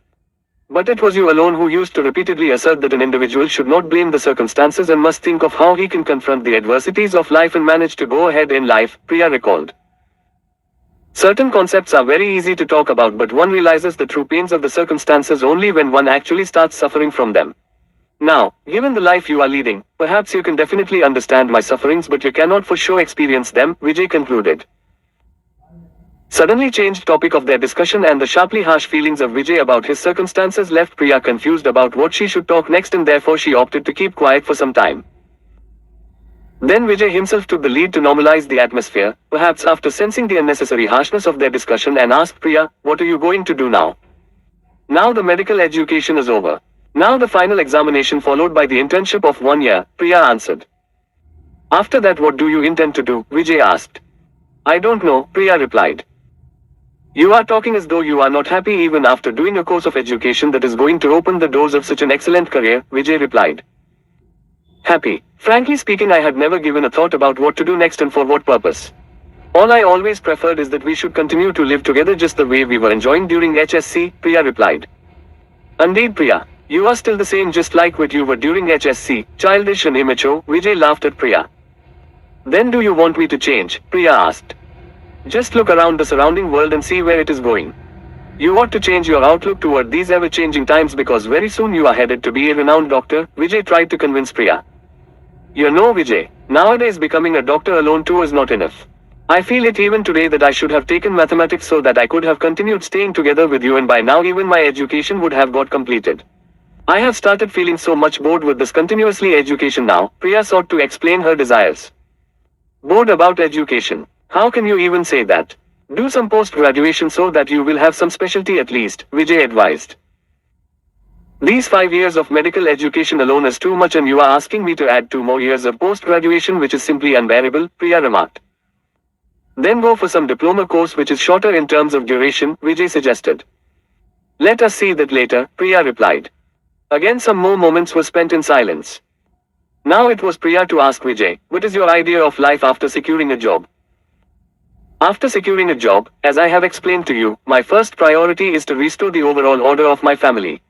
Then I want to get the medical treatment done for Shalini, my sister. That way, there are many things pending to be done," Vijay answered. "After doing all that, what do you intend to do?" Priya asked a question so that she could bring Vijay on the right track. "No, I have not given any thought about that so far," Vijay calmly replied. "How surprising. You have not given any thought to that so far. On the contrary, you are a man of an excellent planning of everything," Priya made an indicative statement, thinking Vijay will sense something about why Priya intended. "Excellent planning. Which fool told you this about me?" Vijay tossed her query. Is there anything to tell me by somebody else in this? I know everything about your immediate surrounding. I mean, I know you well to that extent just like you two know me well. Priya was getting restless while attempting to indicate her emotions to Vijay. I know you well and I understand you. Not the least, I don't think I know you well, Vijay replied. Is it? Priya angrily asked. In fact, people say that even a supreme almighty God also cannot comprehend the mind of a woman, Vijay laughed. I am not talking about God but I am talking about you, Priya shouted at Vijay. Priya was now completely fuming with anger but she did not express it outwardly. Vijay ignored her remarks and looking at his wristwatch said after giving a big yawn, "Oh, my God, look how much time we are sitting here. I must leave now before the cafe owner may himself ask us to leave," Vijay jokingly said and laughed. Now Priya was sensing that either he was unaware of her feelings or he was hiding his own approach toward her. In the same shot of fury, Priya got up and said, "Fine. We will leave now," and came out of the exit door of the cafe before even Vijay may come out from there. Initially she felt so hostile toward him that she thought of leaving from there alone without telling it to Vijay, but she restrained herself from behaving rudely and preferred to wait for him to come out of the cafe. Oh. After completing the engineering course, Vijay's day had become completely empty. He had nothing left to do and applying for jobs alone became the activity he soon got extremely busy with. If he would be willing to leave his hometown and go somewhere else, it was not difficult for an engineer of an excellent grade and qualification like him to secure a job. But it was not possible for him to leave behind his house or even seek employment even in any town nearby because although he was the youngest in his family, yet the entire responsibility of his family was resting on his shoulders only, and if he was to go leave the family behind, it would have lost its balance all the more easily. The entire hope being rested upon him alone. Going to any other town was equivalent to leaving the family in lurch since he was the backbone of the other members of his family, viz. his father, mother and an ailing sister. A lot of time was spent in searching for a job or applying for the newspaper advertisements. Even Priya was trying hard for him to secure a job, and using her father's contacts she was trying her best to help Vijay get a job. There was no hope that Vijay's father would be of any help to him because being an alcoholic he would spend entire his day so deeply under the effect of his vice that there prevailed a doubt whether he was even aware that his son had now completed his education of engineering. All said and done, the harsh reality was such that everybody's efforts were not yielding any success. Now even Priya's internship was over and she too was facing a blunt question: what to do next. Starting an independent practice of her own was not possible without a separate setup of her own, and finally when even she started feeling bored and was unable to decide how she should kill her time, she decided to take up a post-graduation diploma course based on the advice Vijay offered her. Joining a post-graduation diploma course was like postponing the problems she was confronting, but she was also aware that this way either the problems get solved or one gets so much accustomed to live with them that they no more cause the stress of being a problem. It was now a daily routine for Vijay to browse through the employment newspaper, marking the advertisements suitable to his qualifications, collecting all the requisite documents, preparing a demand draft by paying a visit to the bank if necessary, and after complying with all the conditions arranging for sending his application for the advertisement. He might have sent scores of such applications and he had received immediate responses for an interview, thanks to his excellent grade and high rank throughout the course of engineering, but finally he was falling short of using some strong influence and hence was unable to get a job thus far. He was increasingly losing hope, so much so that he had now started applying for non-engineering jobs also, and there too he was being rejected after being rated as an overqualified, and wherever he was invited for an interview, people would make a mockery of him by saying that now the engineers too have started applying for the jobs of clerks. In the due course of time he had to take the decision to start applying for the jobs located far away from his hometown. Nowadays, most of Vijay's time after lunch was being spent in waiting for the postman. Given the number of applications he had sent, every day he was receiving interview call letters from at least 2 to 3 employers. Some such day, after finishing the lunch, he was sitting in the front room of his house busy in the same thought process, and suddenly he sensed as though the postman was standing at his doorsteps. By the time he reached up to the door, he saw an envelope being inserted from below the door. He lifted and checked the address over it. He was delighted to see that his residential address alone. Vijay hastily opened the envelope and started reading the letter inside with the opening text as, "We are happy to inform you that you are selected." With each word he was reading, his heartbeats were increasing because the text was, "We are happy to inform you that you are selected as an engineer." Vijay read that letter again. He read the designation, engineer, again and again. He was unable to believe his own eyes. He once again read the letter completely and, overjoyed as he was, he shouted for his mother, "Mummy." Mother was busy cleaning the utensils after lunch and she asked, "What is it, my son?" "I have got the job, and not any simple one," Vijay yelled joyously, "but that of an engineer only." I have achieved what I always craved for. What? Finally the god has showered his blessings over you, son, mother endorsed with her joy and moved her palms, full of soap, over his cheeks to bless without realizing that now Vijay's face was covered with bubbles. Go and get some sweets, she said while hastily going to offer her prayers. By that time, Shalini, Vijay's sister too, had come there and was staring at him with her expressionless face. Vijay felt tempted to share the good news with her, but knowing fully well that her emotions were completely frozen, he restrained himself and went behind his mother inside the home. Oh. In the meantime, Priya's post-graduation diploma was going on and even Vijay was doing well in his job. The first thing he did after receiving his first salary was to arrange for a good medical treatment for his sister, Shalini. The main question he confronted at that time was to which doctor should he approach so that he will get a proper medical treatment for his sister, and the two at an affordable price, mainly because neither there was any psychiatrist in his hometown nor did he want to approach any other general medical practitioner and waste both his money and time, since his overall experience so far in dealing with the general practitioners was much the same. Therefore, it became necessary to look for a competent psychiatrist from the nearby towns because he himself did not know any. Therefore he followed the advice of Priya, and Priya too suggested him the name of a good psychiatrist known to one of her medical college professor. Vijay sought to approach the psychiatrist, and he too dealt with Vijay in a gentlemanly manner and tried to make a proper diagnosis of Shalini's psychological health, given the fact that Vijay had contacted him through one of his personal friend. After spending almost 2 hours with Vijay and Shalini, the psychiatrist prescribed him some medicines for her. After paying the fees of the psychiatrist and after obtaining the medicines, Vijay realized that arranging all this was impossible for his father in his insufficient salary. It was only then did he sense the significance of the salary he was earning, but he was happy that the psychiatrist had assured him that Shalini was recoverable and his salary was being instrumental in achieving this, and even in the future also his earnings were to be used for this sacred purpose. After toiling so hard in life, Vijay had got this job he truly deserved to get, and therefore it was really important that his earnings would be used for a proper purpose, and above all this was the most significant use of the earnings he was making than spending the money for any other objectives. During this phase of life there was a lot of correspondence taking place between Vijay and Priya. It was because of Vijay's advice alone that Priya had ventured to continue with her education further, even though she was disinclined for it.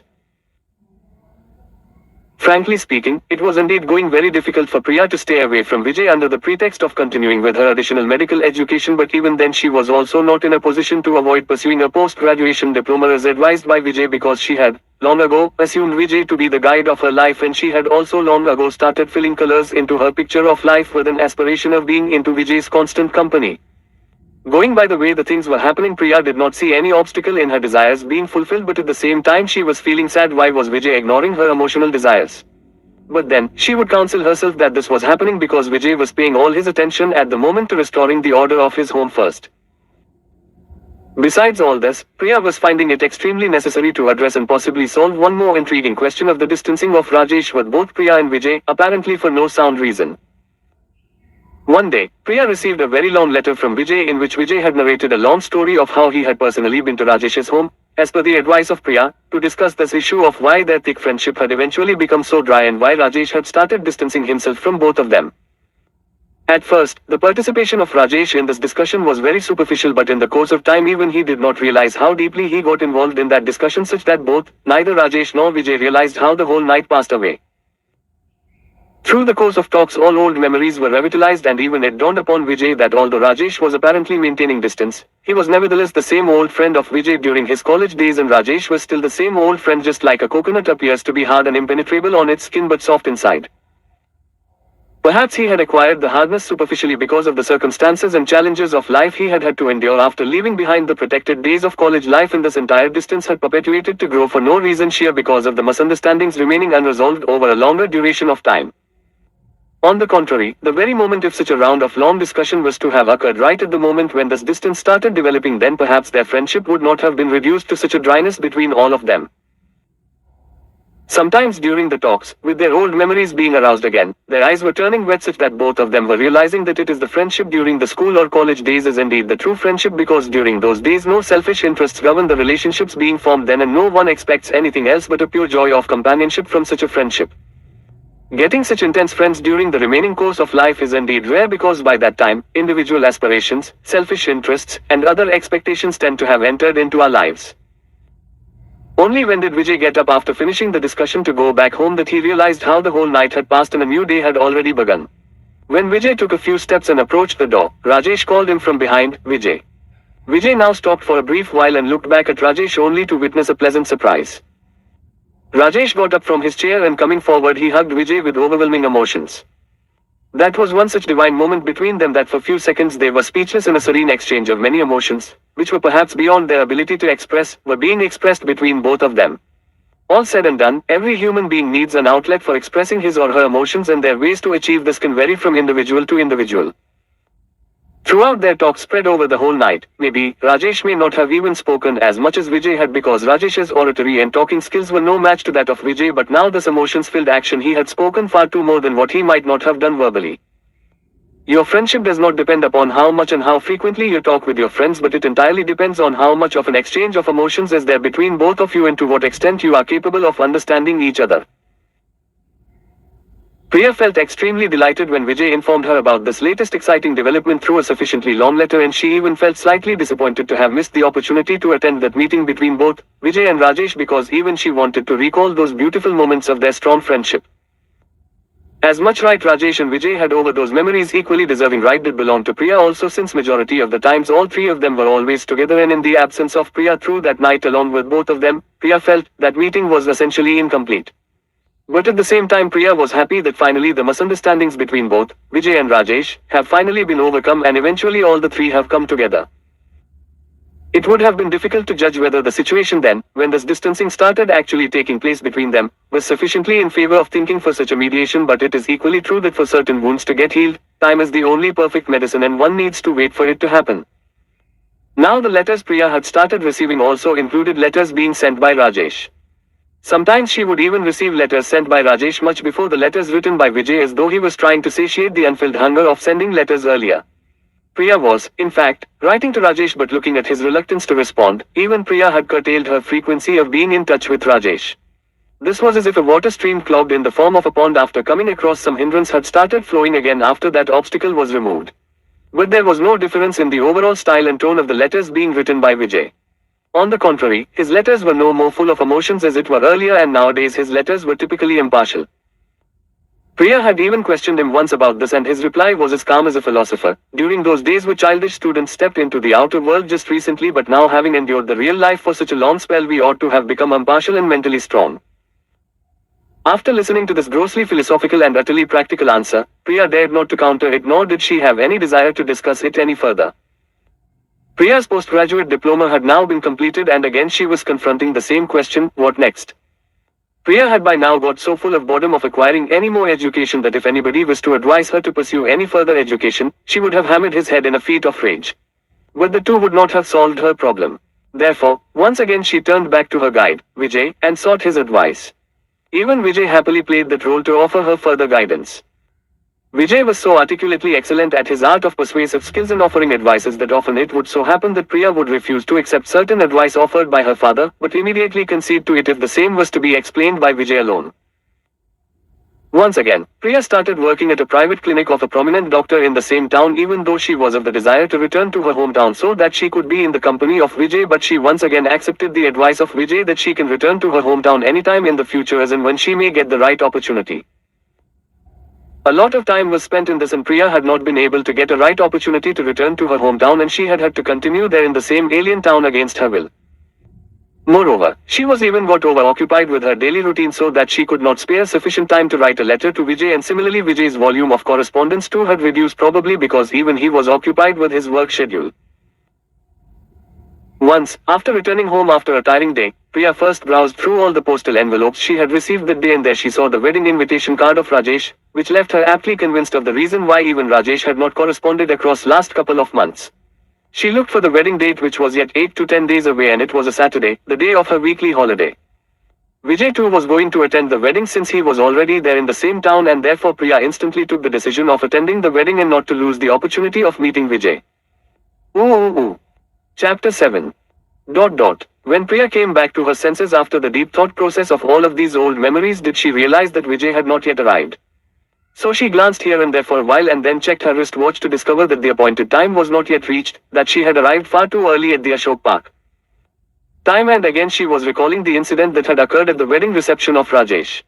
From the entire body language of Vijay it was appearing that he wanted to share some long-preserved secret while standing in front of each other. Just when he was about to express himself, did Vijay notice that his mother was approaching both of them, which had left him utterly confused, thus forcing him to quickly say, "Do one thing. Can you meet me tomorrow evening at 6 o'clock? Where can we meet?" "Where?" he had whispered. "At our usual spot," Priya had suggested. "Yes, quite right. Our usual spot. Ashok Park," Vijay had responded, and noticing that his mother was coming closer, he had quit from the scene by quickly saying, "I will wait for you there at 6. Frankly speaking, it was really good that Vijay did not get an opportunity to share his secret thoughts, Priya thought, because such intimate issues are not worth speaking about at such overcrowded places like a wedding reception. One more thing Priya had glaringly noticed in Vijay's behavior: a radical change had occurred in his approach toward her, in the sense, he was appearing to be increasingly restless and was constantly glancing at her clandestinely, and how he was full of eager to meet her in person. Indeed, there had occurred a major change in his overall behavior that was erstwhile always calm and quiet. But how has this profound change developed in him so suddenly? Probably because, finding that his closest friend, Rajesh, getting married had induced Vijay to express his intimate feelings. She was deeply engrossed in her own thoughts and suddenly sensed that somebody was standing near her. She looked in front and discovered that it was Vijay standing in front of her. "How long? I have been waiting here for such a long time here," Priya complained. "Look at the watch. I have arrived sharp at 6 o'clock. Right at the appointed time," Vijay argued in self-defense. In fact, it was Priya alone who had arrived far too early, being eager to know what Vijay wanted to share, but Vijay was not at fault as far as keeping the appointed hour as usual. He would never miss it. "Anyway, forget it. What was it that you wanted to tell?" Priya said, hiding her eagerness, and she did not want to waste her time by casually talking about anything else, since she was all the more curious to know what Vijay intended to communicate so secretly. "Today I desire to share with you something that has been going on in my mind for over a long time now." Vijay directly touched the topic he wanted to communicate, as if even he did not desire to waste time in talking about casual topics or any other trivial issues. Priya's heartbeats were fast soaring, and she was now all the more eager to hear what she had been longing for across so many years now. It was appearing as if her dreams were coming true at last. How shall I say it? Vijay was perhaps trying to find the right words, making Priya all the more restless. "Frankly speaking, I am in love," Vijay uttered by gathering some courage. He was staring straight at her. That made Priya blush, and she started looking down. She had no more courage left in her to endorse Vijay's staring looks. But Vijay continued talking incessantly. "You know, I have never felt afraid of anything in life, but this time I am somehow unable to gather the courage to disclose this to her." The moment Vijay pronounced the word, her, Priya felt as if a devastating blow was being made on her heartfelt emotions, and all her dreams were being shattered mercilessly. Right in front of her, the long-cherished palace of her aspirations was collapsing with those thundering words of Vijay. But Vijay was completely ignorant of Priya's thought process, and therefore he said, "That is the whole reason why I decided to seek your help, because, you being my best friend, I am confident that you will definitely help me." Vijay was continuously talking about his aspirations as though never before he had spared himself for such an overwhelming outburst of his emotions. But each of his words was like a disastrous blow to her heart, and he was totally ignorant of it. Priya was unable to hear his words, and all her senses were going paralyzed. Conflicting thoughts were raging in her mind, and she was feeling as though there was complete darkness in front of her now. She tried her level best to gain control over her balance, because under no circumstances she wanted to spoil Vijay's joyous mood, to have finally sought some relief from that unbearable burden. But for the first time in her life, Priya was finding it difficult to care for herself, because she was feeling as though the entire purpose of her living was brutally crushed under the shock she had just suffered. And only then did she remember the words of Vijay, the beloved guide of her life, had once uttered: "When you feel that everything has ended, the life actually begins from that point only." Those words had at last offered her some solace, because she had not taken these words much too seriously the day Vijay had pronounced them, but it was only now she was realizing the significance of that advice. Unknowingly, it was these words alone that were coming to her rescue and appearing out to be the source of energy she could rely upon. Priya was now engrossed in persuading herself. She thought, "I constantly tried communicating my feelings to him, but he never took those indications seriously." Priya's thoughts wandered further, but that means he was never in love with her. But perhaps he avoided hurting her by being explicit about it. It was I who made a mistake by misinterpreting friendship as love. Priya's mind argued again, "What misinterpretation? You loved him genuinely." But Priya's conscience argued, "But it is true that Vijay had never allowed his mind to commit the same mistake of mixing friendship and love. That way, he had never allowed himself to commit any error about his own emotions, and he was right in his position. It is wrong to expect Vijay to love you just because you were in intense love with him," Priya's wisdom concluded. Vijay's next question broke the chain of thoughts raging in Priya's mind. "Are you not going to ask me who was she?" What is her name? Well, I will tell you now, Vijay clarified. Her name is Naina. I fondly call her as Nani. She works in the office of her father alone. She is the daughter of my boss. We both work on the same project. Vijay now took a sigh of relief. Oh. In their office, Naina was using one computer and Vijay, while sitting right next to her, was using the second. Looking at a diagram being displayed on the monitor of his computer, Vijay banged his fist angrily and said, "Bloody shit." What happened? Naina asked. Look at this. Howsoever I may try, this task is always crossing the deadline of the project, Vijay angrily exclaimed while drawing Naina's attention to his computer screen.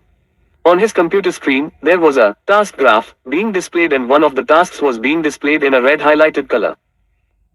By the time we achieve the deadline of this project, I wonder whether we ourselves may go dead, Vijay vented out his frustration. Just relax. Naina tried to pacify him by saying, keep your head cool. I really wonder how can you maintain your calm even while being under such a stressful situation, Vijay replied. Just tell me one thing, Vijay. Is there any point in brooding over the problem? That only worsens the gravity of the situation, Naina tried to explain. Finding that, even after giving this advice Vijay's mood was not being restored, Naina gave him a tip. Whenever you come across a situation like this that a given task is crossing the deadline, then better divide it in smaller subtasks. Then see it for yourself how a problem is crossed within seconds. Do you think I must not have tried with all of these options? Vijay angrily asked. Noticing that Naina was calmly engrossed in her work by probably ignoring Vijay's agony, he argued, now tell me what shall I do? Just wait. Let me first complete with what I am doing and then I will see how your problem can be addressed, Naina calmly replied. Noticing her calm attitude, Vijay got up from his seat and angrily said, now I know why you can manage to keep your calm even while confronting a serious problem. Tell me, why can I keep my balance? Naina curiously asked. That's because you are the daughter of the boss. Why should you be afraid of anybody? After all, who is going to hold you responsible here? Vijay argued. Vijay, don't mix business with our relations at home. Here he is just my boss and father at home. Naina now appeared to be serious. Saying this theoretically is very easy, Vijay replied, but tell me, will really dare to say anything to you here? But remember, true that my father is my boss, but he is not the ultimate owner of the company, even he is answerable to somebody, Naina argued. Noticing that Naina had taken all this talk very seriously, Vijay decided to retreat because otherwise all this conversation would have taken a different turn altogether. Contrary his expression, instead of agreeing with Vijay, Naina had taken this remark far too seriously. This is what happens when one gets angry. Vijay suddenly changed the tone of his argument and said, I know your father is accountable to somebody above him, but I am sorry because we were talking about this overshooting task and where have our course of talk digressed. I am really very sorry. Even Naina too did not feel it necessary to drag the conversation further after finding that Vijay too had withdrawn. That is all right, Naina replied. But how shall we deal with this task? Vijay brought back the original topic. But Naina calmly continued to work with her agenda without replying to Vijay, and therefore he angrily left out of the cabin. All the company employees had gathered in the cafeteria, probably because it was a tea break time. There in some corner, Vijay was sipping his coffee, calmly sitting over to think about the problem at hand. At the same time, even Naina came there and started searching for a suitable place, holding her cup of coffee, and there she saw Vijay sitting in a corner, so she also joined him there. So, haven't you calmed down now? Naina asked. Vijay gave her a silent glance only. Don't worry, I also share the equal responsibility of this project, Naina replied. That is fine, but there has to be some way out of this mess, Vijay said. Yes, certainly there will be a way out. Be positive, Naina said. Vijay again started quietly sipping his cup of coffee with his ongoing thoughts. Just go and see for yourself in the mirror. What dirty looks you have reduced yourself to, Naina finally said. Why, what happened? Vijay said after moving his palm over his own face. Not your face. Look at your hairs. They are standing up erect like a devil's enemy, Naina finally replied.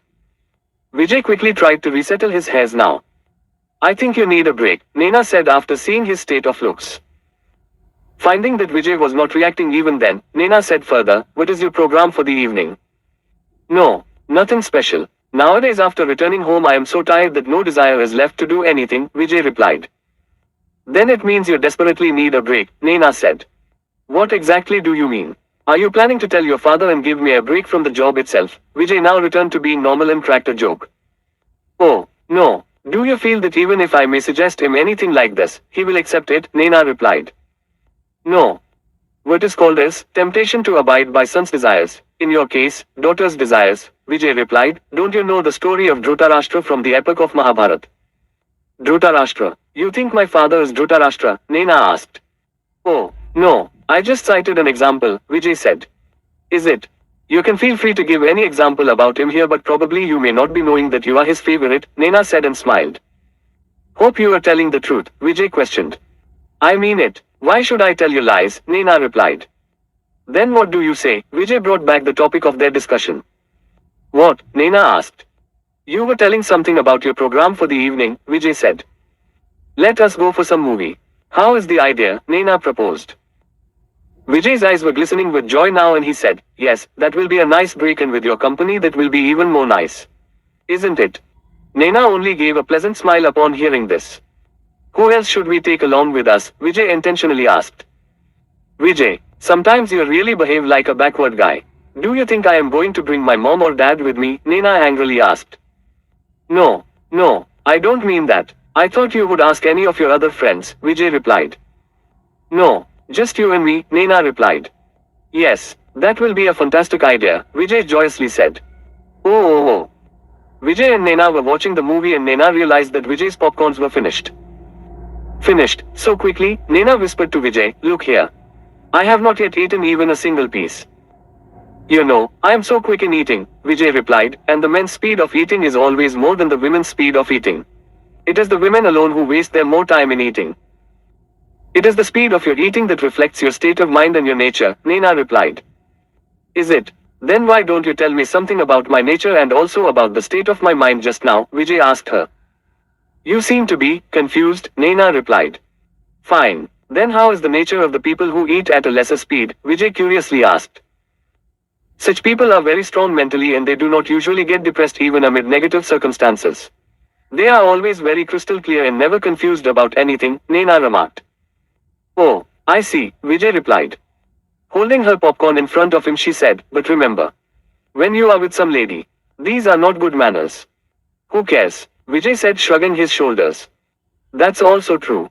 When you will be in love with somebody, you will care, or to put it the other way to say it, when you care for somebody, probably you are in love with her, Naina said seriously. Love, no chance, Vijay remarked again. Let us see, Naina argued. For some time they again lost in the movie. Once myself and my cousin sister had gone to watch a horror movie, Naina continued he Rajesh thoughts with the same thread. Her speed of eating would increase with every horror scene appearing on screen such that throughout the film she finished 5 packs of popcorns. You know it proves something, Vijay replied. What can it prove? Naina asked. That you are too slow, rather dead slow, Vijay replied. Is it? Naina replied mischievously and pulled away her popcorn pack from in front of Vijay. Vijay only smiled at her after hearing this remark. Again a lot of time was spent between themselves.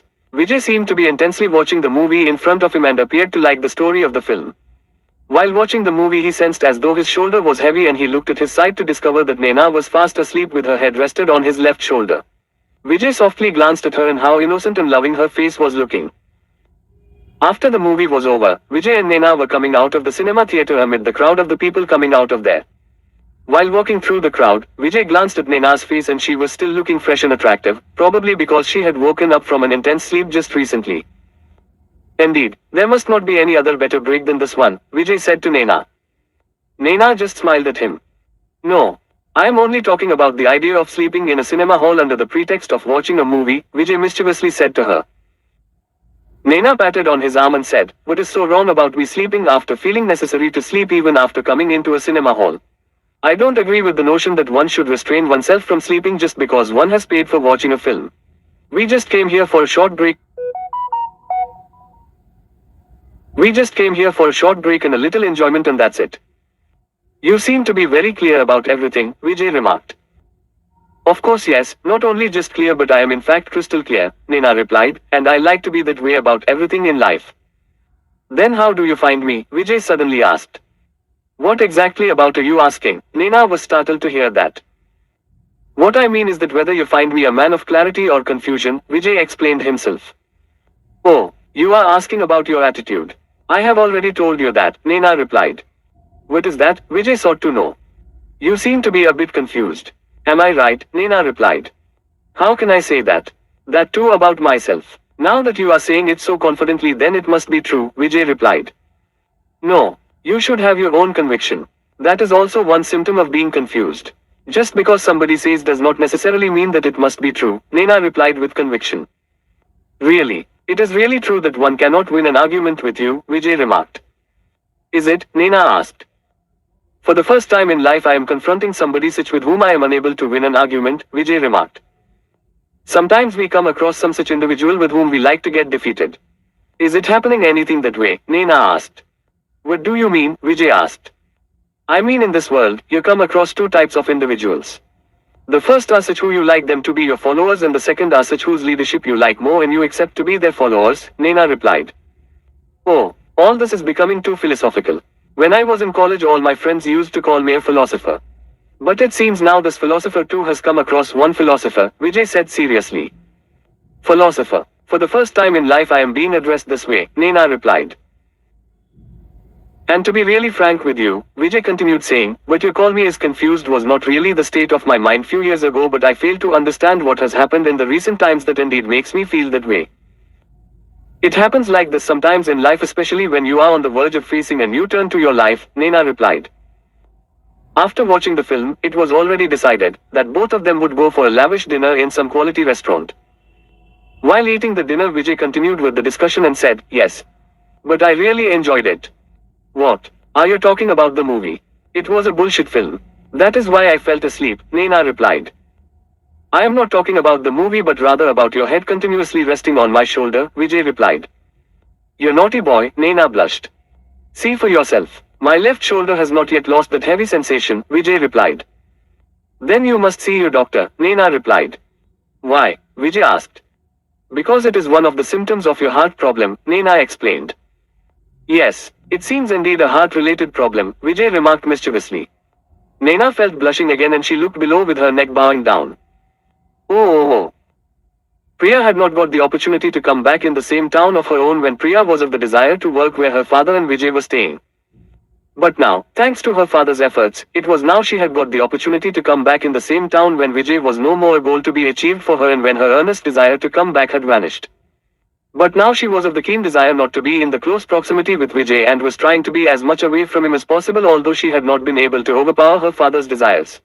Besides that, her father's health too was not keeping well because of his old age. At such a critical age of his life, when Priya was his only child, it was her moral duty to be in his close company. She had requested her father to get herself transferred to some other town, but her father was not completely accustomed to this town only, and therefore he had opposed this idea, which naturally meant that even Priya was destined to begin her medical practice in the same town and get settled there itself. Moreover, Priya too was unable to discuss about her state of mind with her father and was therefore being forced to accept whatever that was happening in her destiny against her willful desires, as though giving her feeling that she was only a puppet strung to the strings of the fate. Probably, this is what people must be calling it is luck. Priya would curse all such people who would put the blame on their fate whenever anything wrong may happen, but now she could see the destiny's hand in anything happening. In fact, now if anybody would behave wrong, she would not get angry as might have she been angered before, because now she had come to believe the role of her destiny in any such untoward happening and would accept it willingly as somebody's way of behavior. Till such time her practice had not settled, Priya continued working for a brief period at Dr. Nadkarni's clinic itself. Even while working there, the thoughts about Vijay would keep coming to her mind, but they would never trouble her as much as they were troubling earlier. But she was finding it difficult to control them since Vijay too was staying in the same town. Once she had sensed a very strong desire to meet him, but somehow she had managed to curb them and had avoided meeting Vijay. The only remedy she could see to eliminate this troubling thought process was to get herself deeply engrossed in her work. Therefore eventually she buried herself so deeply in the work that it was as though the time had stopped for her and she could never know how many days, weeks or even months were passing by. She was thus deep with her work and work alone. Several such days passed without any knowledge of Vijay's whereabouts. It was actually the fact that Priya had herself not bothered to find anything about Vijay. Not that she had any anger against him hidden in her mind, but all she wanted was to never interfere between him and Naina. She avoided meeting him because unknowingly she would reveal her feelings after having gone to meet him under some or the other pretext. She was exactly afraid of this, particularly because that day when he had exposed his true feelings about Naina before her, even she had felt tempted, at a point of time, to reveal her dreams in front of him in the stroke of overwhelming emotions, but only she was aware of how defiantly she had restrained herself even at that critical moment. On the other hand, equally true that neither Vijay had ever looked upon her anything more than a good friend, nor did he ever have any selfish interest in their mutual friendship, and therefore there was no point in blaming him for anything. Then what went wrong on her part? But one day all those thoughts did explode in her mind at least. Was she supposed to have clearly expressed her feelings before him vividly much earlier? But was she not behaving in the same manner sufficiently indicative? How much clearer expression was necessary on her part? Or had she fallen anything short in her intimate feelings toward Vijay? Neither was there any element of truth in this question too. Finally she had reached a conclusion to settle all the blame on her fate and continue living the harsh realities of everyday life. But unfortunately the ill shadows of the bad past were not willing to get out of her mind completely, and she had done everything necessary to forget the past. She had severed contacts with all her old friends, especially because after meeting them the topic of Vijay would invariably emerge, but even then her emotions were not stabilizing much. She thought that perhaps time will prove to be a best medicine for all her wounds to get healed, but unfortunately with each passing day her emotions were becoming all the more intense and the shadows of Vijay's image were getting more and more thick. After a long spell Priya happened to meet Rajesh. Of course, even he had not come to meet her with any specific purpose, but rather only to get the medical checkup of his wife done from Priya on her clinic. How nice to see both of you together after such a long time, Priya welcomed Rajesh and his wife. Actually, it was impossible for us to come at your clinic any time before, Rajesh cunningly said. What do you mean? Priya asked. If we were to have come to meet you much earlier than today, we would have had to get married much before, Rajesh mischievously remarked, looking at his wife, making that poor lady feel blushed. Oh, is it? That means the development is serious. Congratulations anyway, Priya endorsed. By this time, Rajesh and his wife had settled down in both the chairs kept in front of Priya. How is everything else? Priya asked in an inquiring tone. We are doing fine. How about you? Rajesh asked Priya. Of course I am fine. I am so busy with all my ongoing work, Priya pretended to be happy with her life. But after my wedding none of you seem to be visible anywhere.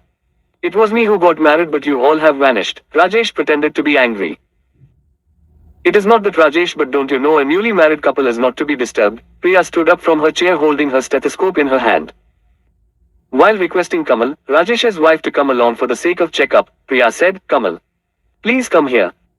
Rajesh's wife got up and even he too started following her as though he was so happy for his wife turning pregnant. His wife signaled him with big eyes, but it did not even occur to him and he continued following her. Then Priya laughed at Rajesh and instructed him, please wait here only. Suddenly Rajesh realized his mistake and he felt extremely awkward to say, quite right. What am I to do inside? He sat down on the chair again. Are you facing any trouble? Priya asked Rajesh's wife while going behind the curtain of the partition. Without uttering a word, Kamal, Rajesh's wife started going behind, which made Priya aware that she probably wanted to say something but was finding it awkward to disclose in front of Rajesh.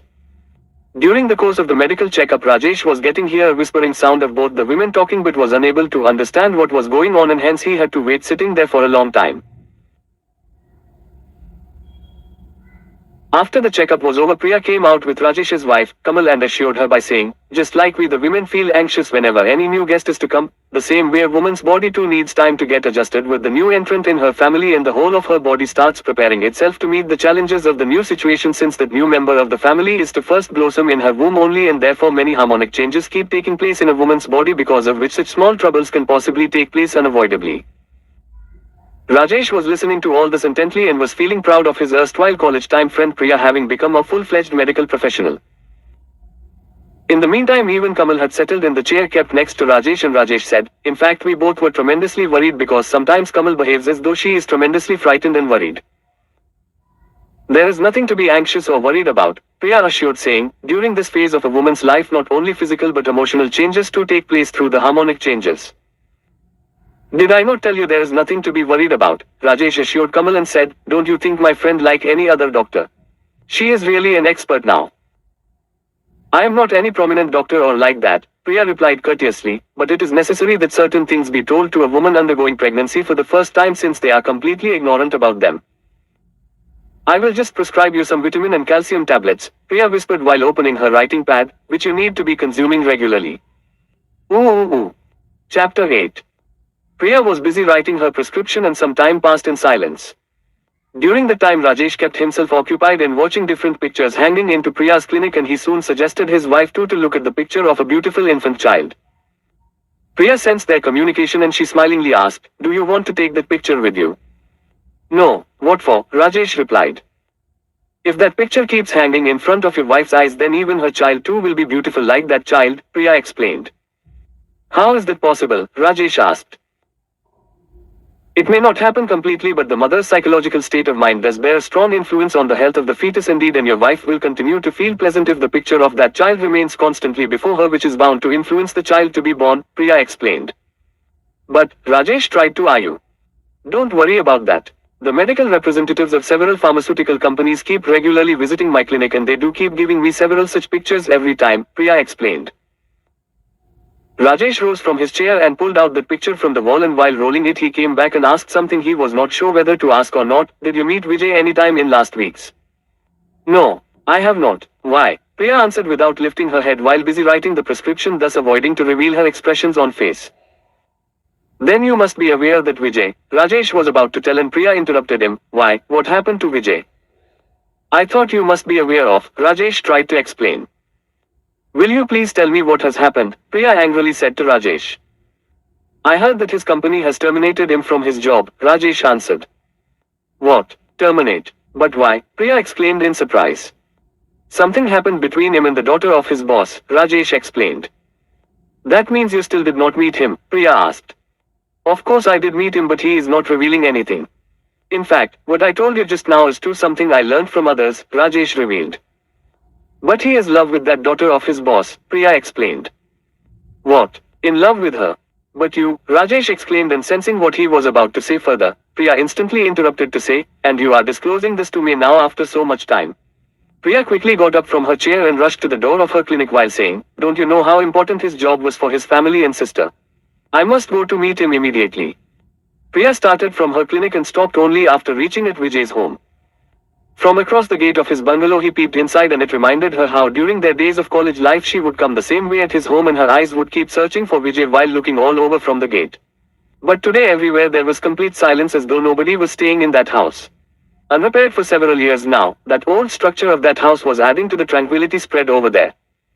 Instantly then, Priya sensed some movement in some corner of that open space in front of that house, and she carefully looked over there to discover it was Vijay sitting alone there in a chair, deeply engrossed in his thoughts. He did not notice her even after Priya opened the gate and entered inside. With beard overgrown on his face, he was sitting alone deep in his thoughts. Vijay, what poor state you have reduced yourself to, Priya asked him. For the first time, while stepping out of the world of his thoughts, Vijay looked in front and gave a welcome smile to Priya. His face was gleaming, yet with the same formidable confidence in his mind. While sitting over the chair kept next to him, Priya asked to Vijay, Rajesh had come to meet me and he was telling that your company has. Vijay interrupted her to complete her sentence himself, terminated me. There was not an iota of worry or anxiety visible on his face. But why? What happened that you should be terminated? Priya expressed her concern toward him. Not anything serious, Vijay replied. And you did not find it necessary to even take the trouble of informing me about it, Priya said to express her agony. If it was to be anything special I would have told you, but I did not find it necessary, Vijay replied. Oh, that means only when there will be any necessity will you tell me anything, Priya expressed her anger. I really mean it. There is nothing great about it. Vijay lifted his legs spread over the chair next and clarified himself while positioning himself well in the chair again. And what about this overgrown beard? Like any sad lover, Priya was not yet willing to leave him from disclosing the reality. No, I have avoided shaving for long just because there is no more any formal life of going to office every day, Vijay explained. Anyway, you cannot escape from explaining everything to me about what exactly happened. Priya was now determined to find out the truth. Okay, fine. I will tell you what happened, Vijay said and started his story. Oh. Today was the annual day to be celebrated in Vijay's company. Annual day was a day of lavish fun and frolic for all the employees of the company, which would be celebrated on a very grand scale. Actually, every annual day is joyously celebrated in a lavish manner throughout all the companies. All the employees would set aside the stress of their routine work and spend time in thoroughly enjoying the day. They would remain occupied with variety of outdoor and indoor games like football, cricket, table tennis, badminton throughout the day, followed by an entertainment cultural program in the evening to refresh oneself from the day-long tiredness, in which a dance on orchestra would be often played. Along with the company employees, even the other outside guests invited there would quench their zest for dancing and singing.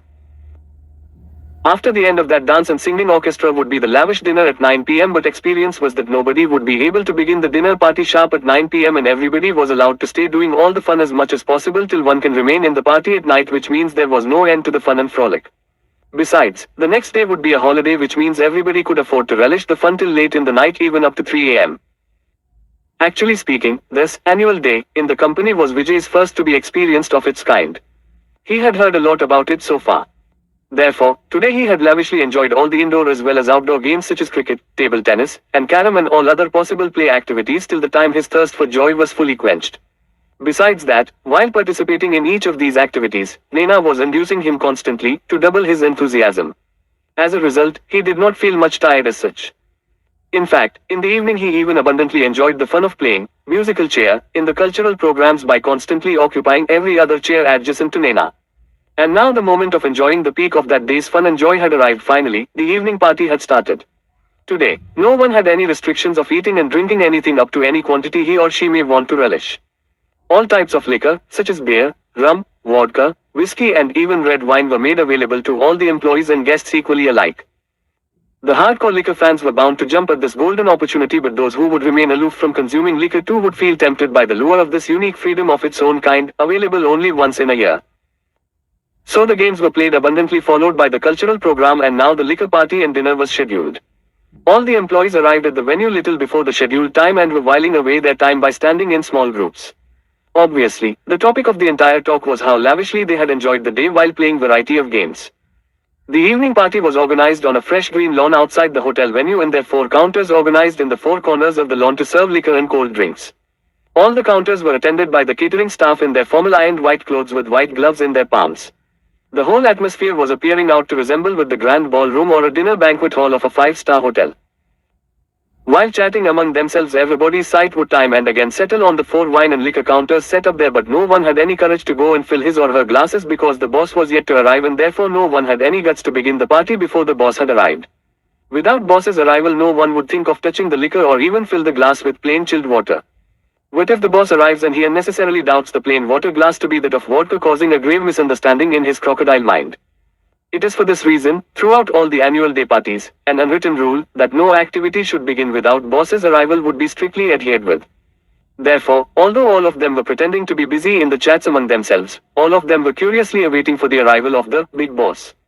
All of them were too eager to see the boss present there so that they would fill their glasses and quench their annual thirst and feel the thrust. Suddenly the whole atmosphere was electrified when a hustle-bustle was noticed at the main entrance of the lawn, and that wave of excitement reached and spread among all the invitees. Finally the boss had arrived. Complete silence spread in the lawn and everybody's attention turned at the entrance. Yes, quite right, the boss had arrived. Immediately after stepping on the lawn, the boss had greeted all of them either by a smile, pat on a shoulder or a greeting expression with palms together, especially for the women. Boss was followed by his wife and daughter Naina too. Finding that the boss had arrived with family, the cunning employees, master at the art of appeasing the ego of every boss, had started lavishly demonstrating their skill. Hello everybody. Today is our party and it is a special annual party. Then why are your hands empty? And why are you looking so pale and quiet? Boss tried to make everybody's fun. In fact, if the boss was to have noticed anybody drinking a glass of liquor before his arrival, then he would have made a serious note of it and instantly thought of a cruel idea to teach a memorable lesson to him. But everybody knew that when it comes to talking to a boss, one needs to follow double standards. Therefore some of them started laughing at the mischievous gesture of the boss, whereas others started forcibly smiling at the remarks passed by the boss. Vijay always hated all such appease masters because he knew that they were the same people who lacked any talent. In fact, Vijay also hated his boss because of his attitude of feeling joyous at the unworthy appreciation. But the position of his boss being different and delicate, he could never express his real feelings toward him.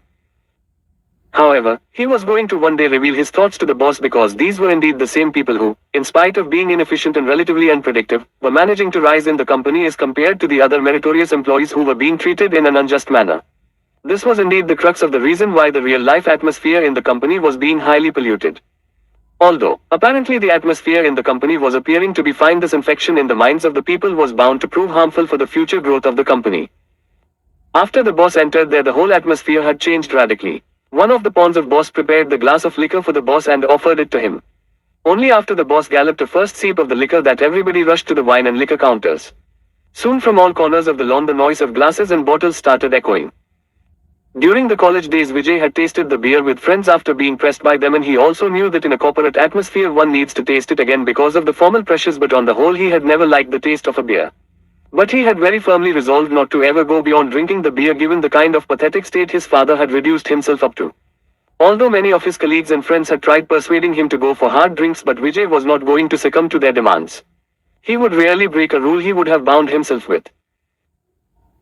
Soon Vijay started enjoying the state everybody else had brought himself down to, because everybody was revealing his or her mindset, and thus it was a golden opportunity to learn the true feelings of what the other colleagues might be otherwise thinking of. But very soon Vijay realized the futility involved in it after noticing many of his colleagues were only repeating what they had said earlier. On the contrary, Vijay's first glass of beer too was not yet empty, and therefore he glanced throughout the crowd gathered in the lawn. His eyes were now searching for Naina. One of the corners of the lawn was fully occupied by women, and there among them he saw Naina standing beyond a pole. She was having a glass of soft drinks in her hands, and she was deeply engrossed in the chat with her girlfriends. Holding the liquor glass, he strolled in front of her under the pretext of going to the serving counter, and both Naina and Vijay saw each other, and she gave a pleasant smile to him. After reaching that serving counter, he thought of moving away from there because as such he was not going to consume any liquor. So he paid a glance at the group of all the girls with whom Naina was standing, and he could only hear the sound of their discussion. But the sound alone was not sufficient to understand what they were talking about. Once again Vijay looked at the surroundings carefully and thought, what if I stand before that curtain close to Naina and try to hear what these girls are talking with Naina? Oh. But he pondered, is it right to eavesdrop on someone, and the two on a group of girls? No, it looks indecent. But Vijay could not averse himself. He wanted to confirm whether the group was talking about him. Only, he was not at all interested in anything else but the group of girls. Naina's and other girls' gestures clearly indicated that they were talking about none other than Vijay. He decided to hide himself behind a pillar and overhear them. But he was little scared of getting caught. At once a basket of wafers, which was hung high on the pillar, caught his attention. He pretended to take wafers from the basket and grabbed some moments to hear the talks. He was happy as it helped him to loiter around and spend some time to complete his mission. He wanted to pay attention to the talks and nothing else. Hey Naina, you are glowing today, admired one of her friends. Another added to it, there must be something special today. That's the reason she is blushing, otherwise have you ever seen her glowing so much? One more added, yes. For such a serious person like Naina, this change is absolutely unexpected. Vijay, bloated with ecstasy, thought, how could I miss this change in her? She is always chirpy nowadays. Drastic change in her. This could happen in one situation only, giggled one of them. Another one didn't miss the opportunity to tease and said, love. L-O-V-A, what else? Yes, you are right. She is in love. Naina is in love with someone. You know girls, lately you can find Naina with her partner Vijay, everywhere, anytime, one of them revealed. Vijay was hearing all this and he was happy that whatever he thought was right. Anytime. What's going on? Questioned her friends and pinched Naina hard. Ouch, she shrieked. Damn, what are you doing? Everyone was teasing Naina and forcing her to reveal the secret. They were trying to know. What's going? Nothing. Just that. I like him, fumbled Naina but revealed the secret.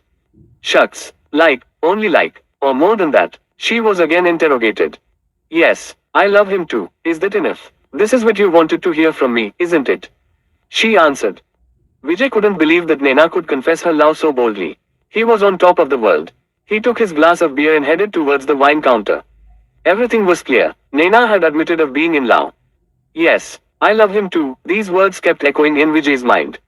He did an indecency of overhearing girls' talks, but was content to do that. He wanted to confess his love before Naina, but he was not sure of her feelings for him. He was happy, rather ecstatic. Hence he gulped the entire glass of wine made by the bartender. Yes, this is the time to celebrate, but immediately he stopped himself from drinking more. Suddenly everything changed. After knowing Naina's feelings, Vijay started to enjoy each and every moment in the party. The people around, whom he was not very comfortable with, suddenly looked very amiable. Party was at peak of its charm. Vijay was desperate to share such great news with someone. He could not stop himself.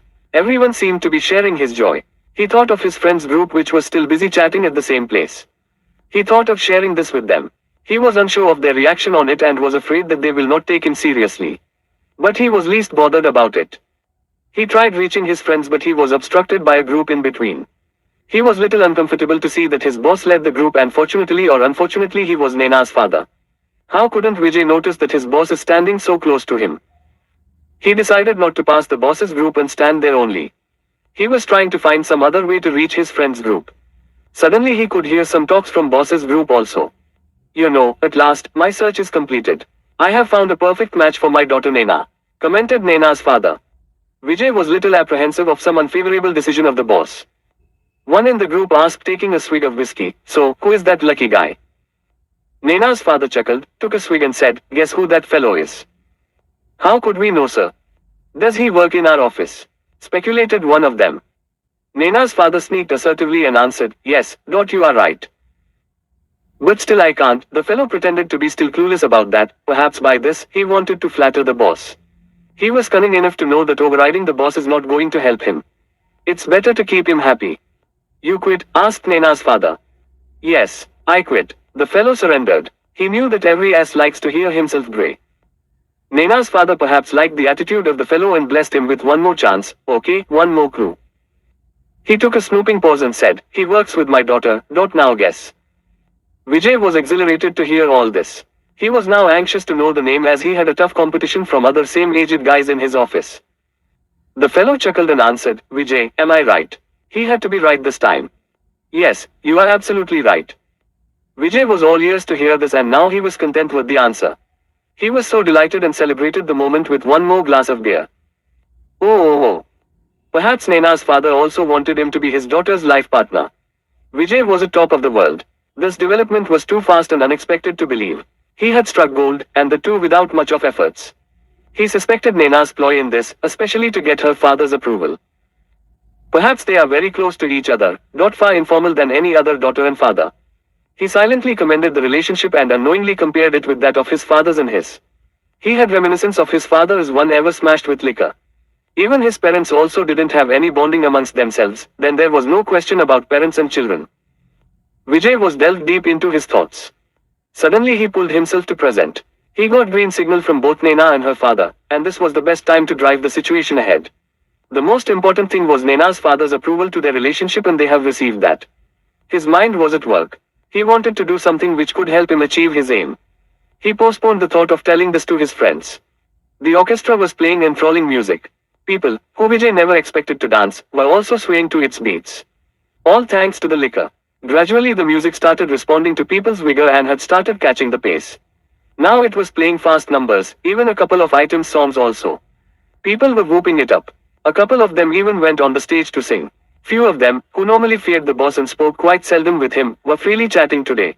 The atmosphere took complete hold of Vijay's emotions and he could find no reason to hold himself back. Should I also go and speak with the boss? But what will I speak and how should I ask him? Or I should speak straight away to Naina, and confess his love for her. Vijay was confused. But there was something else also going in his mind. The party environment was contributing to his creepy thoughts. He saw one of his colleagues going on stage and singing a song. Perhaps he neatly made use of the song to open up to the people. People cheered him so much. This was enough to trigger Vijay and he ran to the stage. He almost snatched the microphone from his colleague. People started guessing the next song. He glanced at the people, perhaps looking for someone. At once he found her. Naina. Vijay was happy to see that she was also looking at him with a sweet smile and was encouraging him to go ahead. Friends, Vijay managed to speak. The orchestra manager came near Vijay and muttered asking for the song he wanted to sing. Vijay gestured him to stop. Friends, I am here not to sing today, revealed Vijay. Then what makes you stand here? Someone asked. I am here to say something, answered Vijay. Please stop if it's official, people hooted at him. Yes, we are enjoying the dance and music, please don't spoil it. Vijay justified, no, it's not official. Then you can proceed, the crowd permitted him. Vijay proceeded, today I am very happy, and on this happy occasion, I have to say something. And what is that? Questioned someone from the crowd. Little patience please, Vijay wanted to stretch their curiosity. No, everyone was impatient and unanimously shouting. What I want to say is that, I am in love, Vijay saw Naina and said. Oh, applauded everyone. Who is that lucky girl? Asked someone. Vijay saw Naina and said, that girl is Naina, and I take this opportunity to propose her. Naina, will you marry me? Naina was shocked to hear that. Vijay thought that she was not ready for this and hence she looked a little scared. Everyone was stunned, hearing that. There was a graveyard silence around as if something bashed them off the hangover. Vijay observed everyone and thought that people did not expect this and hence they looked confused. Vijay sneaked at Naina's father. He was fuming with anger. Now Vijay was taken aback. He understood that there was something wrong. At least this very reaction of the boss was unexpected. Has he goofed up? What is his fault? Vijay tried to weigh the situation. He checked himself whether he was drunk and was sure that he was not high. Then what's wrong? Perhaps the place and time was not appropriate. Vijay was still thinking. Ooh, ooh, ooh. Chapter 9. Vijay told the story and just kept staring at Priya's face. But he was actually in trance. Priya was waiting for Vijay to speak ahead. But Vijay kept quiet. To make him speak, Priya asked, what happened thereafter? What next? I told you everything what happened. Vijay responded. No. But why did he terminate you? There must be something which made him take such a disastrous step. Something happened in between. Priya asked. Then what? It was a holiday the next day. Everybody was fatigued with yesternight's party. I was also relaxing the whole day. And when I went to office the third day, a termination letter was waiting for me at the desk. Vijay grinned. What? Ellipsis. A sudden termination order. That's what. I was also shocked. Without any notice. They must have mentioned something in the letter. Priya interrogated. Vijay replied, they did mention, not due to some unavoidable reasons, we have no other option than to terminate you, so as per the rules, we are attaching 3 months salary check with this letter. And a check was attached to the letter. Unavoidable reasons. Is there anyone else who was terminated along with? Probed Priya. No, I tried to investigate. Only I am terminated, Vijay said. Did you try investigating further? Priya asked. Yes, I did. I searched for Naina, and I came to know that Naina is on leave for next 1 week. When I tried to meet Naina's father, his secretary told that his calendar for the next 1 week is booked. Hence I cannot meet him. My colleagues also didn't know anything about it. I called Naina's residence, but I was told that she is not in town and no one at home knows where she is. Vijay replied. Perhaps they are directed to say so. Priya said. Yes, I also think so. Vijay nodded. It's crystal clear that they didn't like you proposing to Naina and hence you were terminated. Priya concluded. Vijay was speechless. When you proposed to Naina, were you drunk? Priya asked. Priya, I was fully in my senses. I took only 3 pegs and the 2 of beer. Vijay said. Despite being aware of your father's condition, you drink. That's only unexplainable. Priya was fuming. Priya, you are going astray. Is there any connection between the happenings now and my father? Vijay was frustrated. I am saying this because I strongly feel that you should not follow your father. That's it. Priya, please, that we will talk later. Thereafter both of them kept silence for a long time. Priya broke the silence by concluding everything. That means they didn't like you proposing Priya this way. Vijay pounced at her. Now you will blame me for everything. According to you I should not have done that. But everything is fair in love and war, Priya. But it's no use telling you, you need to be in love to understand this. Priya was hurt. She felt tears to the brim of her eyes, but perhaps Vijay could not see it as it was little dark. Again it was grim silence. Priya avoided talking as she did not want to vent her feeling out right now, and it was quite possible while consoling Vijay. Priya controlled herself and continued. But even if your way of admitting your love was wrong, they could have spoken to you. I can understand them blasting on you for this, but termination is something I am not able to digest. I think there is something hidden underneath. Priya said. No Priya, it's not that. I know him, he is little different than others. He is a thrill-loving person. And he did not want everyone to know this exciting news so easily. Hence, he was little disturbed. Defended Vijay. What do you mean, he doesn't want it happen so easily, and why? Priya emphasized on easily. Because he wants to be sure of my capability, my competence. It's quite obvious, Priya. What's wrong if a father wants to assess a boy, if his only daughter wants to get married to that person? But Vijay, you have been selected and you have been working there for so long. Under him, he should be totally confident and aware of your capability. Oh, Priya, by capability I do not mean technical talent. I mean how I react when odds are against me. And I will also prove to him that I am the best match for Naina. But this is not justified and acceptable at all. How could he treat you with this deadly assessment, and, on top of that, don't you agree with him? Vijay laughed and said, Oh Priya. Rich people act different. Priya was not convinced at all. Oh. Though Priya left Vijay's home, yet she certainly was not convinced with Vijay's justification on his termination. Vijay tried very hard to convince her about the happenings. Generally she was quite sure about Vijay's convincing power. It was Vijay only who persuaded her to do her post-graduation. But today, he did not sound strong enough. Something was wrong somewhere, but she avoided probing it further as Vijay was not at all receptive today. He was hiding something from her. Priya knew Vijay. He was like an open book to her. But today he was different, was deliberately hiding something from her. Probably something not to be shared. Priya cherished the bond between Vijay and hers. It was something she was proud of. But today it seemed frail. It may be because Vijay was not as open as he used to be. And hence, Priya was not able to connect with him today. It was probably because Vijay was in love with Naina and not Priya. But she was aware of this for some time now. So what went wrong today? She was pondering over these thoughts and decided to meet Naina at her house. But was it correct for her to go to Naina's house, especially in this situation when Vijay was unaware about this? If he comes to know, he will certainly not let her go to Naina's house. But even if she goes, what is she going to ask her? She doesn't know Naina. And if she asks Naina about the episode, will Naina tell her the truth?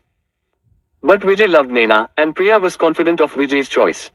Naina should be a very mature girl. And it was very important to go and meet Naina in order to know the fact and truth behind this entire episode. Priya was in two minds and was not able to decide anything. At one hand she wanted to know everything. For this she was ready to meet Naina and directly ask her about it. But on the other hand she was scared of its repercussions.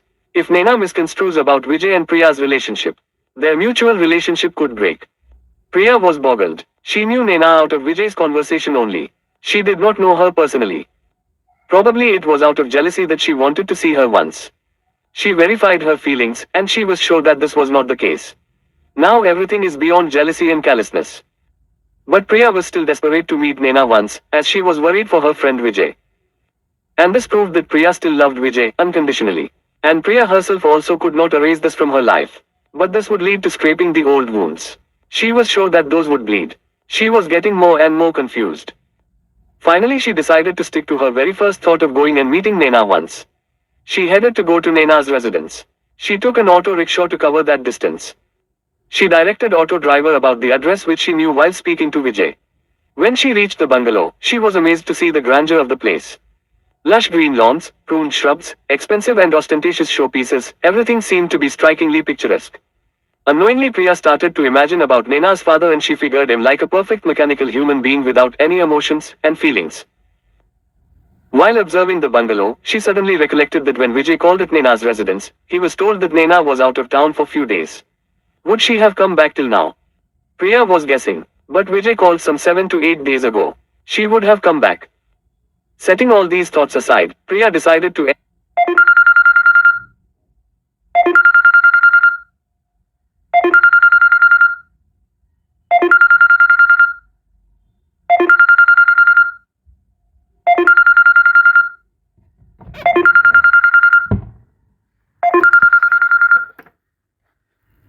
Setting all these thoughts aside, Priya decided to enter the bungalow and confirm whether Naina is in or not.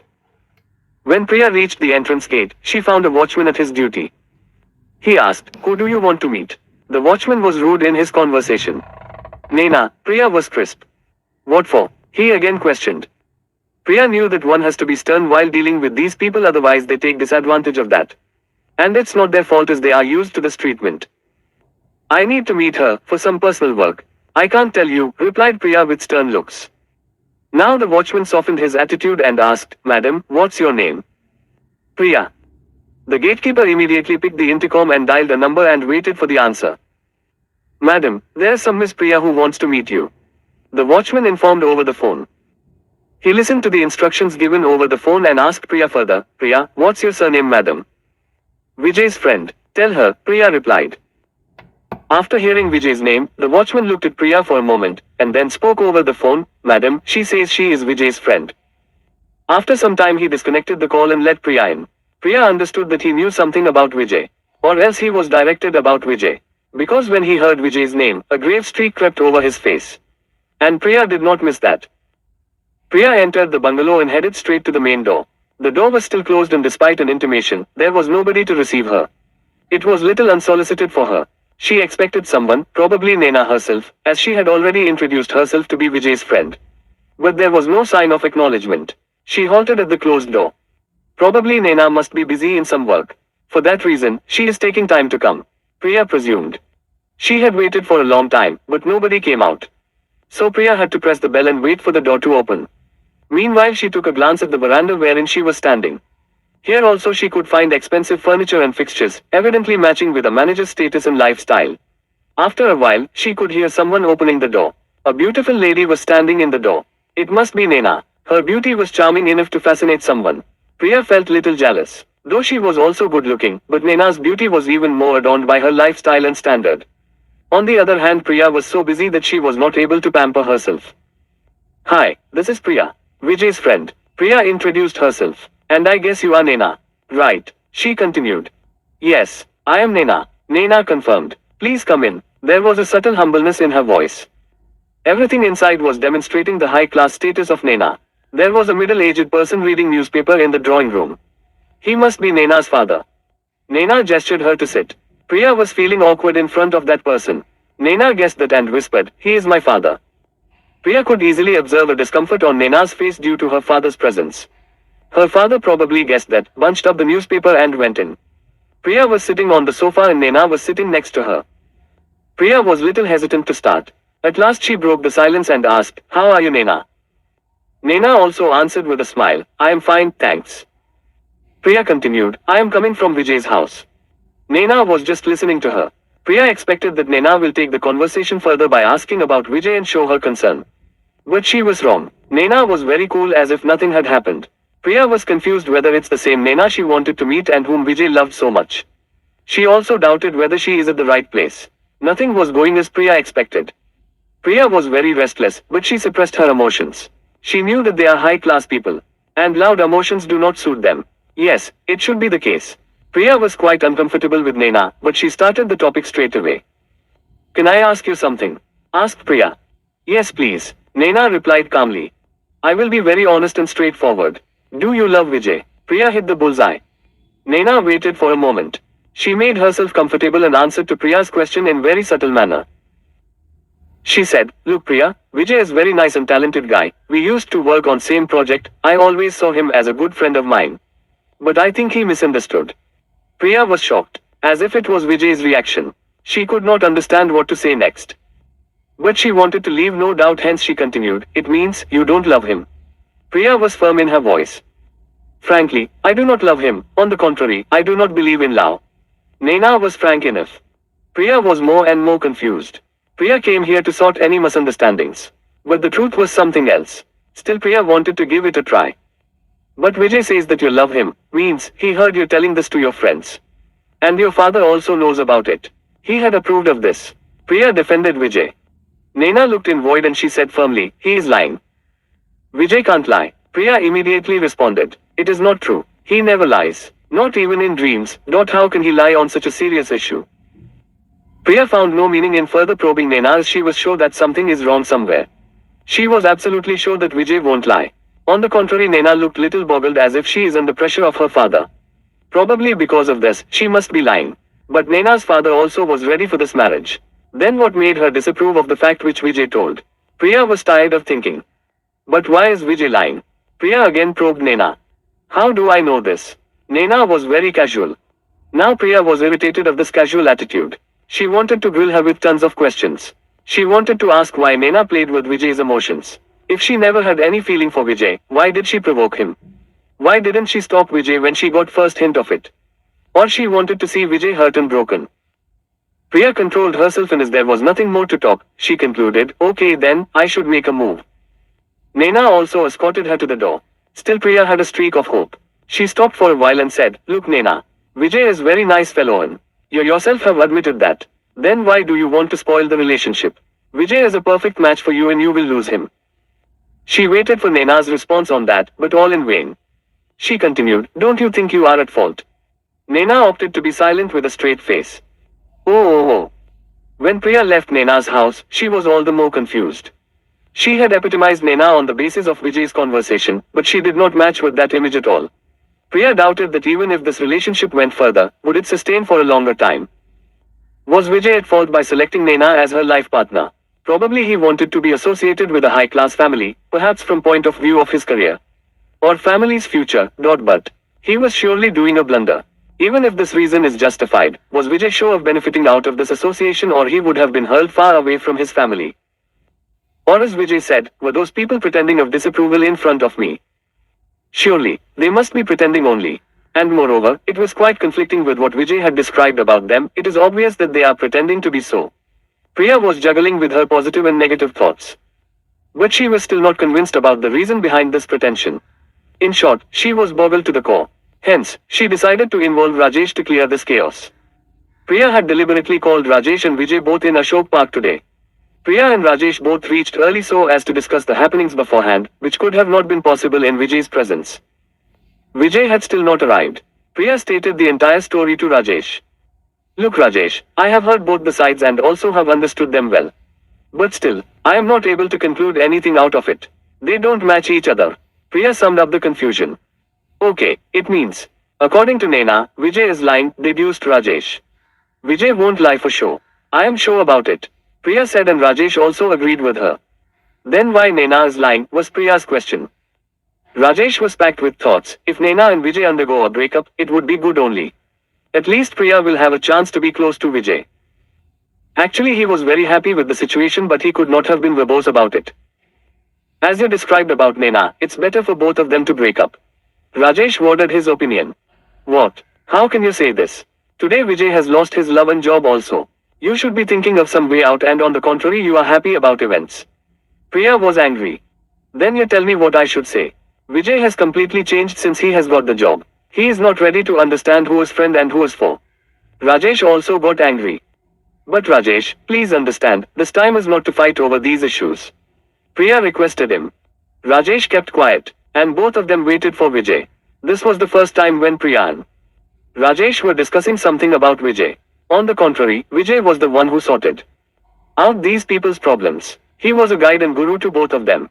And today he needed guidance. Priya was comparing the situations. She should be under her father's pressure, concluded Priya and Rajesh. Yes, you are right. I could clearly see her stressed face. Priya said. Or she must be having some restraints due to which she was lying. Rajesh added. What restraints you are talking about? Priya. Or they must be giving themselves some time before they come to some conclusion. Rajesh. But why so? Priya. Because she might get someone else. Probably better than Vijay. Rajesh. But how can she behave like that? Priya. Priya. These high-class people are very indifferent. They keep all the options open. And once they get the best choice, they don't hesitate to leave the earlier ones. Rajesh. Yes. I also felt that they are unemotional. It was clear when I entered their house. But still they can go to this level. I can't believe. Priya. Suddenly they saw Vijay coming from the front gate. What is this? So late. Rajesh looked at his watch. Excuse me, I am not late. I came well in time, exactist. Your people came early, as usual. Vijay laughed. Priya looked at her watch. Vijay was late by half an hour. Usually he was not late. And even if he was, he used to apologize. But today, he was very casual in his attitude. It's probably love which has made him so indifferent. Priya was occupied with ifs and buts. They all sat on a bench nearby. Everyone was quiet. Vijay broke the silence and asked, what's special then? Why did you call me here? Rajesh is also here, it means it's serious. Okay, it means that I am there only when something serious happens. Rajesh was irritated by this comment. Why do you get angry, buddy? Even if it is correct, still it's better than going to someone's funeral, right? Vijay was sarcastic. Rajesh was irritated to the core and he could not think of any answer. Why do you talk of such murky things, Vijay? Priya also joined Rajesh. Everyone has to die someday, so why to get worried of death? Vijay. Priya was happy to see Vijay in his same old philosophical mood again. Priya hid those expressions and hitting the target she continued, I went to Naina's house. Oh, Naini's house. What did she say? Vijay asked. Naini. This showed Vijay's acute feelings for Naina. Rajesh did not like Vijay addressing Naina as Naini. Her side of story is totally different. Priya fumbled. What does she say? We don't support dowry and all. Vijay was trying to be humorous. Vijay, be serious, please. It's not as simple as it looks to be. Priya stopped him. Rajesh avoided talking in between. He thought that this could have led the topic astray. Then what does she say? Vijay asked again. She says that she doesn't love you. I asked her directly. On the contrary, she says that she doesn't believe in such feelings. These are useless and cheap emotions according to her. Priya insisted on cheap. Vijay suddenly laughed and said, exactly, that's what I am trying to explain you. She is also involved with her father in this drama. They are pretending. Many a times they start behaving such in office also, and you should see the boggled reactions of my colleagues. And they have not stopped here only. They have engaged one spy on me. He spies me all the time, and he observes me the whole day. Where do I go? Who do I meet? What do I do? Everything he observes, Vijay said. Priya and Rajesh were confused. Vijay further said, it seems you don't trust me, anyways. You are not at fault. Okay, come with me for a minute. Vijay made them get up from that place and asked them to stand behind a tree. Stand here only and look. Outside the compound wall, can you see a car parked outside? It's one of our colleagues' car. And he is still spying on me. Look at him, Vijay was telling. Priya and Rajesh saw in the direction indicated by Vijay. But they could neither see any car or any person standing there and spying on Vijay. They both uttered out of curiosity, where Priya was concerned about Vijay and Rajesh was not able to understand anything. Oh, look outside. You will see that car, okay. Let it be. Oh, exclaimed Vijay with joy. Look, Naina herself is here. Ask her here in my presence whether she loves me or not. Vijay indicated at the lawn's gate. Rajesh and Priya tried again to locate her, but they couldn't. Naina, where is she? Rajesh had never seen Naina, so he was curious to see her. But Priya had met Naina once. However, she also was not able to trace Naina near the gate. And to their surprise, there was not a single person near the gate. You people are blind or what? Can't you see Naina there? Vijay again pointed in the same direction. Rajesh was totally confused. He was just staring at Vijay, Priya and that gate. Unlike Rajesh, Priya was quick enough to understand the entire chaos. She was shocked. Now everything was clear before her. All the past memories ran through her mind. Vijay, Rajesh's party, Vijay's schizophrenic sister, her hallucinations, her cries, her horrifying face. Everything. Priya was horrified. She recollected Vijay giving description of his sister. My sister was alright till she was 21. Then God knows what happened, she became paranoid. My God, Priya cried. What happened? Rajesh shouted. Probably Priya was convinced of what Naina said to her. Ooh. Chapter 10. Priya narrated all the happenings till now to Dr. Nadkarni. She was feeling very despondent. Very low. I see, Dr. Nadkarni thought for a while and responded. But whatever he blabbers, there should be some way to find what is wrong and what is right out of it. Priya asked. Priya, that's next to impossible, because these patients are in delusion state. Where reality and imagination is muddled up. They believe that whatever they imagine is real, and hence, they themselves are not able to differentiate between real and imaginary. Explained Dr. Nadkarni. It means, whatever he tells about Naina is his imagination. Priya asked. Quite possible, but some things can be real also. Dr. Nadkarni answered. But why does it happen, Dr. Nadkarni? And it's tragic that it has happened with Vijay. He is very talented, he cares for his family, and his family needs him. Why should it happen with him only? Priya was depressed. Not only Vijay, but anyone who faces this is under great pressure. It's tragic. Dr. Nadkarni consoled her. But there should be some reason behind this disorder. Priya asked. Yes, there may be ample of reasons. Huge stress, pressure, weak physical and mental status of the person, anything may be the reason. None of them spoke for a while. Yes, in addition to it, it might be hereditary also. Dr. Nadkarni continued. True, doctor. Vijay's case is hereditary only, as his sister is also facing some psychiatric disorder. Priya jumped with this information. Priya was getting more and more concerned about Vijay. Oh, it means his sister is also having the same problem. Dr. Nadkarni was staring in void and was occupied with some thought. What's her exact problem, and since when this problem persists? Dr. Nadkarni asked. Almost the same problem, doctor, and it's been there for past. At least, 0.7 to 8 years, and it's aggravating in recent times, Priya said. Did Vijay show any such signs, before also sometime? I mean any maniac attack or hallucinations, any history? Dr. Nadkarni asked. Not to the best of my knowledge, I think it's the first time he is exhibiting all this. Priya informed. Dr. Nadkarni thought something and said, I think it's a clear case of schizophrenia. It is beginning of that, when patients react in similar manner, hallucinating etc. It means that surely it is a hereditary problem. Priya gasped. Yes, it seems so. Dr. Nadkarni. But can we do anything about it?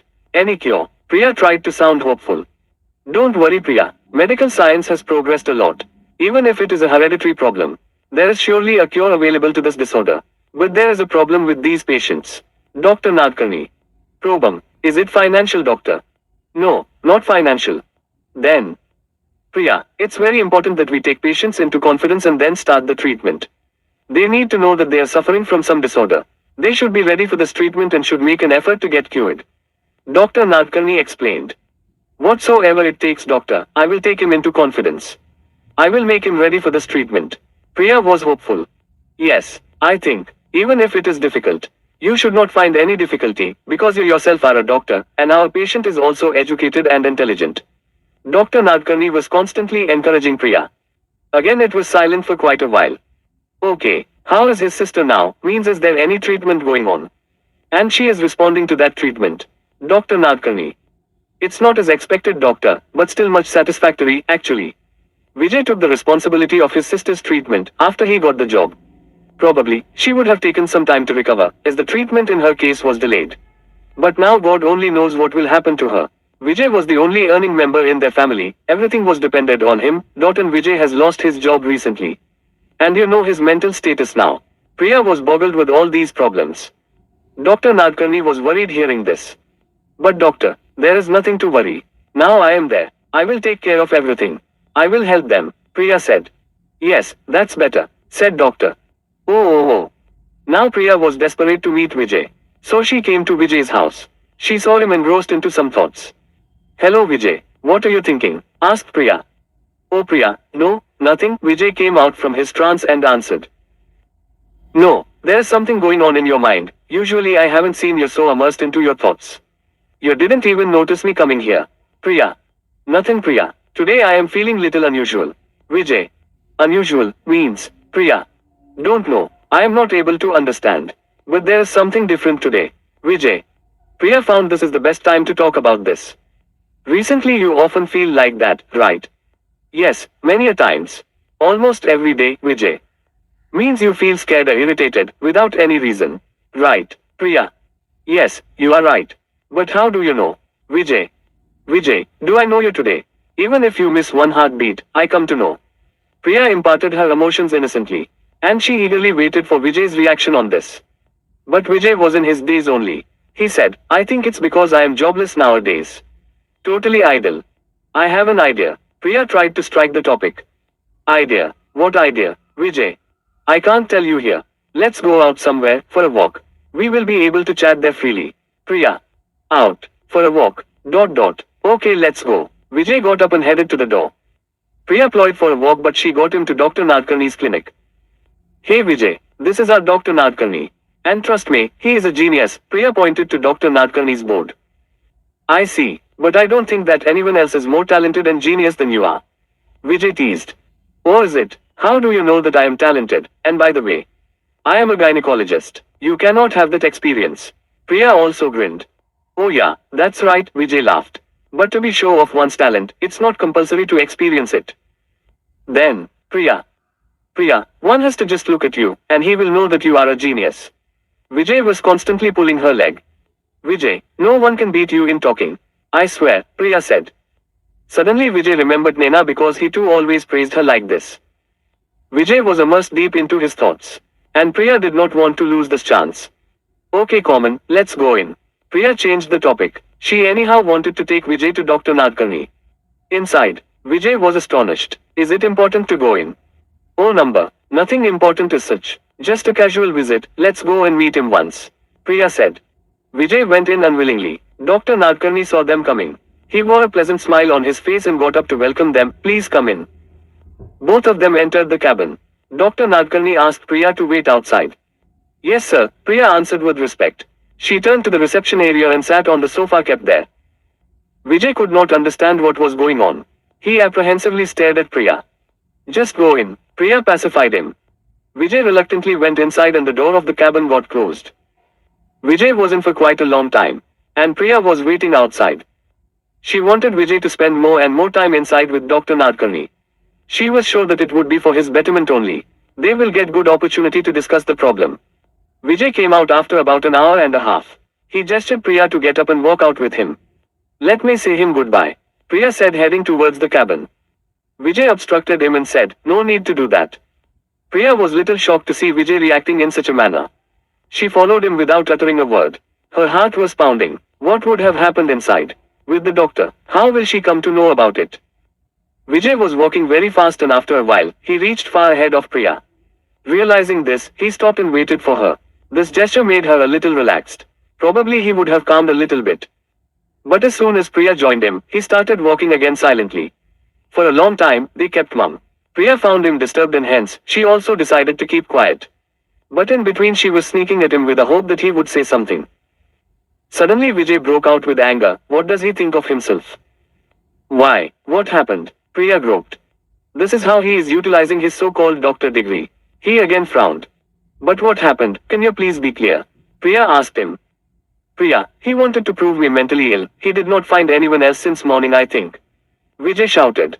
Vijay, a doctor has to evaluate each and every aspect of the case. It's his duty to diagnose fully before starting the treatment on the patients. Priya explained.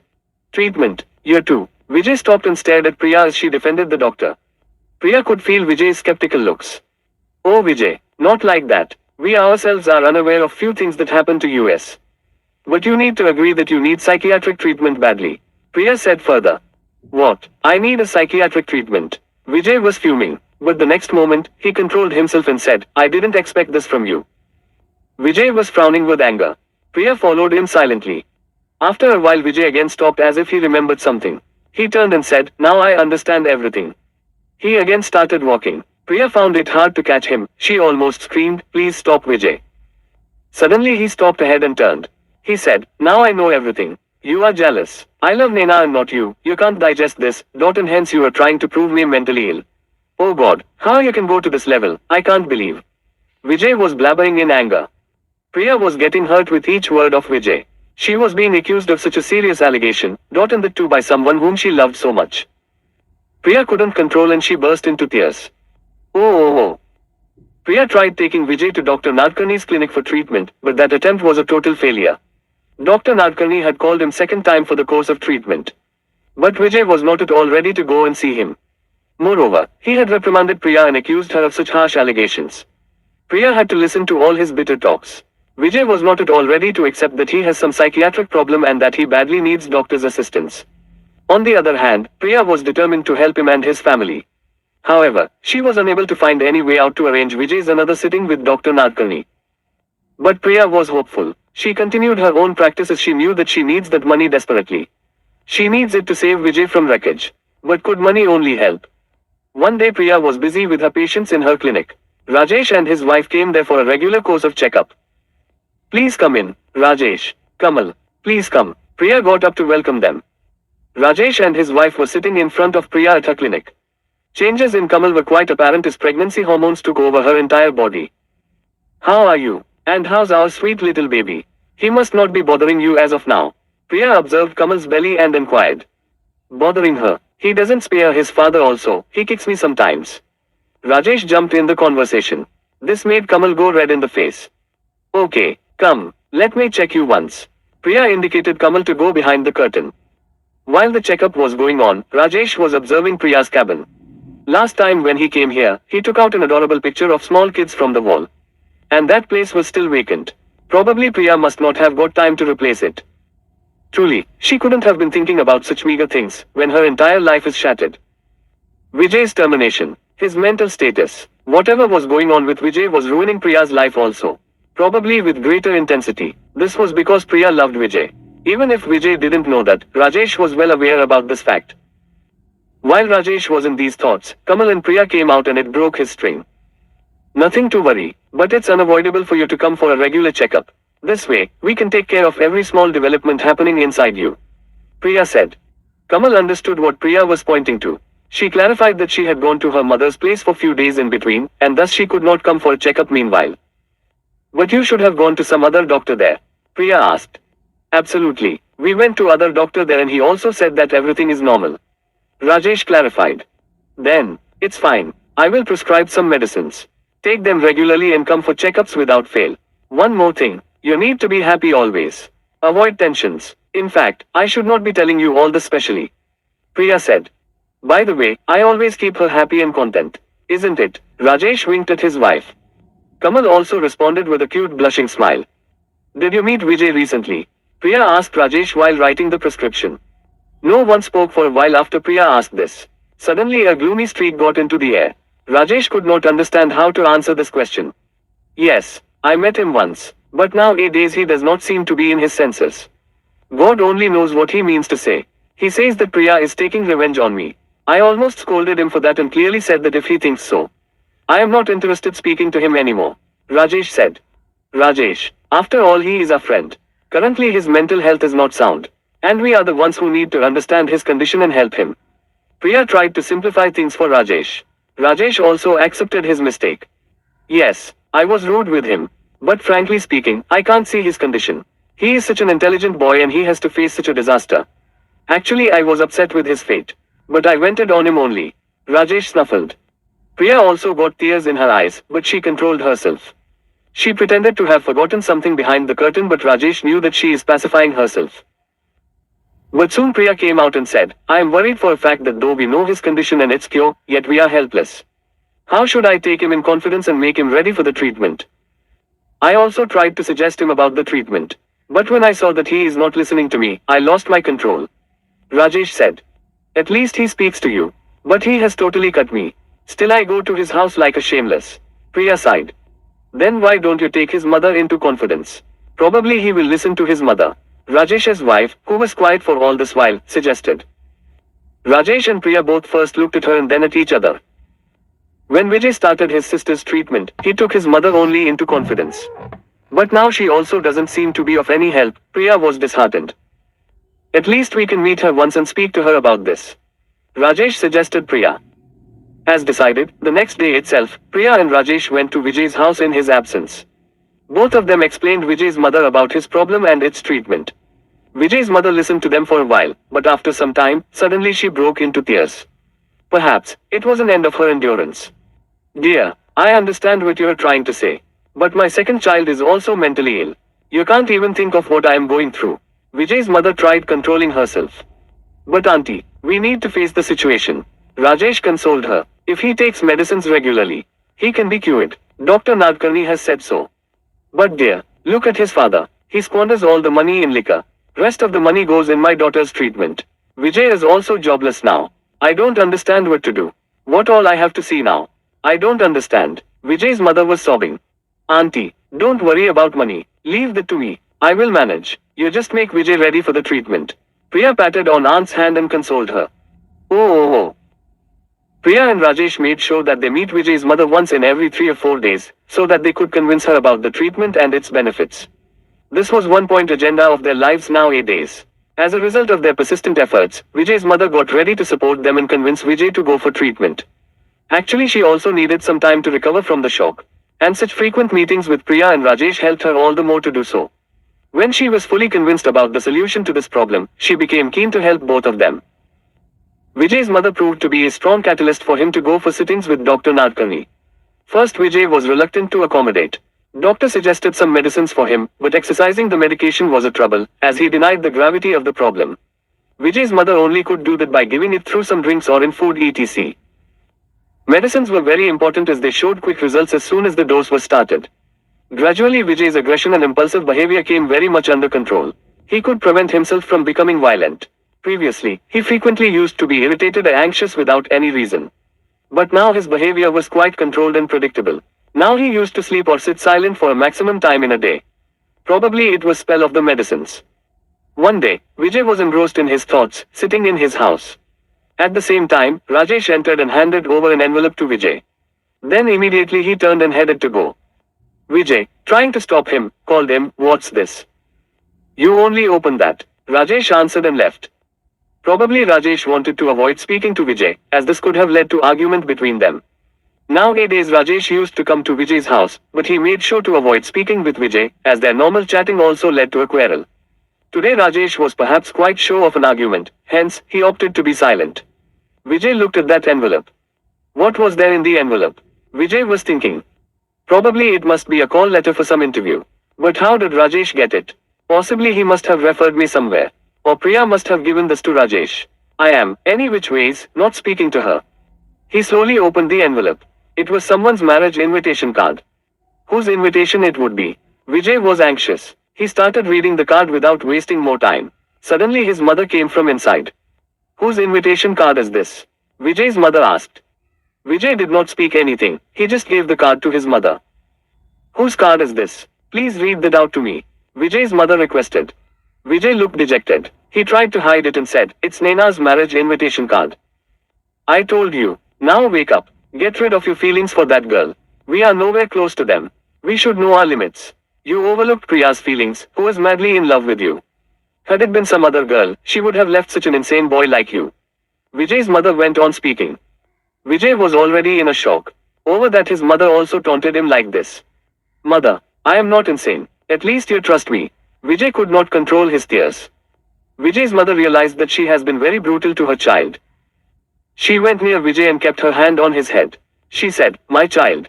It's bitter but it's true. We can't ignore the truth. What have you done to yourself?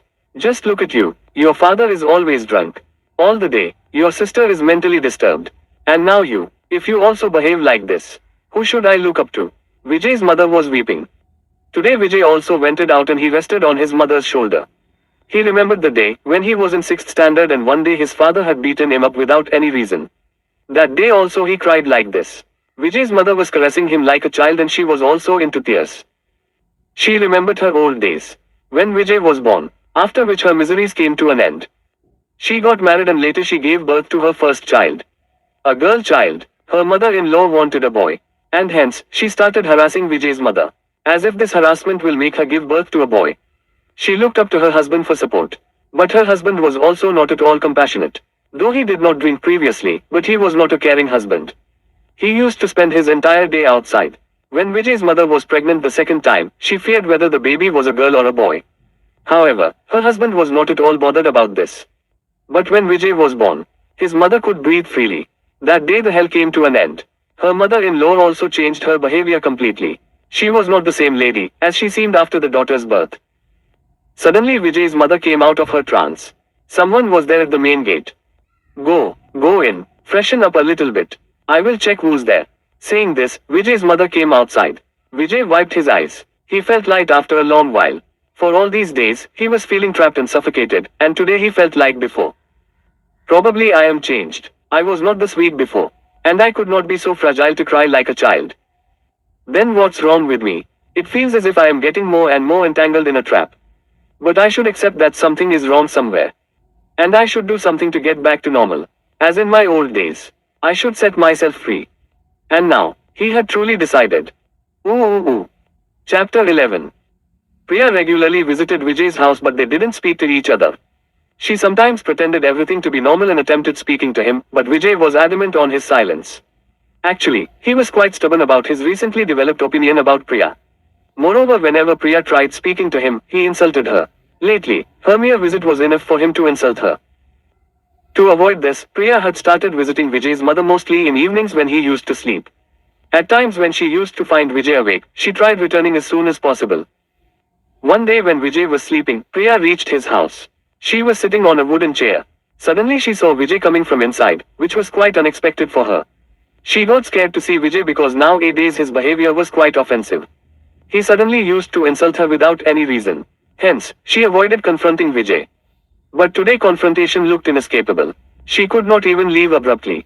Finally she decided to confront Vijay, but deliberately avoided looking at him.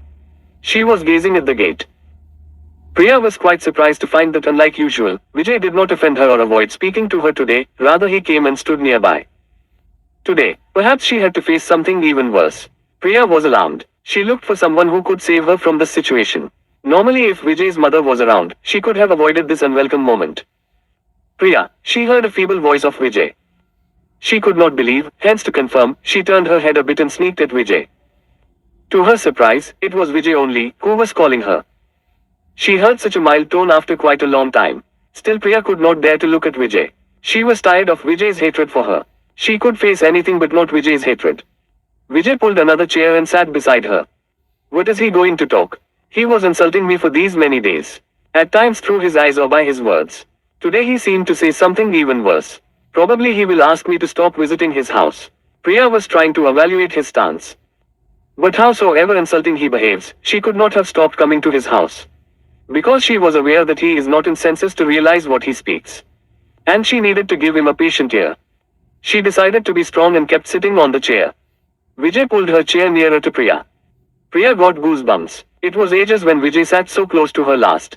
But previously, she was just thrilled to find him so close. And today it was a spine-chilling experience.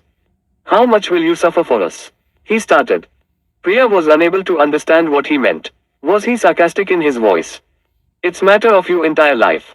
Why do you want to waste your life for us? For a mentally unstable person like me, he continued. He was certainly not sarcastic. But still she could not understand what he wants to say. Hence, she avoided looking at him. Truly we behave stupid. We keep on searching for true love outside, while it is always very close to us only. He said in his philosophical way. Priya was still looking around. But it was not for avoiding confrontation with Vijay, now it was to hide her tears. She could clearly identify a streak of repentance in his voice. He was speaking with her after so many days. In his old good philosophical way, Priya was still trying hard to hide her tears. I do not deserve a let-off, he said. Now Priya could not stop herself. I have tortured you a lot. Please forgive. Priya at once got up from her chair. Vijay also stood up. Priya quickly kept her hand on Vijay's mouth. She was all tears. Vijay's eyes were also flooded with tears. He was not able to speak. Will you forgive me? He tried to remove Priya's hand and asked her. Both of them felt as if they are meeting after a very long time. And they burst out into tears in each other's embrace. Oh. Vijay's mother was cooking. Suddenly she saw Priya coming from the gate. Nowadays Priya came to Vijay's house with a free mind as his behavior for her was totally changed. On the contrary, he used to be waiting for Priya. It was quite obvious that Priya also liked that. Vijay had now realized the strength of their relationship. Come, my child, Vijay's mother welcomed her. Priya was happy to see satisfaction and happiness on Vijay's mother's face after a very long time. There was certainly a reason behind this happiness and it was sufficient for all of them. But unfortunately there was no one with Vijay's mother who could celebrate it. Vijay's sister was not in her senses and his father behaved as if the nothing mattered for him. Where is Vijay? Priya asked. Dear, I am very happy today, mother said. Yes, anyone can guess it, auntie. Your expressions are speaking more than your words. And I am happy to see that, Priya said. Today Vijay has stepped out of the house after a long time. It's your magic, Priya. He behaves very normal nowadays. He takes all the medicines also regularly. Vijay's mother was delighted. Priya also could identify significant difference in Vijay's behavior. Probably medicines were working well on him. And this positive effect only motivated him to be regular in his treatment. And now it was difficult to say whether it was medicine or his realization only which was helping him overcome the situation. Whatever it may be, Vijay was responding well to the treatment and was cooperating with the doctor also. If he takes medicines regularly like this, he will be cured very soon, Priya chirped. May God bless you, my child. Vijay's mother sounded grateful. She had seen something positive in her house after a very long time. Otherwise everything was going negative. And she wanted to celebrate this little thing also in her life. Priya was busy with a patient in her clinic.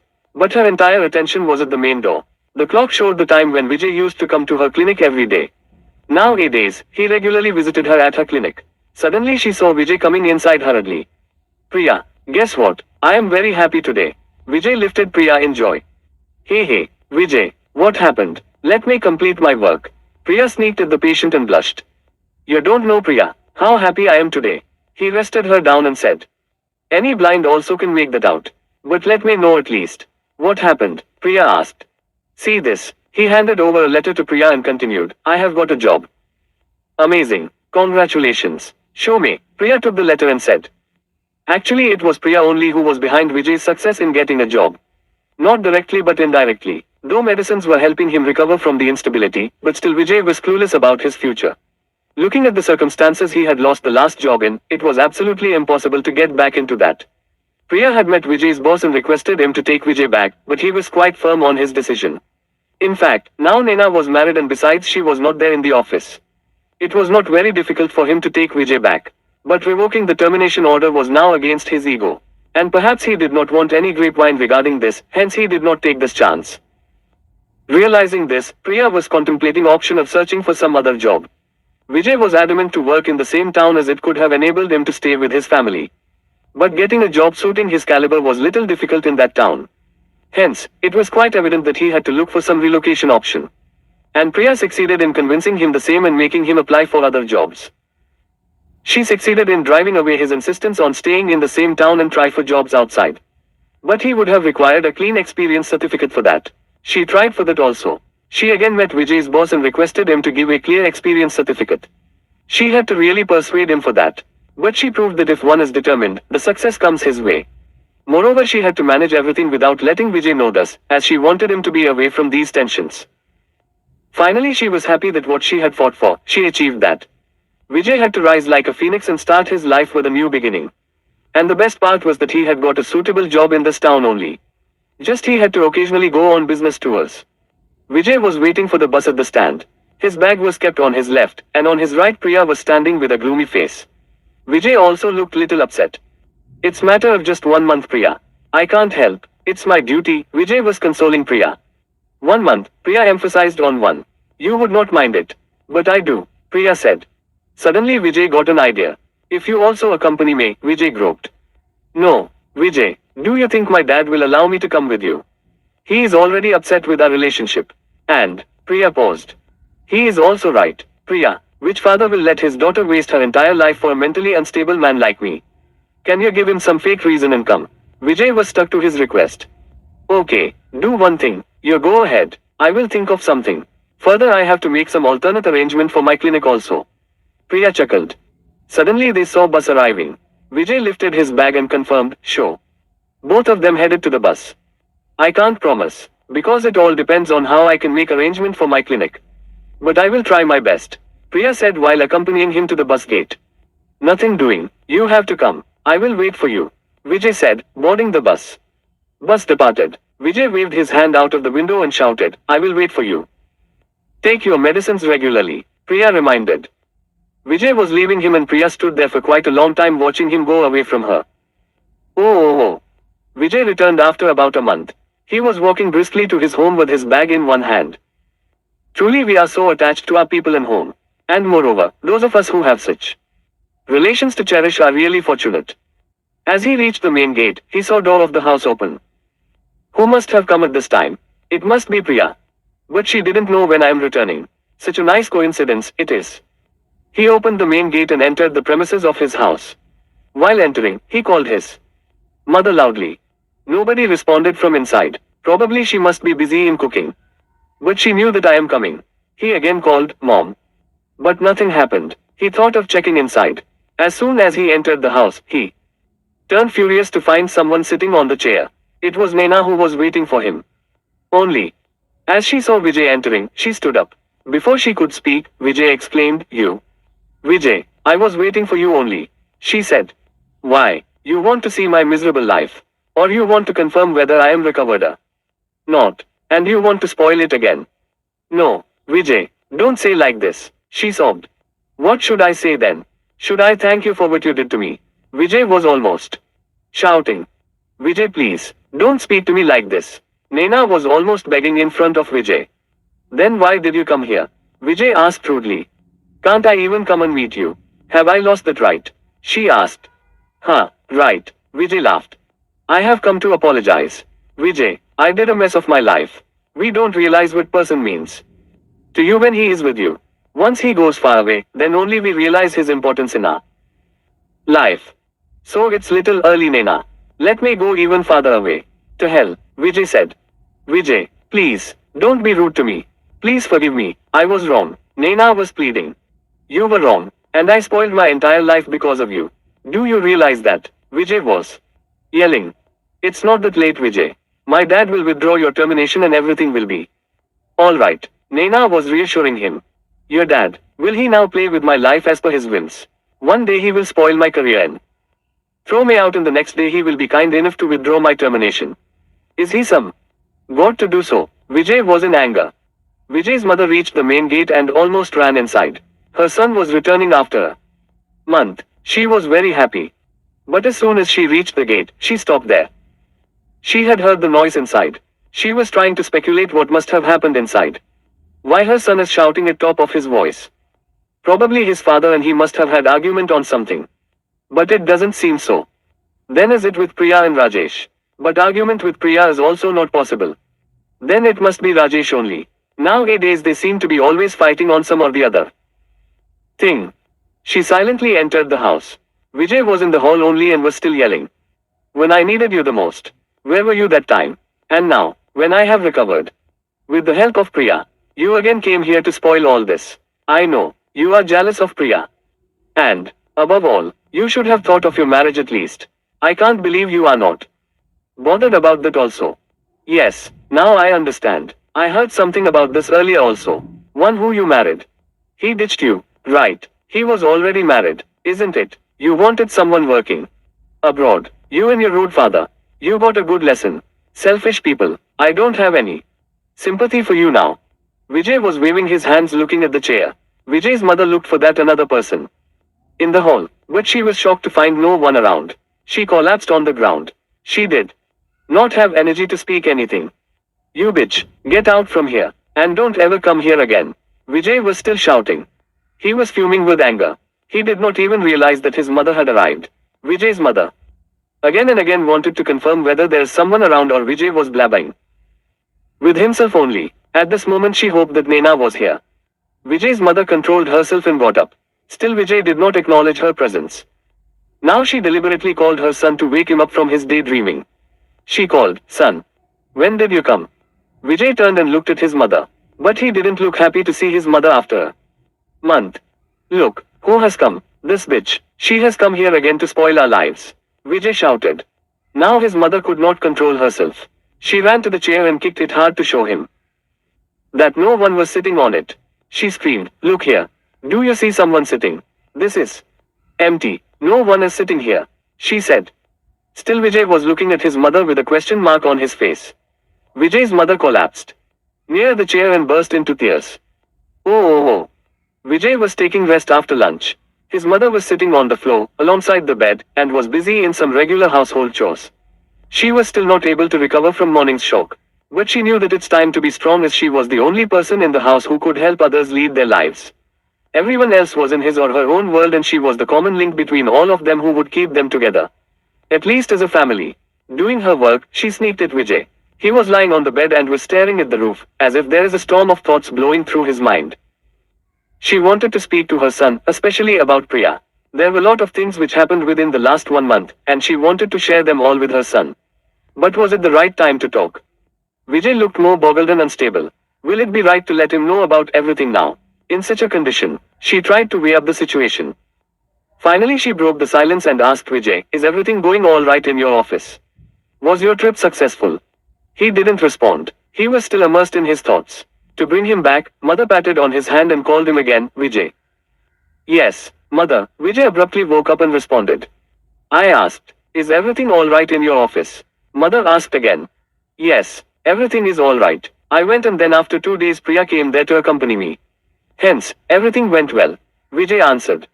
Vijay's mother was shocked to hear this. She left her work and stared at Vijay. She impulsively stood up and shook Vijay and almost shouted on him, "What's wrong with you, Vijay? Do you know what you are saying?" "Why? What happened, mother?" Vijay was not expecting such a reaction from his mother. Surprised to the core, he got up immediately and leaned ahead. "I tried telling you since you arrived here. But you started some weird things regarding Naina. Hence, I kept mum. I still do not know whether I should tell you or not." Vijay's mother was again assessing his condition. "Will you tell me what has happened?" Vijay demanded. "You left from here, and very next day Priya met with an accident. She fell from the cliff. She is seriously injured, and since then she is in coma." Vijay's mother fumbled. Vijay abruptly got up from the bed. "How is it possible, mother? Are you in senses? I left from here, and the very next day she came there to accompany me. We were together for almost 15 good days. Then how can she fall from the cliff here? How should I tell you, mother? We stayed together. We roamed around. We went there in an old temple of Lord Shiva." Vijay was trying to convince his mother. Vijay's mother broke into tears. She was blabbering, "Oh my God. Why are you doing this to me? Save my child from this hell. If we have committed any sin, punish me, but spare my child." She was constantly crying. While crying, she saw Vijay's bag lying under the bed. She stopped crying and pulled the bag. She was out of her control. She opened the bag and started throwing all the clothes and things out. Suddenly she found Vijay's medicines. The bottle was still sealed. She saw and asked him furiously, "These medicines are kept as it is. You didn't take even one pill of it." Vijay's mother took out the pills from the bottle and threw them at Vijay. She started crying again. She shouted, "Why are you torturing me like this? Mother, why don't you trust me? Ask Priya whether we went to Vrindavan garden or not." Now Vijay's mother blew up. She stopped crying. She wiped her tears and grabbed her son's hand. She more or less dragged him to the door and said, "Let's go. Let me show you today." Oh. Vijay's mother was still holding his hand and was hurriedly dragging him. She was taking him to Priya's house. She was rushing so fast that Vijay was finding it difficult to keep pace with her. They walked so for about 15 minutes and Vijay was still unable to follow anything. Vijay's mother was silent, she just wanted to reach Priya's house as soon as possible. Vijay was also numb. He was gradually realizing that something is terribly wrong. He was restless after knowing two contradictory things. He was not able to understand whatever was going on with him. On the other hand, Vijay's mother was analyzing Vijay's mental dilemma. She told him about this mishap today, but he was already behaving like this. Did he know this beforehand and thus he was behaving in such a manner? Was he already in a shocked state? Probably he came to know there only and thus he was reacting in such a manner. But whatever it is, now he ought to be strong. And he should face the situation with a strong soul. They reached Priya's house. They found Priya's father standing outside in the premises. When he saw Vijay and his mother approaching, he got angry and came ahead. Priya's father did not like Priya and Vijay's relationship. In normal circumstances, he would have said yes to this, though unwillingly. But now that Vijay was jobless, it looked even more difficult for him to accept it. Further, he held Vijay and his family responsible for Priya's suffering. Logically, it was fair enough that a father opposed her daughter's involvement in a person with mental instability. As Priya's father came ahead, Vijay's mother left Vijay's hand and stood in front of him. All of them were silent for a while. "How is Priya?" Vijay's mother dared to ask. "She is alive," Priya's father answered rudely. Vijay's mother understood that there is nothing more to speak to Priya's father, hence, she left him there and headed to go in with Vijay. "She is not here," Priya's father informed them. "Then where is she?" Vijay's mother asked. "We have sent her out of town. Far away from your people." Priya's father was getting more and more bitter in his voice. He immediately turned and went inside. Watching him leave from that place, Vijay's mother looked at their servant, who was standing nearby when all this was going on. She asked him, "Where is Priya?" First the servant turned to confirm that his master was not there. When he was assured, he fumbled in bleak voice, "Why have you come here? You know, master doesn't like your people coming here." "Yes, I agree with you, but who will tell this crazy boy what all he is rattling on? He says that Priya was with him for last 15 days. Now how should I tell him that after he left from here, Priya met with a terrible accident and thereafter for 15 days, she was in coma? Then how is it possible that she accompanied him for those 15 days? You only try and tell him." Vijay's mother was irritated to the core. The servant glanced at Vijay with perplexed looks. He could not understand how to react to this situation, hence, he kept mum. Vijay was now gradually getting convinced about the truth. "How is she now?" Vijay only asked further. "She came in consciousness 8 days ago. And yesterday master sent her to her granny's place. For a place change," servant informed them. Vijay was now desperate to meet Priya once. But she was at her granny's place. Vijay knew where her granny lived. But it was far away from his town. He was thinking of some way out to this problem. Ooh. Chapter 12. Since the time Vijay had returned from Priya's house, he was desperate to see her once. When Vijay was in difficulty, it was Priya who became her savior. But now when she needs him, he is away from her. This thought was very painful. How did she fall from the cliff? She was there with me. Vijay was not able to juxtapose these two contradictory things. But this visit to Priya's house forced him to accept the reality. She was in coma for 15 days. Means the accident must have been terrible. If I go and meet her once, it will be perhaps relaxing for. No one told me about this when I was on tour. Ellipsis. If mother didn't, at least Rajesh must have informed me. But there was no point chewing things bygone. He was worried about Priya. She had already lost her mother and his father also was not supportive. He sent him to her granny's place. Vijay hated Priya's father. Previously her father used to behave very normal with Vijay, but as soon as he came to know about Priya's feelings for him, he started hating him. And on top of it, Vijay was now suffering from mental illness and he was jobless also. Nothing doing. I need to ignore him now. I have to go to her granny's place and meet her. But his mother would not have allowed him to go alone. Should I go to Rajesh once? But how will it help me? He did not even bother to tell me about Priya's accident. Vijay was angry with Rajesh. He needed to decide now about his further course of action. Meeting Rajesh would not have solved his purpose. It's true that people change with circumstances, except few of them, like Priya.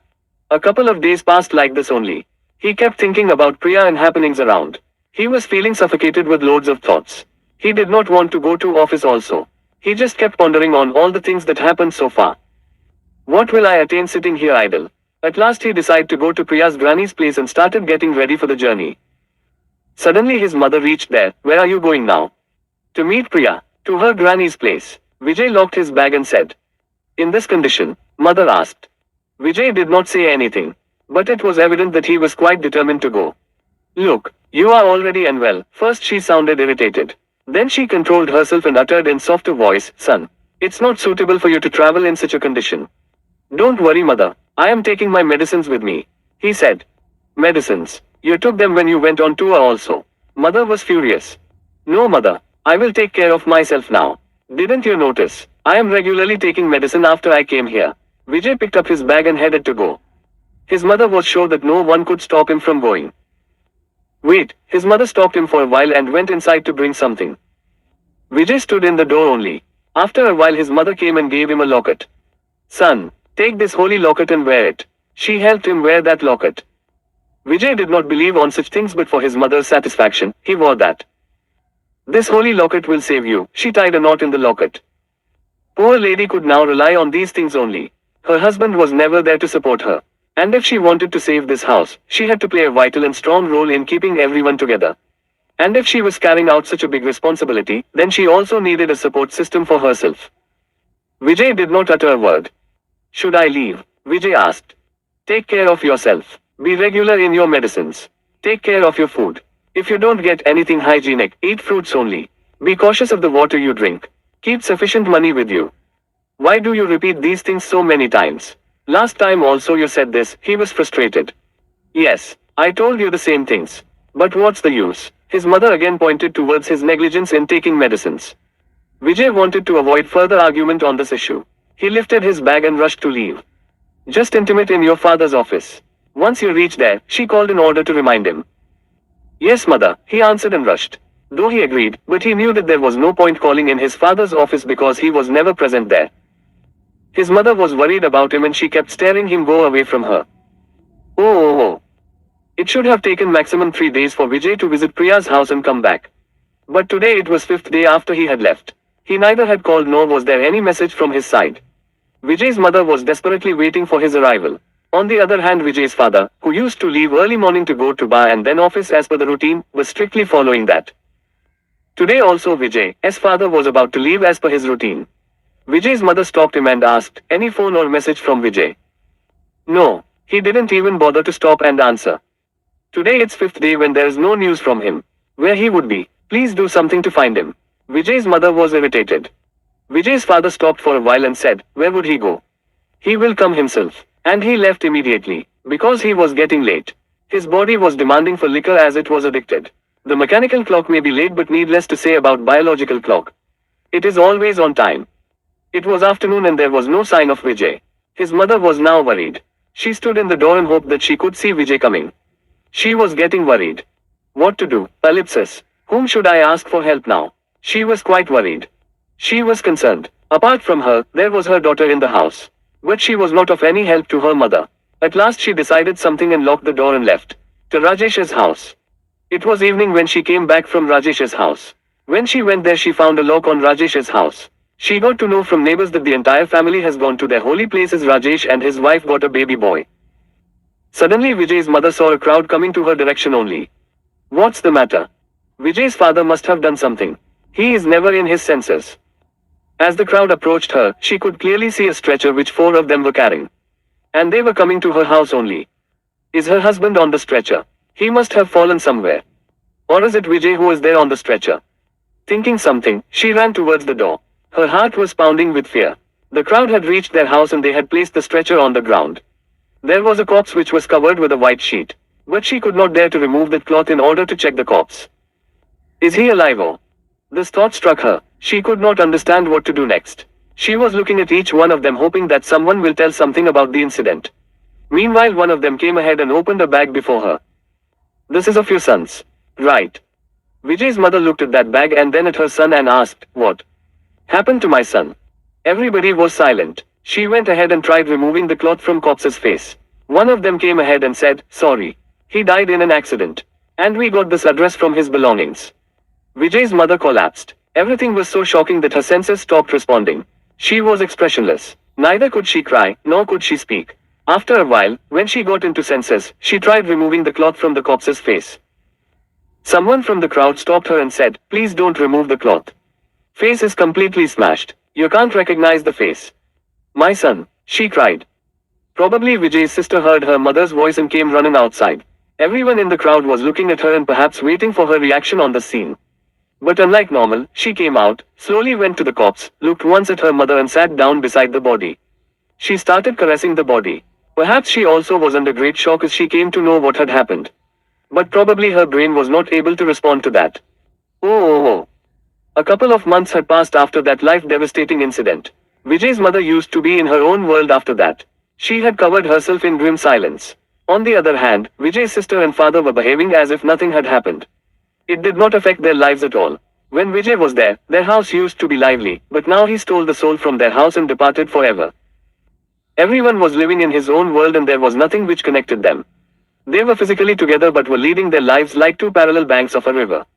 Vijay's mother was the only one who could feel the absence of Vijay and hence, she was suffering alone. But despite her shattered state, she had to take care of her household routine. Activities like cooking, shopping etc. were her responsibility and now Vijay was also not there to support her anyway. Probably this was the only thing she could do to momentarily forget the sorrow. She used to keep herself busy in minutest of the chores, so as to remain away from those bitter reminiscences. Priya had returned from her granny's place. Since the time she was back, she was desperate to meet Vijay. But she was not allowed to go anywhere. Not even outside for a walk. Though she had recovered almost completely and she could move. She had already started going out on her own while she was at her granny's place. But after coming back, she had found drastic change in her father's behavior. Her father was always after her with some or the other marriage proposals. When she initiated the topic of her clinic and resuming on her practice, her father always used to divert her and suggest her to continue her practice only after getting married. At last one day she managed to leave from her house without her father knowing about this.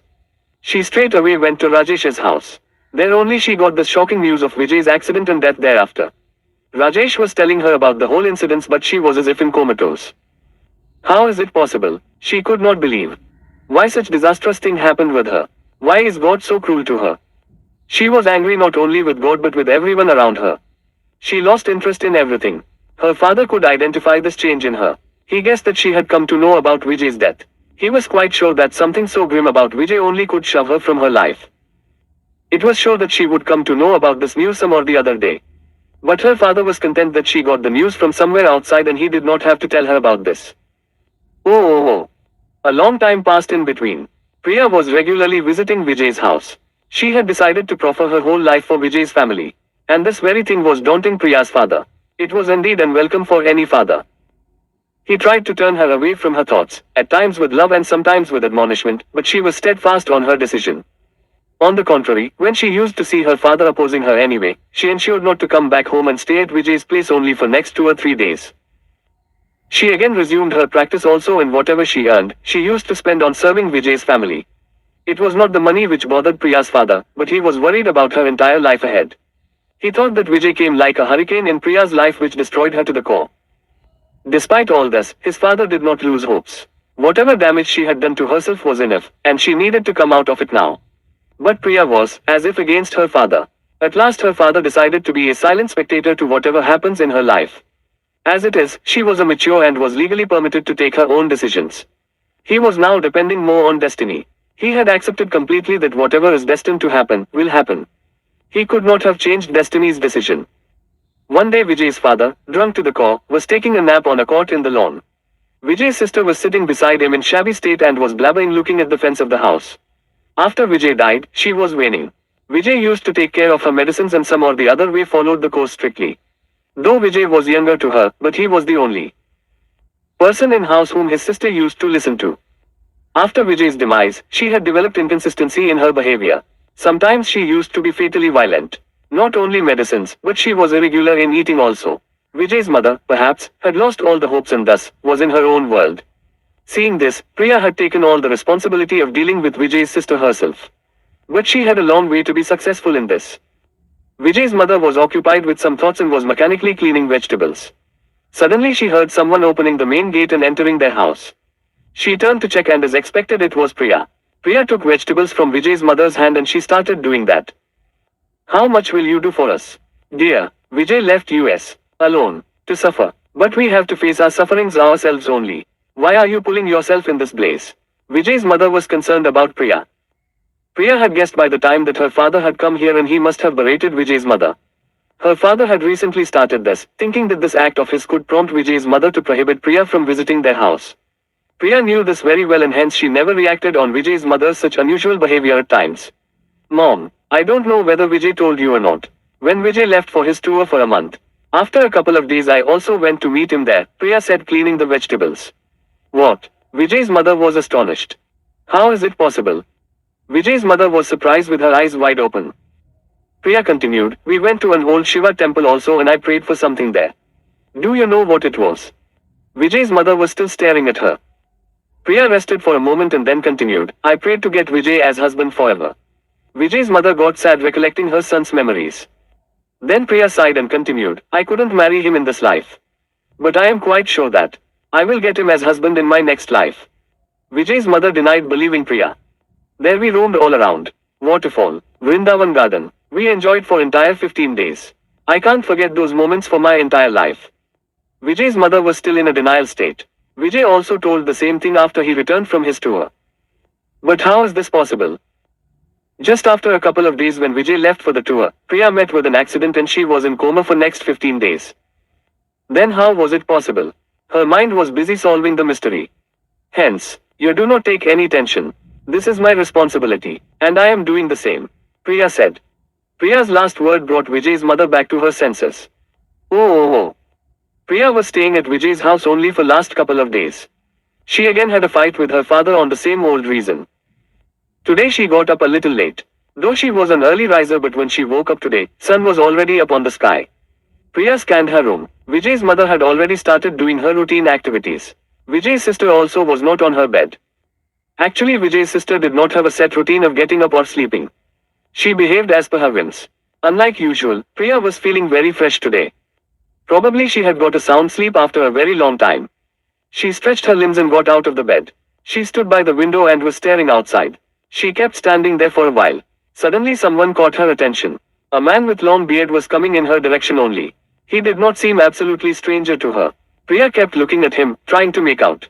But as he kept coming closer to her, she recognized him and a glimpse of happiness flashed on her face. She confirmed once again whether she was in her senses or not. She was ecstatic to find the person in reality. He was none other than Vijay himself. He looked unfamiliar in long beard and mustaches, but she could still recognize him by his gestures and movements. As he approached even closer, Priya was sure that it was Vijay for sure who had come back to her. The person reached the house, opened the main gate and came inside. Now he was standing right in front of Priya. Vijay, Priya almost screamed. She hugged him tightly and said, I knew that you are alive and will come back one day. God can't be so cruel to me. I know, that day, they got someone else's dead body. And it was so badly smashed that nobody could recognize it. I knew God can't be so cruel to me. Your love kept me alive, Priya. Vijay released himself from her embrace and said, holding her face in his hands. Then they kept talking for a very long time after that. Meanwhile, Vijay's mother heard some noise and came outside. Vijay, where were you all these days? You have lost so much of weight, Priya was speaking. Vijay's mother saw Priya and got a shock of her life. Because Priya was speaking to herself. Oh God, my daughter, then my son, and now, Priya also. Don't be so cruel to me, God. I can't bear this anymore. Vijay's mother was praying hard. Priya was unaware about Vijay's mother's reaction. She slowly headed to the main gate. While walking, she gestured as if someone is holding her hand and they were walking together. Vijay's mother followed her. As Priya was waking ahead, her shadow was also following her. Vijay's mother glanced at her shadow. And she was shaken. She could see another shadow accompanying her. Vijay's mother was boggled and frightened. Now she had to believe that Priya was not speaking to herself, but Vijay was there with her, holding her hand. When Vijay's mother recovered a little bit, she found that Priya had reached far ahead of her. Now she almost ran to catch them. Vijay's sister, who was standing in the lawn, followed her mother. She was actually in a very shabby state. Wait, Priya, Vijay's mother called her out. Priya stopped, and so did Vijay's shadow. Vijay's mother went near Priya. She was very happy to see her son. Though his mere shadow, she knelt down to touch her son's shadow and started caressing it. Vijay's sister saw her mother kneeling down and she jumped on her to sit on her back. The next moment, she was fondling with her mother's hair like a child. There was a huge crowd gathered in front of Vijay's house. Everyone was astonished to see what was going on in the crowd. Vijay's father, who had just returned from the bar, saw this crowd. He joined the crowd to check the chaos. He saw Priya in middle of the crowd, talking to herself. His wife was sitting down and was stroking on the ground. And his daughter was sitting on her mother's back and was fondling with her hair. And there were only three shadows on the ground. Priya's, Vijay's mother's and his sister's. The end. About the author. Sunil Doiphode is a screenplay writer, novelist and lyricist. The novels to his credit are Black Hole, Aghast, Elev, Honey and Zero. His next novel, Immortal, is expected to come soon.